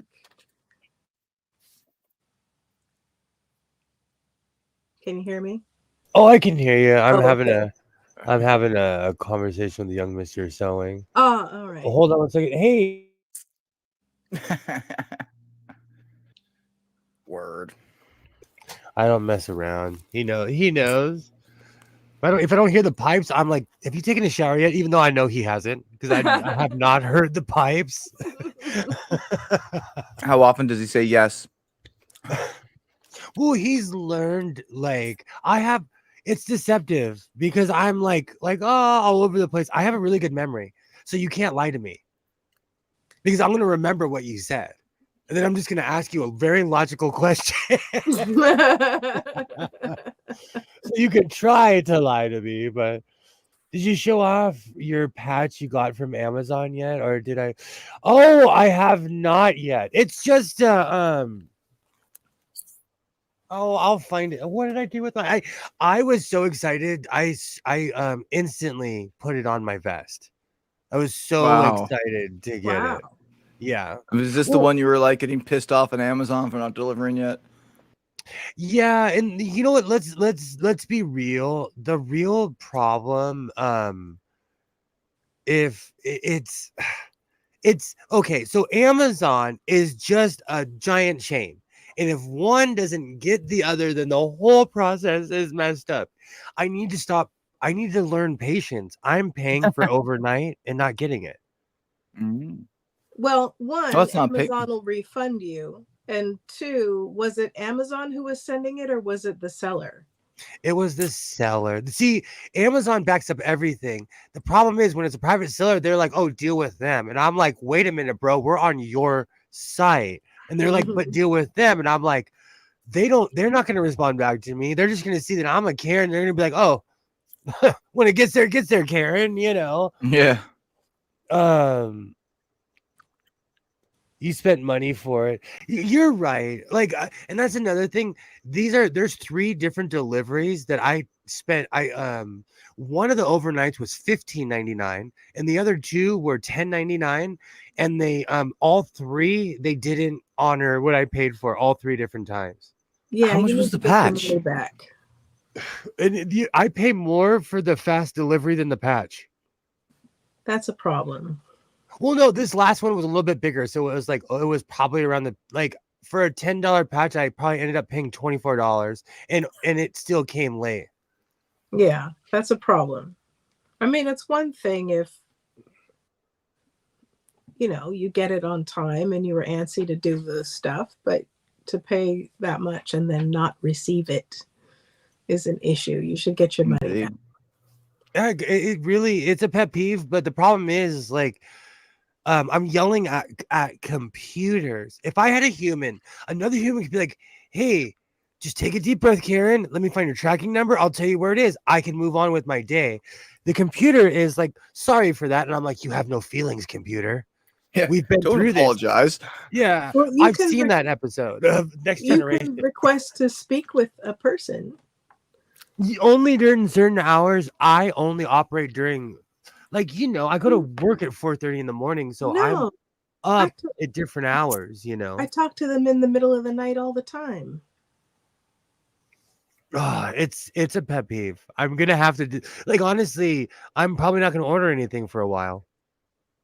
Tell I need them to that, start. and then they'll get your money back real quick. No, but I'm a stickler. So like what Pam said is like right. Like I spent money. I need reimbursement. So I'm definitely gonna get Yes. reimbursement for that. Agreed. That's 30. That's almost like $40 they ripped me off for. Yeah. And imagine how many people they did that to, though. Oh yeah. How many people like me are impatient. And see, that's the problem. Like I was saying the other night, when I had my stinky little like normal Amazon account that everyone, I always got stuff on time, never had a problem ever since Prime. And I know it's probably not because of that, but everything's been a mistake since. Everything. I think that with the plague and the extra shipping and all of that, I think that it kind of made some stuff go by the wayside. And I know, and I'm not going to give away any secrets, but I know someone who works for Amazon, and he told me that every single driver gets an itinerary and they have to follow it. Like literally, they'll be on one side of the street and have to drive all the way around the street to a house that was across the street from where you originally came to, because they have to stick on what the paper says. And ever since my inside source, aka Marquette, told me, I've noticed that pattern with them, and it's not a secret. He just works for Amazon, Mm-hmm. Definitely need express delivery payment reimbursed. I Exactly. They stuck me for $40. Yeah. Just in the That's what I past, was because I've only had Prime for like a week and a half, 2 weeks. Damn. Well, I ordered. Sorry.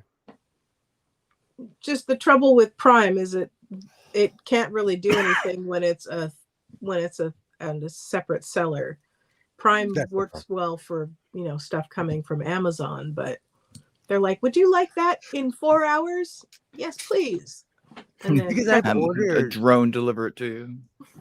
What's so funny? LA tried the robots, but that was a big failure. People have kicked over all those 7-Eleven robots. And they name them. Stop giving robots names. I don't want to see Jerry kicked over on the side of the road. I feel sorry for a robot. Nah, Jerry can.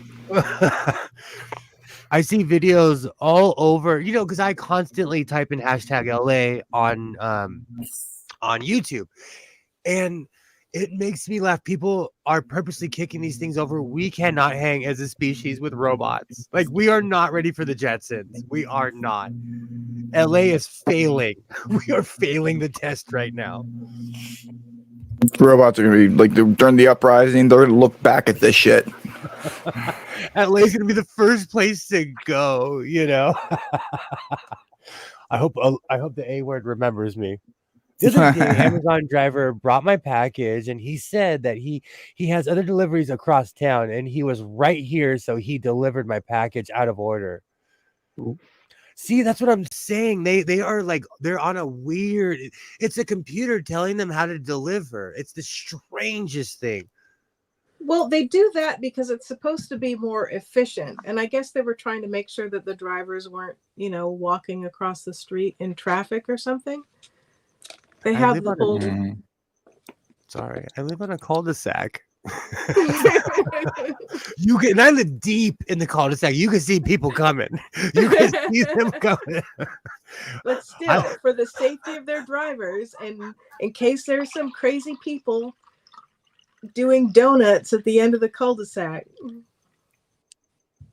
And that's another thing. Like, I think because I used to get deliveries from people I knew because I know someone who works for Amazon, but now they've all got better jobs. So now I'm stuck like everybody else waiting for my package. And I also live in a really weird postal area. I live next to a freeway. On the other side of the freeway is the main hub of where they park all the cars and stuff for the mail, okay? But I'm the last because they do all their jobs, and then because my neighborhood is literally less than 200 feet. There's a freeway separating us, but there's less than 200 feet. I get my mail last. So even when I get deliveries in it's snail mail, it's last, you know? So it's the benefit of living in a convenient area. But you know what, though? Let's be real. Let's be 100% real. I am complaining about first world problems. I'm sitting here in my robe ordering patches at 2:30 in the morning and complaining that they're not coming to my house. Like I appreciate everything I have.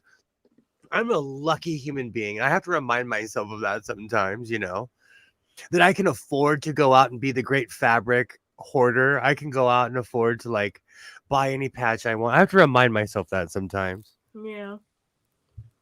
Because like I said, like I know the people who work for Amazon, and I'm like calling them like, why are you so late? And then today, and I know it wasn't because of me, but like we have 2 mail carriers, and there's this younger man. He is such a good human. I have come to adore this human over the years. And I think his boss was with him today because he had that look in his eye, and he was not on his phone today. And some guy in a clipboard, and he had this look on his face. And I drove by, and I pulled up, and I was in my truck because I just put a battery in the truck today. I was like, I appreciate you. You're an awesome human. And I just drove off. That's nice. Just in case the guy had the official tags and everything. I was like, ooh, I know that's his boss, you know. But I wanted my mail carrier to know, like, nah, bro, like, you're not gonna get fired because of this route. We like you. Yeah. We like you. But also don't get promoted. I don't like the idea of, you know, comparing problems. It's like, oh, well, I'm having a rough day, but you know, at least I still have all my limbs, or I'm missing a leg, but at least I've got the, you know, like there's this cascade of, you know, kind of one-upsmanship, because there's always going to be somebody somewhere who has something worse than you. And I think that it's wrong to, you know, sort of diminish or what's the word I'm looking for? But you know, to negate your own situation because there's somebody else that might have it worse. But I do think that sometimes we do need to like take a moment and not think about our problems and appreciate what we do have and what we can do and find the joy in life. I do, because I look around all the time. Do you know it was I cannot say her name, but her name is Rowan. Hey, Mark Short.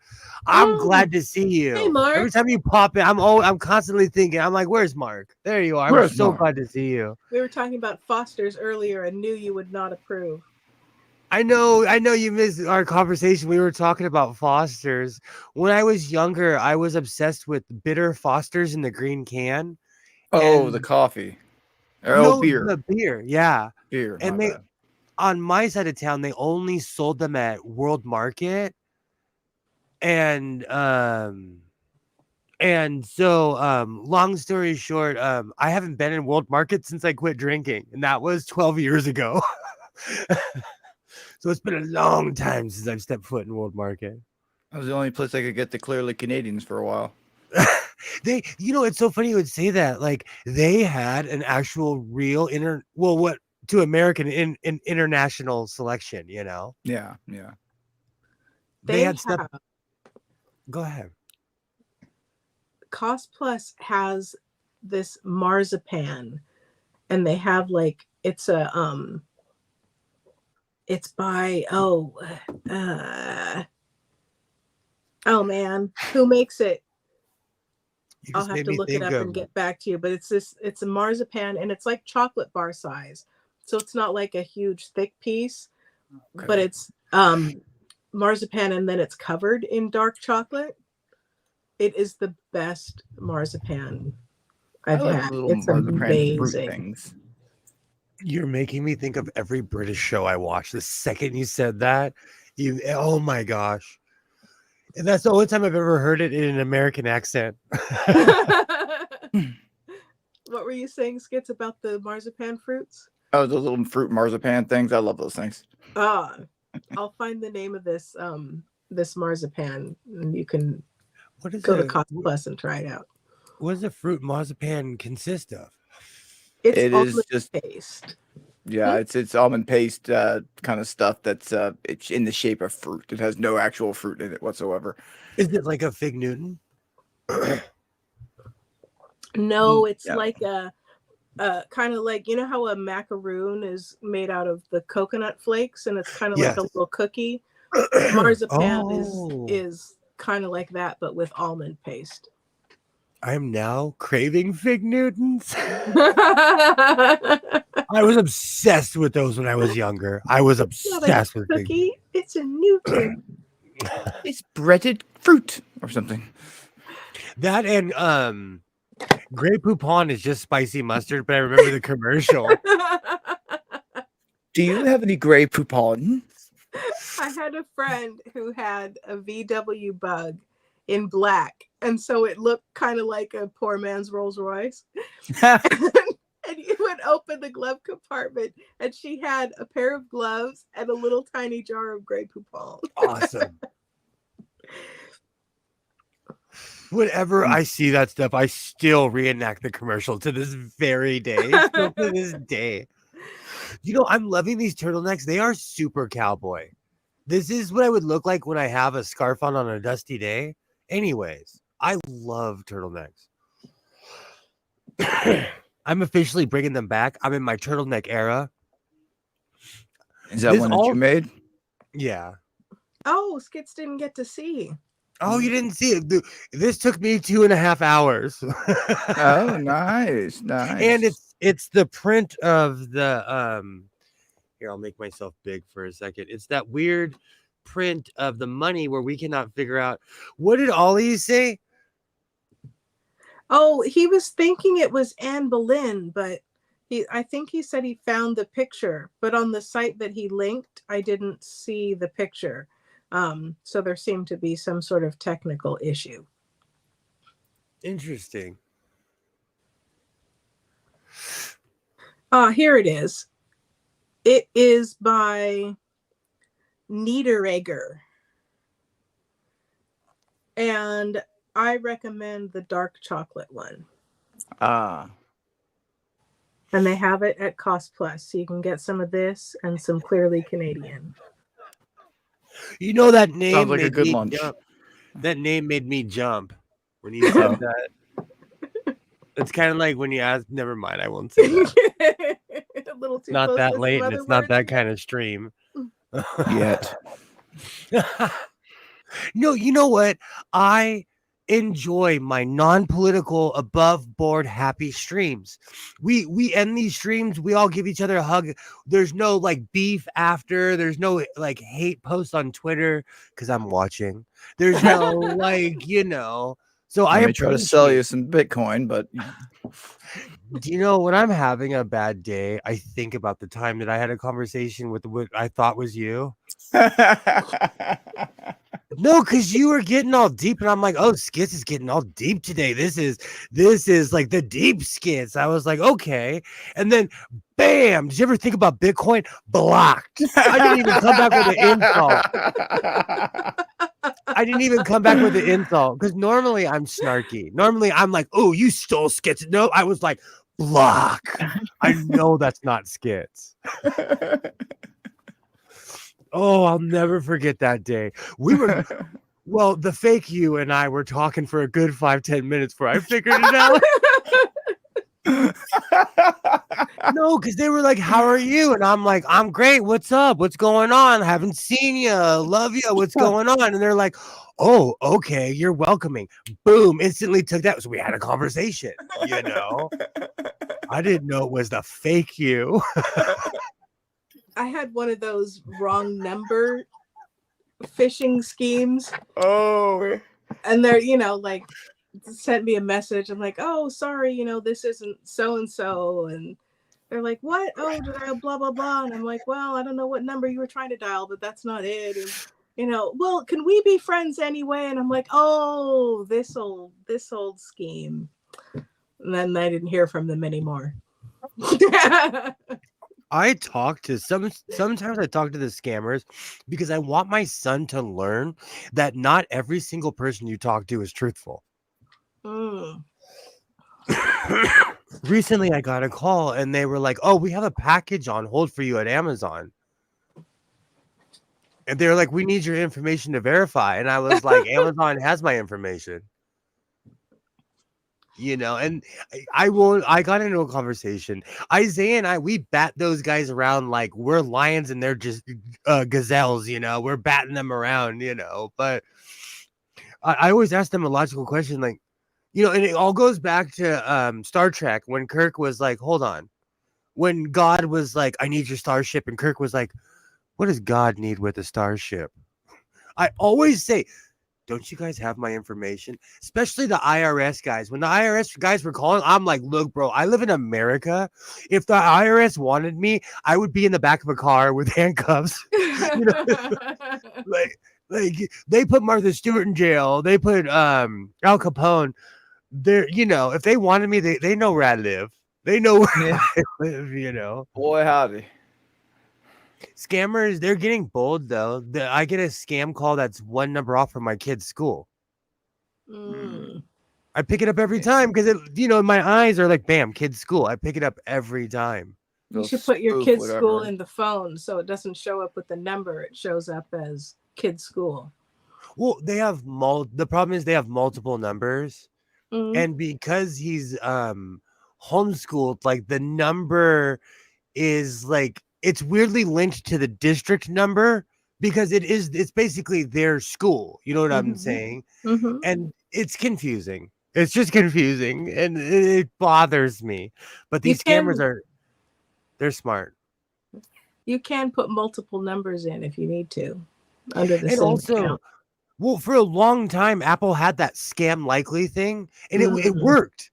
Where the heck is it, Apple? Where is it? It's completely disappeared, and that worked. When that was on my phone, I never picked it up. It was dead to rights because basically, if you're not saved in my phone, I don't know you. Yeah. Like, and honestly, everyone I talk to, I save everyone's phone number. I learned that from a friend. Even people I don't talk to anymore, I still have their number in my phone in case they call. I could not pick up. But I don't know. The technology is extremely strange.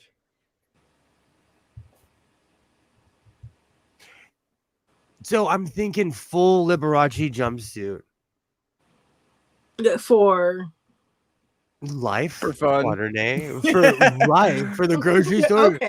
Well, I wasn't sure if it was some occasion or if I'd missed something that you were going to a Liberace party or something. Sequenced Klingon, like. Why you always calling us when you have drama? That was the greatest 33 seconds of season 2. Please tell me, Skids, have you seen Strange New Worlds? No.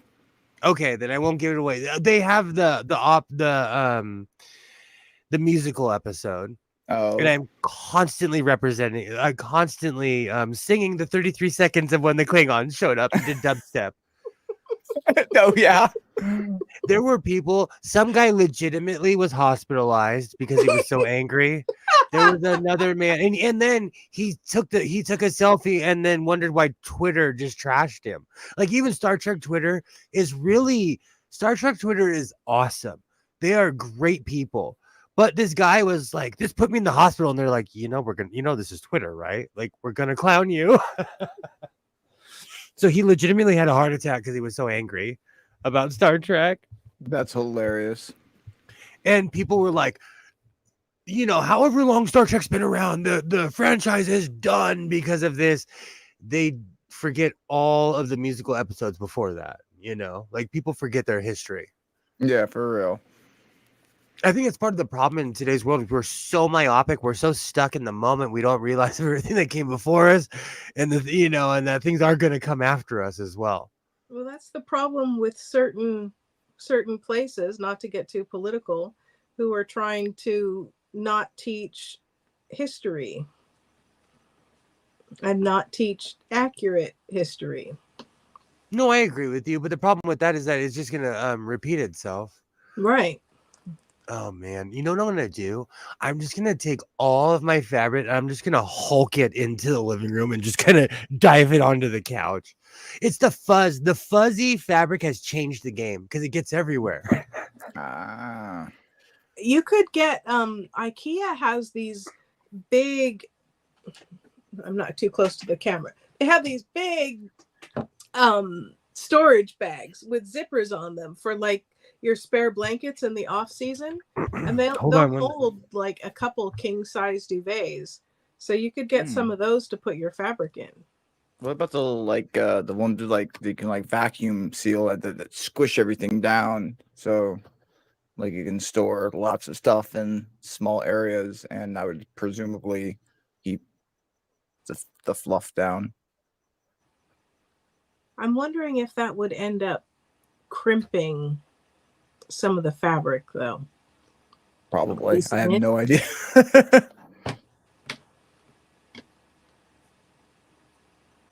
Where'd he go?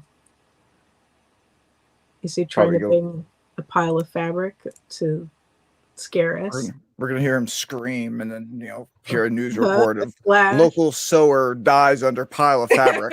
Fabric avalanche. You think that's funny, but that literally could be me. I was looking for my giant bags because I have those giant bags, but I just remembered I put them in my truck because I've been hiding stuff in my truck that doesn't move out of shame. There's probably stuff in your truck. I have 8 bags of scraps, and they're not 55-gallon bags. I looked; they're 42-gallon bags. They're huge.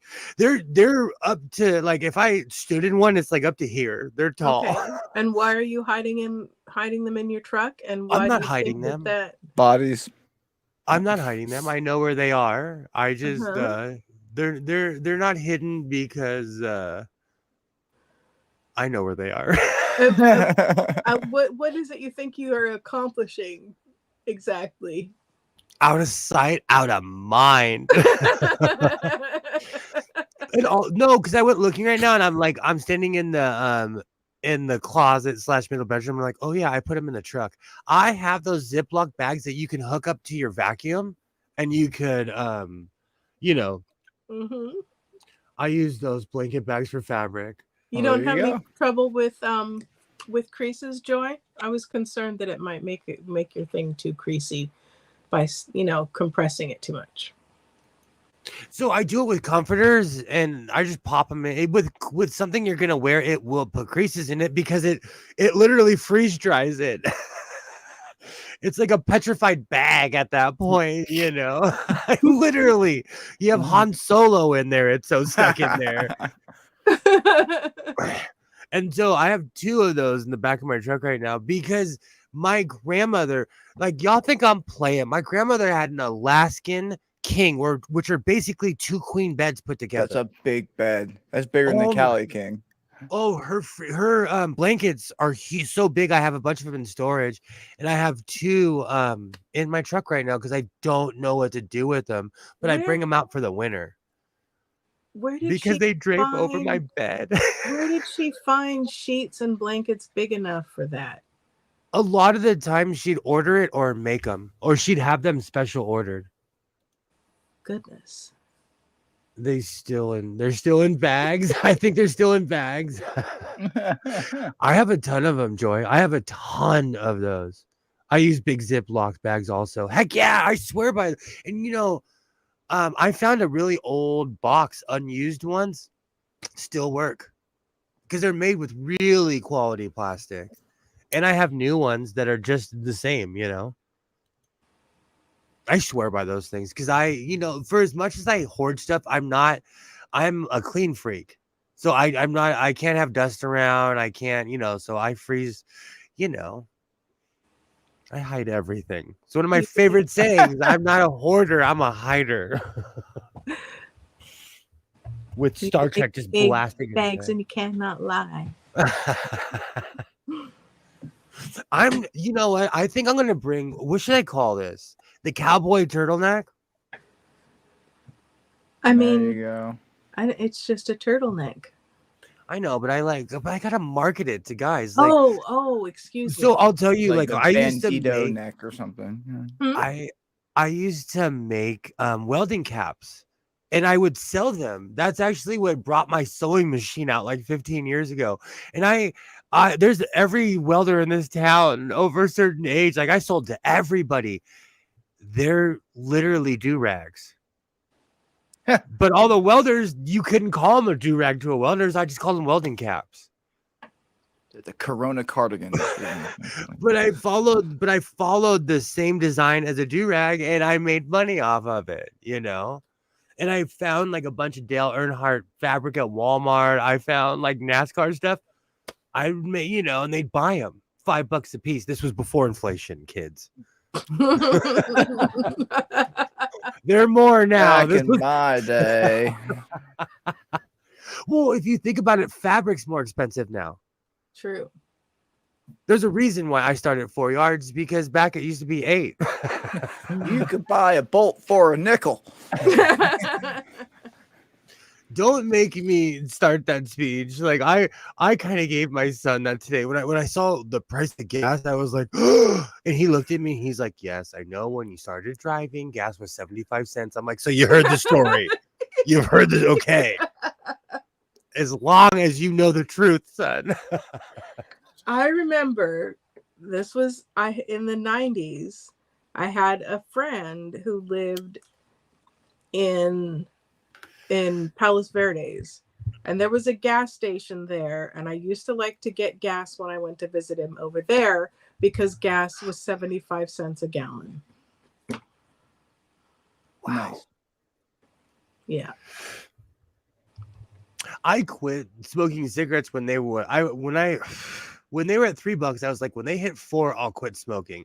When they hit $5, I quit smoking because I thought that was outrageous. As far as like, that's when I started smoking Captain Black because it was cheaper.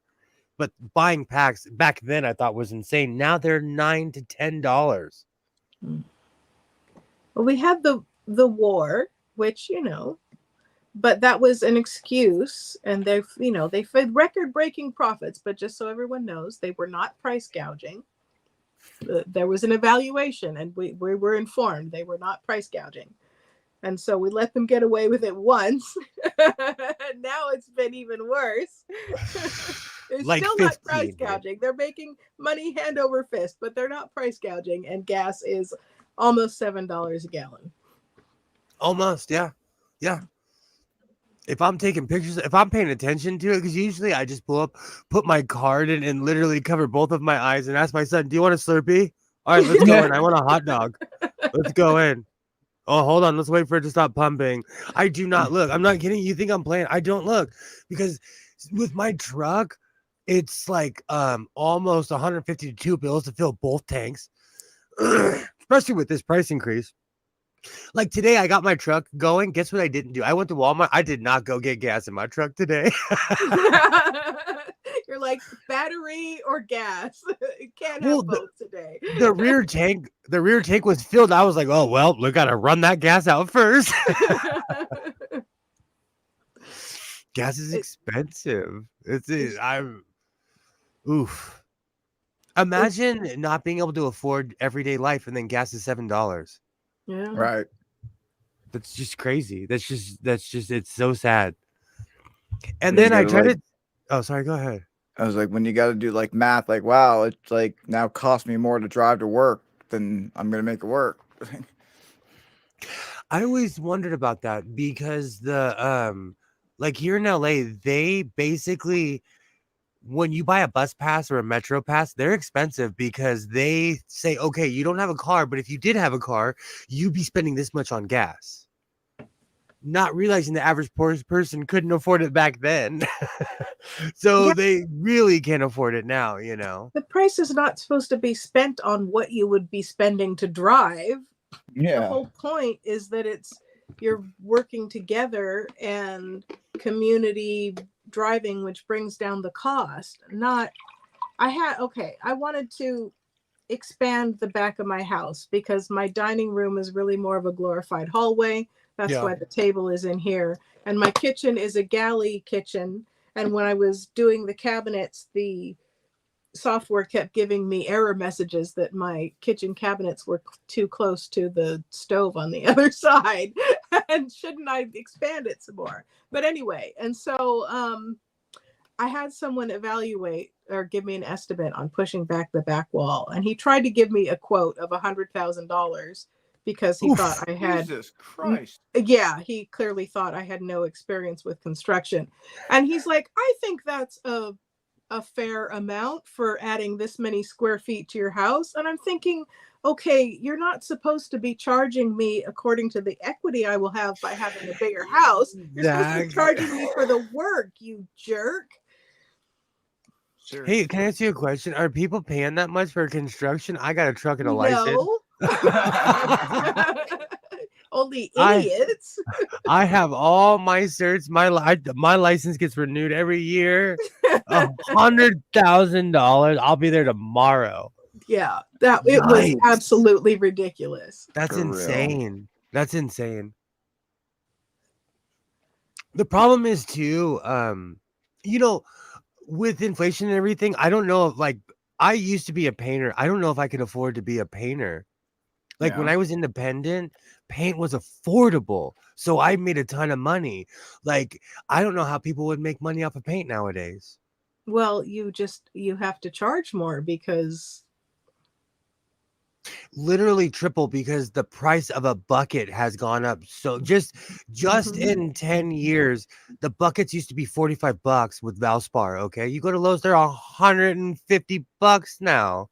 They're Yeah. 125 if you want to get the really good stuff that I Mhm. used to use. It's like $145. Yeah. Oh, I don't miss those days. I do not miss. They priced me out of my own field in a way. Like as the prices started going up, I was like, I can't afford to do this without giving people good prices, you know? Well, you just have to charge people more. Construction went crazy. But Not So- being in the game anymore. It's just the prices are shocking to me because I bought a washer yesterday. So I was at Lowe's and I went to go buy my son a door. Last time I purchased a door, his door cost me, I think it was like $17 because it's one of those really cheap, thin ones. Maybe $20. okay. That same door is $84. My goodness. Why do you need to get what happened to the other door?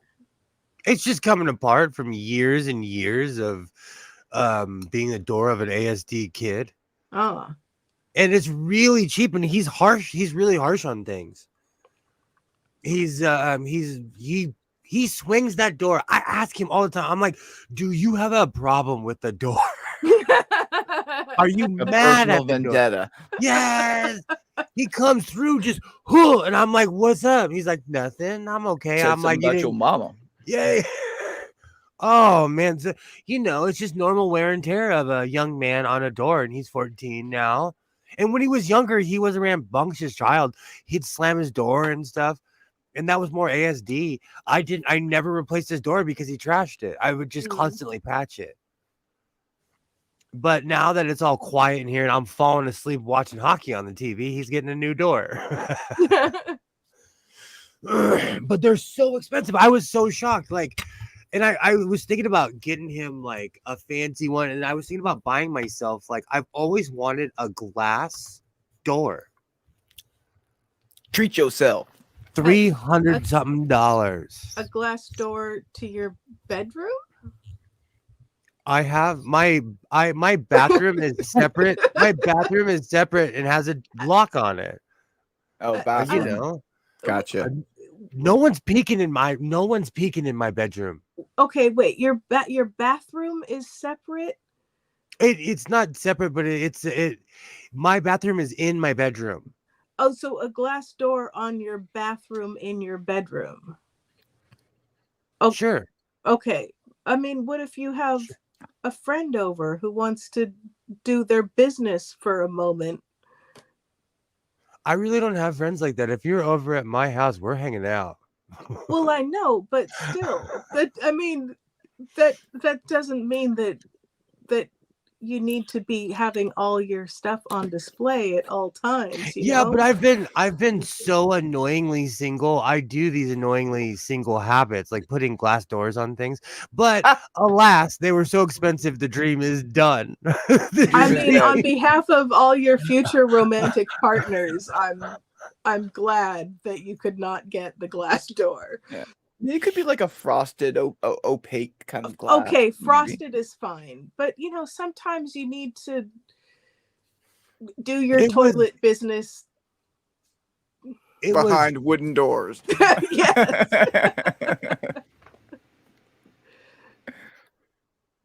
Yeah, I'm annoyingly single. I have a double shower and I stand in there like this.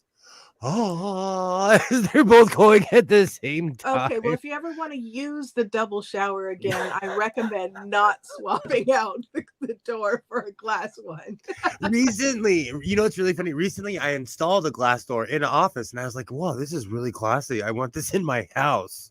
I should put it in my closet. I should put a glass door in my." Do you know what's gonna happen? I'm gonna install a glass door, and then there's gonna be an earthquake. You're gonna walk into it like a bird.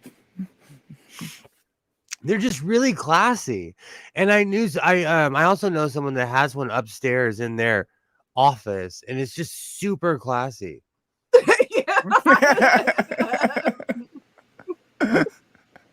Is this a what? I'm doing that more for the person and less in the purpose of the office. Oh, okay. Right. The nurse just came to check on me. I've been outside the hospital almost all day. Oh wow. Oh my. Well, no, you know what happens is they come looking for you because they're like, "Oh crud, he's been out on my shift all day. He's making me look bad." Fuck. Yeah, How are you exactly. feeling today, Mark? Yeah. I hope you're doing well, Mark. Joy says that gas is $15. Where? I think that's Where- cigarettes. Well, I don't know because then I thought I thought it was cigarettes, but then Joy says approximately $1.99 a liter. So Wait. That's gas, but a liter is bigger than a gallon. I thought. no, a liter is Wow. smaller than a gallon. So they're Yeah, paying but- less. But I'm More. the math it does not help. maybe these are two completely separate. Yeah, statements. maybe it's $15 for the cigarettes. $1.99 a liter for gas. I think we got this. We figured it out. Our math wasn't mathing. We sorted it. Oh, you said it first. Do you know the kids say that all the time? And I'm trying to like not be that old guy, but people always say the math's not mathing, and I'm like, I like that. I like that. I'm so stealing that one. And what does cap mean? And I do not Lie. know what it means. Lie. When someone's like Cap? that, all cap. Lie. The cap is a lie Never heard of it. I know WAP. or an untruth. It's a lie. I still don't get it. What do you mean? I don't get it. I don't get the context of it because Like- people like somebody said something about I was in this one thing when this guy was talking about women's rights, and then this one guy put a cap in, and the other guy was like, "Oh, that's all cap." Well, it means they're saying the person's lying, or like saying a falsehood, saying things that aren't Oh true. man, the internet is cruel. Wow. Yeah. There's even in USA Today, like, because I had looked up what Riz was, and Wait, I'm say like, oh, say it again. You're gargling. Riz. USA Today, something. Oh, I had to look up like article. Like there's an article on what the slang is and what cap is and what Riz is, and Oh and yeah, like, wow. it makes me feel out of touch. And keep in mind, I am out of touch. I'm in my 40s. But my son, Oh, he said sus, and I was like, we are not British. What are you saying? But kids say sus now, and sus was an old school, word from the UK. apparently the phrase is rooted in the African American vernacular English or black speech, separate blah blah, to cap meant to brag, exacerbate, or lie. Okay. There's a history of it, I suppose. I'm gonna look out for that now. I'm gonna really look. I watched a group of people in Chicago, and when the younger, because the person who has the channel, he's my age, but when younger people come in, I'm like, I understood about 3/4 of what you just said. And that's not even me being mean. I sincerely did not understand anything that they were saying. Like, what were you saying? Do you Say it for the old guy. Commercials that came out a few years ago, and it would have the lady. What were they for? What were they? I don't know. Something silly, like, I don't know, some household item. And they had these ladies on there like going off on this whole entertaining story using all the slang from the day. And I played it and I said to my mom and my cousin, I'm like, okay, did you understand any of this? And they're like, no. The problem is too, it's also regional. Like, could you imagine how somebody from the East Coast, do you know how much they would freak out when they hear me speak? Because I'm a real Life Valley person and I say like and dude and bro and tubular like every day. That doesn't make you unintelligible though. No, I know, but to people on the East Coast, that's a very stereotypical, not realizing that people on the West Coast really do talk like that. Dude, no way. Bruh. I have whole conversations with people that are just dude. I know, dude. I told you. That's literally the whole conversation. Cap. No Are cap. you kidding me? Isaiah gets bruh down all the time. I look at him. I'm like, bruh is in it. Bruh is like, mm-hmm. My father used to say, mm-hmm. That meant either I don't believe you, I kind of believe you, or we're going to talk about it later, and the answer is still going to be no. It was international. Most of the time, it was I don't believe you. Oh, Mark says the nurses are great where he is. That's good. That's good. Yeah, we're concerned with the doctor. Do they give you sponge baths? Is the question. Oh, Skits is going straight to the. We're concerned for you, Mark. Did you ever watch Only When I Laugh, Skits? Huh? I'm sorry. Only When I Laugh. No. It was this British sitcom from the late 70s, early 80s or whatever. And it was, this guy had gone into a hospital for a legitimate, whatever. And when he was there, he met these two other guys who had been there for years, because they discovered what a cushy place the hospital was, with pretty nurses giving them sponge baths. And, of course, everything went wrong and hilarity ensued. But yeah, 3 hypochondriacs in a hospital for sponge baths. Have a great night, Joy. I'm going to end this soon. Have a great night. Thank you Joy. so much. Have a good night, Joy. I'll be back on Wednesday, and I'm going to say I'm not going to stream long, and I will be there all night. So hopefully I'll see you again on Wednesday. Excuse me. No, I always do that. I always tell myself, like, I am going to end this soon, though, because I have an IEP tomorrow. IUP. Commander is still here. Hi, Yay. Commander. The periodic Isaiah. check-ins. It's the yearly checkup with the kid, and you know when you have I think every kid should have an independent plan. I think every kid should have what they give special needs kids because Mhm. they just they sit down and make a plan for the upcoming year. I think Seems like a good idea.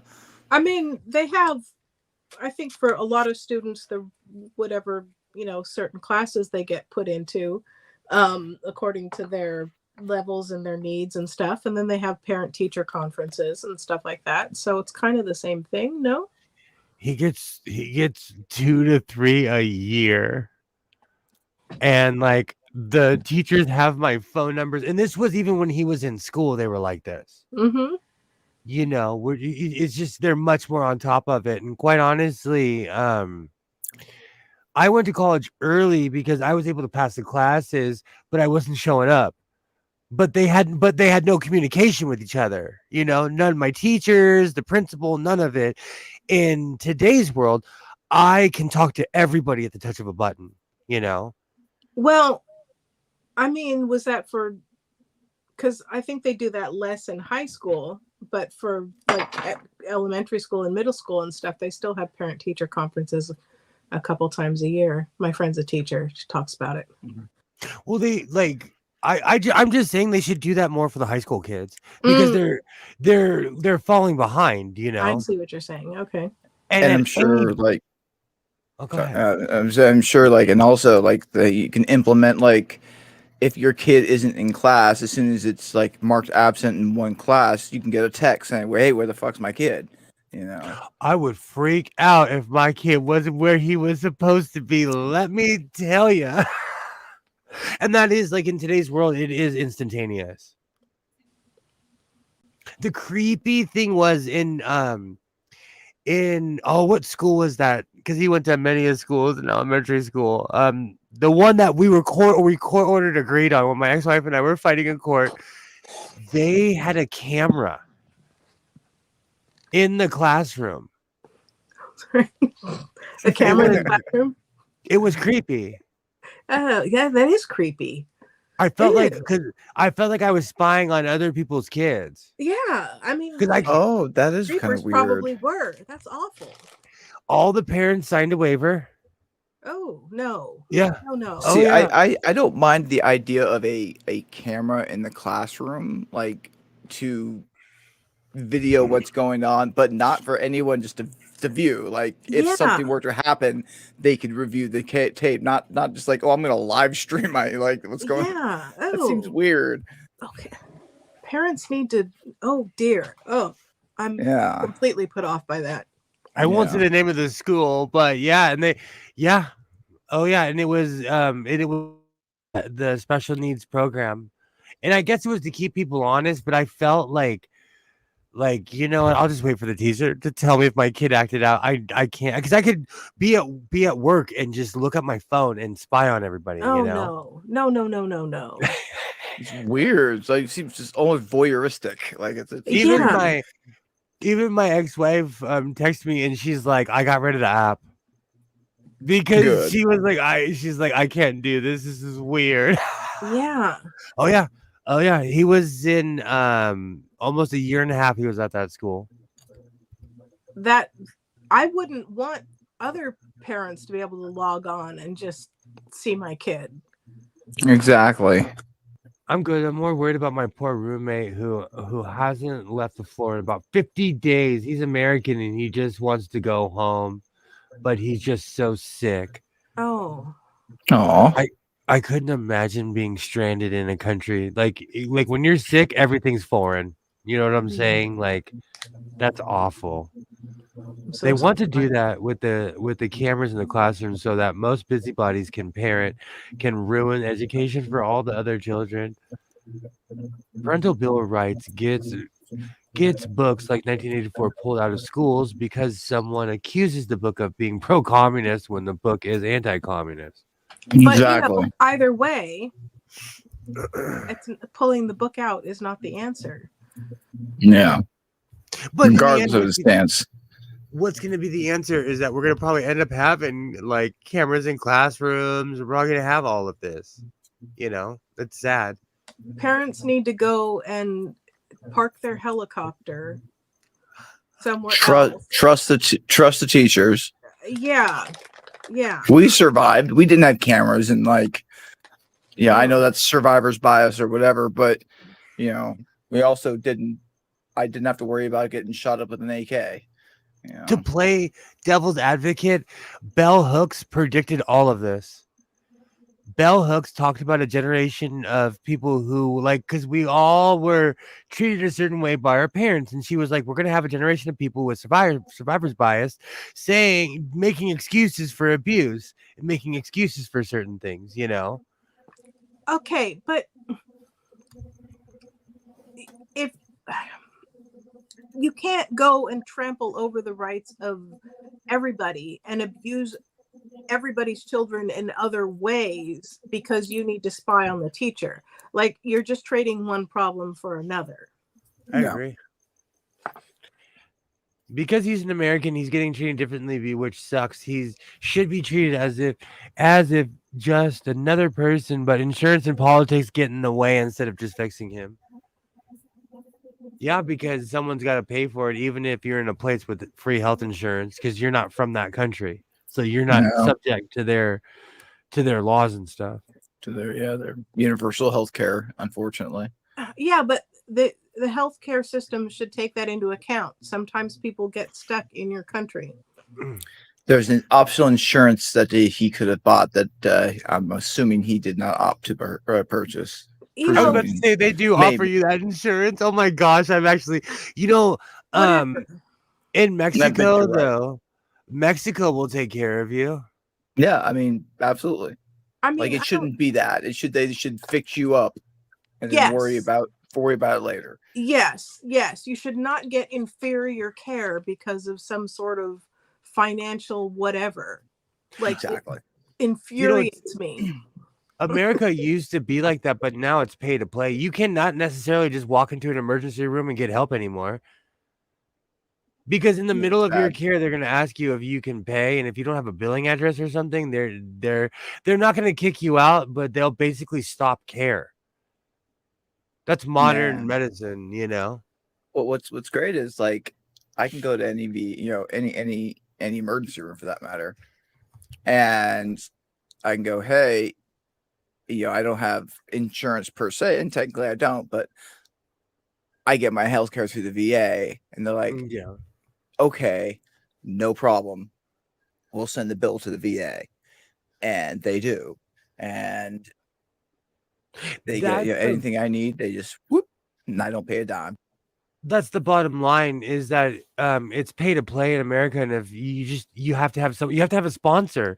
Like I even walk around with my insurance card in my pocket in case something bad happens to me. I want everyone to know I have health insurance, because unfortunately, if I was I would be taken to the best hospital. I would get the best care because they know they can bill my insurance, Yeah. And it's sad that way, but I watched my father. My father had top tier insurance. He lived 6 or 7 years longer than he should have. My grandmother had full nurses and everything because she had top tier insurance, Unfortunately, it's pay to play. I'm a huge proponent of universal health care. Yeah, I agree. It's when I hear people in other countries laugh at us, like I pay a lot of money for health insurance, and I've also been denied because I am a born asthmatic and I smoke. They're like, get out of here. Get out of here. I am uninsurable. And that's the thing. Like, if it weren't for my VA care, if I were to try to go and get insurance, like, okay, you have this wrong with you, this wrong with you, this wrong with you. Well, how about $3,000 a month? How's that sound? Like, yeah. Like, who can afford, the healthcare options that we have available to us? Like, yeah, I didn't even realize it until I started talking to people in other countries, because for all the problems that they have in their healthcare system, at least they don't have to pay for it, Exactly. And we keep trying to throw out, well, not we, the people who have the power to do so. They like stir up trouble and they try to chuck out this whole, universal health care because they're like, oh, well, my so-and-so, I know someone who knew someone who knew someone in such and such country, and they had to wait a minute to get their arm fixed. And it's like, okay, but, think about all the other problems. They got their arm fixed and it didn't bankrupt them. Let's talk about that part. True. Exactly. I have known people to have to put their house up for health insurance.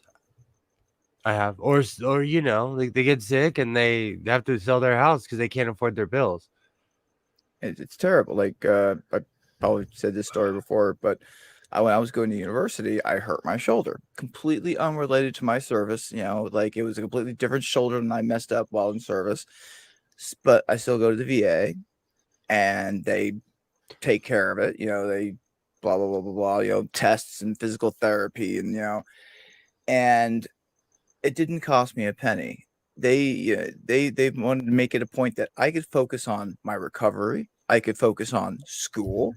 I could, and rather than focus on like, oh my God, I'm now bankrupt because I hurt my shoulder trying to get healthier. I was just doing push-ups for God's sake, and like if I were in many, many other American situations, like I would possibly have to drop out of school, go take on another job, possibly continuing to re-aggravate my injury, not go to physical therapy, not get all the additional tests because I know they're going to be super expensive just to pay for the emergency room visit. It could be life-changing for a stupid injury. Which then, as you say, life-changing because it then impacts all your ability to earn money in the future and just to live and all the other health problems that you get in the future because you didn't take care of this first one when it happened. Absolutely correct. Mark is basically saying that because of the red tape in America, because we have tier insurance. So they only insure you for certain things. You can only get help for certain things. And after that, you have to pay. I can totally see how that would ruin us in other countries. Australians have so many problems with the health system, but the American system is just fecked up badly. It's true. It's funny. I really don't notice because I've always like either paid for my health, even when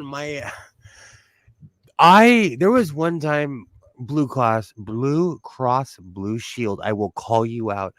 I was paying $400 a month for health insurance. Ouch. Because this was way back. Like this was in the early days when I was a kid. But that's a lot of money a month for health insurance. It's because I was honest on the pamphlet when they were like, "Do you have this?" Yes. Yeah. Do you smoke cigarettes? Yes. How many do you? I was just way back in the day, But it's just sad. But let's end this stream on a better note.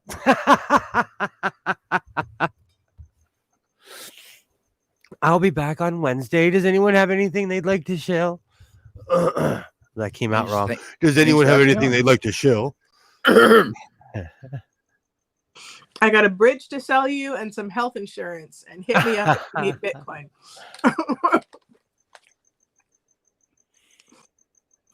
Thanks for having me on. Oh, you're awesome. You're awesome anytime. So I would like to thank everybody who made it through the 2.5-hour turtleneck. I know Joy took off. Pam, Pam, I want to thank you. You're a great person, so thank you. Oh, really quickly, Commander says health insurance companies actually used to be at cost charities, and then in the 1980s that all changed. Yeah, because they made billions. Yeah, what was it, Reagan or Nixon? Instead of blame Canada, blame Reagan. I was trying to end this on a good. I'll be back on Wednesday. Mark Short, please let us know how you're doing. I'll be back on Wednesday. And coincidentally, when I stream, it's daytime where you live. So coincidence? I don't think so. Yeah, anyone who's watching this in the future, I absolutely thank you. I made this really cool turtleneck. I will see you guys next time. And like I always say, reinforce your seams, be yourself, and I will definitely see you next time. Bye.